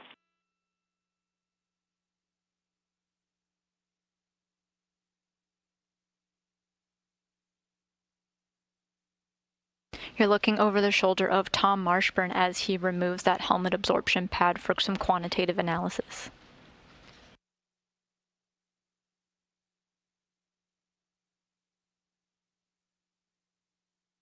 Alice, is maybe another way to describe the amount of water on the helmet? Tom said there's about 30 to 50% of the visor is coated with a layer of water. Copy, 30 to 50% coated with water.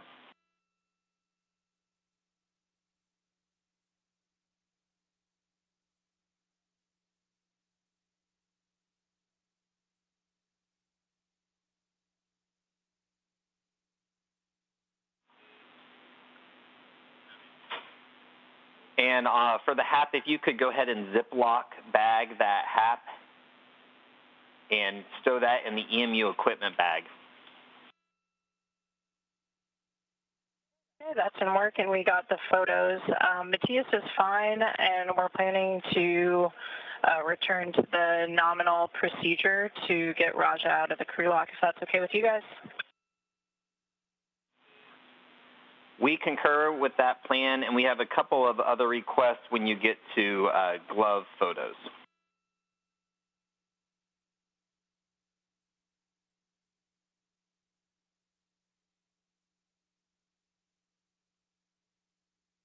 Kayla Barron removed the helmet of ESA astronaut Matthias Marr and took documentation, took some photos and some visual reports of the inside of the water in his helmet.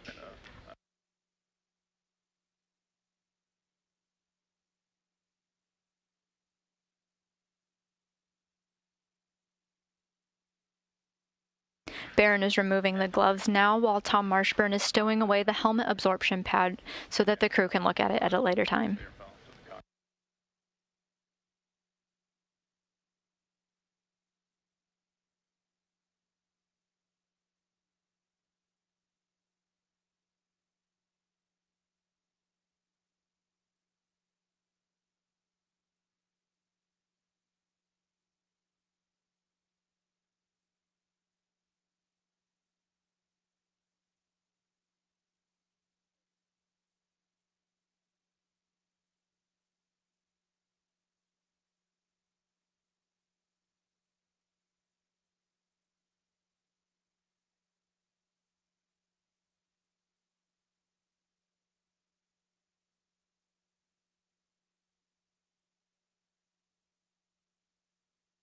We're in a brief handover period. However, the ground team here working the spacewalk is thinking up ways that they can get more data from the crew, whether that's looking at Matthias Marr's head or parts of his spacesuit, so that they can determine just how much water was found. In the meantime, Kayla Barron is going to be working to get our astronaut Rajachari out of the crew lock and into the equipment lock.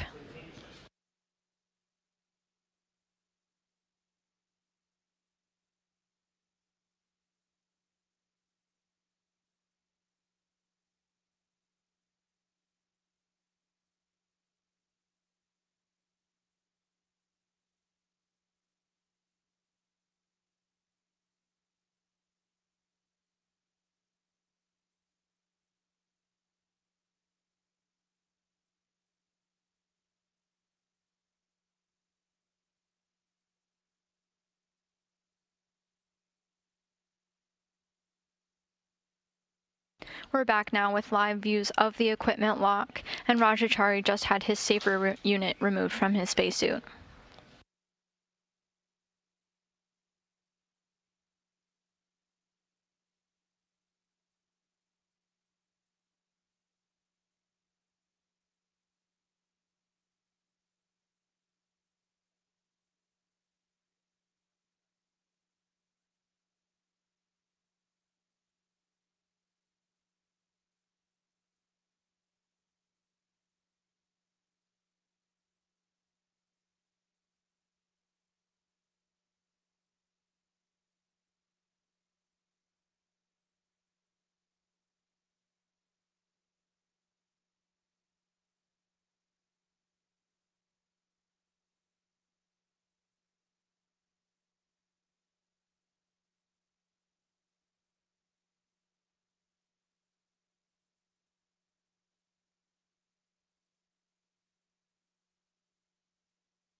Both of our spacewalking astronauts are now back in the equipment lock section of the Quest airlock. When Matthias Marr entered the equipment lock, it was noted that Marr had water in his helmet. At no time was he in any danger, but Marr did not know any discomfort during the EVA itself. The crew is going to continue to take documentation of the water for analysis by the ground team.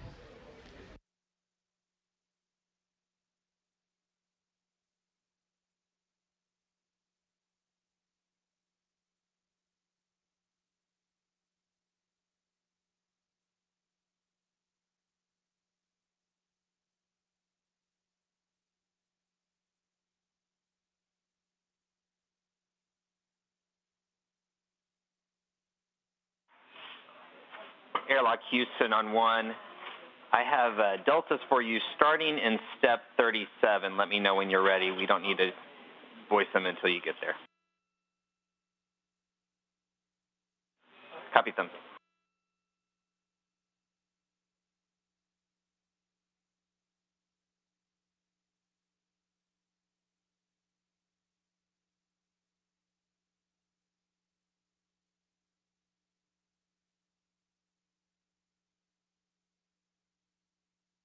The helmet absorption pad that went inside of Matthias Marr's helmet has been stowed away for further analysis. The ground crew will look at that, as well as other data that the crew provides, including they were looking at the wetness of his head and possibly the levels of his onboard consumables, like the water he was drinking.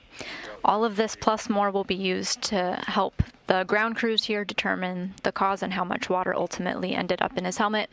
But Matthias is now safe in the equipment lock section of the Quest airlock with his helmet off.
The ground here was made aware of this water only after Matthias Marr was in the equipment lock. He did not note feeling any water in his helmet during the spacewalk himself.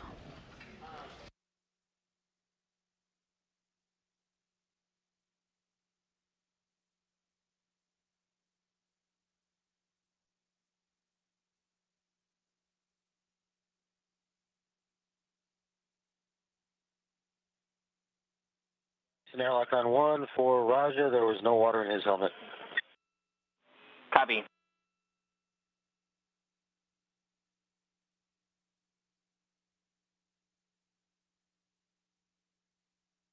Rajachari's helmet has been removed, and the crew did note that there was not any water inside.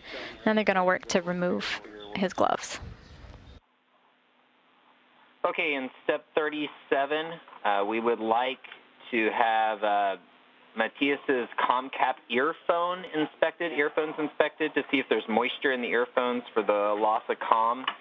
Also, we'd like to see if the comm cap absorbed any moisture from the helmet, if like the top of the comm cap is wet or damp.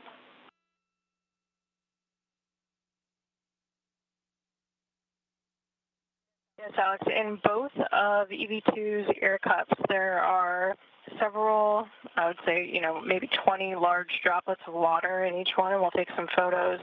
The comm cap itself doesn't really, maybe just very slightly damp, but I wouldn't call it wet by any means.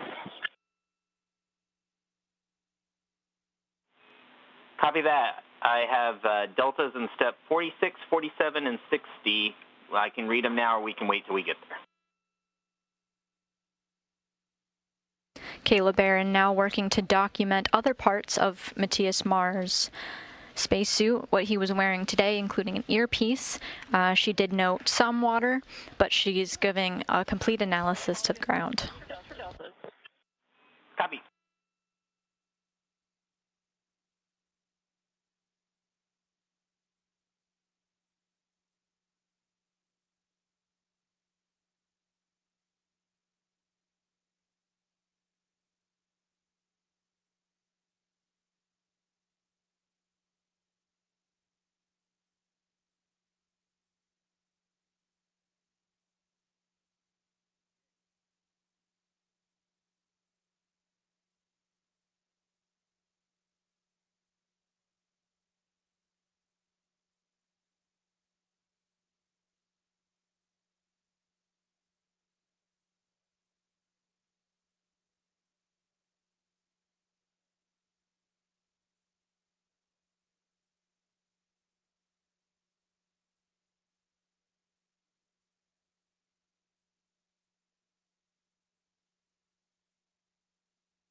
Matthias Marr is now out of the hard upper torso of his spacesuit.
Alex, we're ready for the Delta to step 46.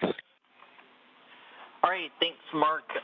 So if you could please take photos of Raja's right boot, the top of his boot, that would be appreciated. We think it may have contacted the lee at some point. And then in step 47, could you please have Matthias inspect the electroleads of his sternal harness? We had an intermittent biomed connection at the end of the EVA, and so if he could inspect the sternal harness when he doffs that, we'd appreciate it.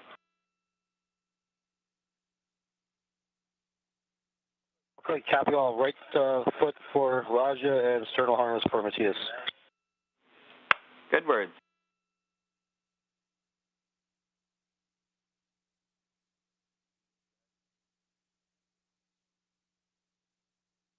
Astronauts Caleb Barron and Tom Marshburn, our suit IVs, are continuing on to help our spacewalkers out of their spacesuits today. However, they're going to continue to monitor the situation with the water in the spacesuit, taking pictures and taking notes of anything else that they may see.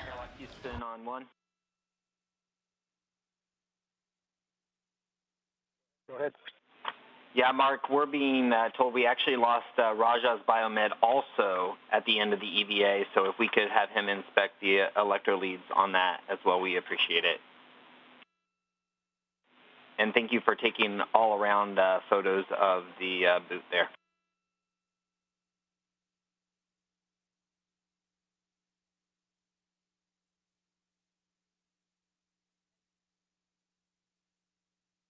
And Houston from the Airlock. Matthias's 3 connectors on his sternal harness are very well connected with moleskin and the tape that is holding it down to his skin. They're all completely intact. Copy, Tom. Great inspection.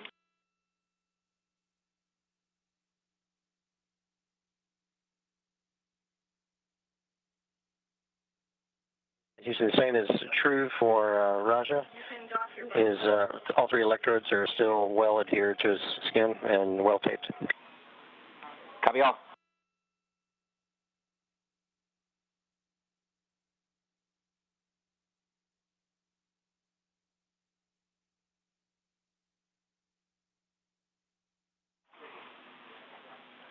And Airlock, our next delta is in step 60.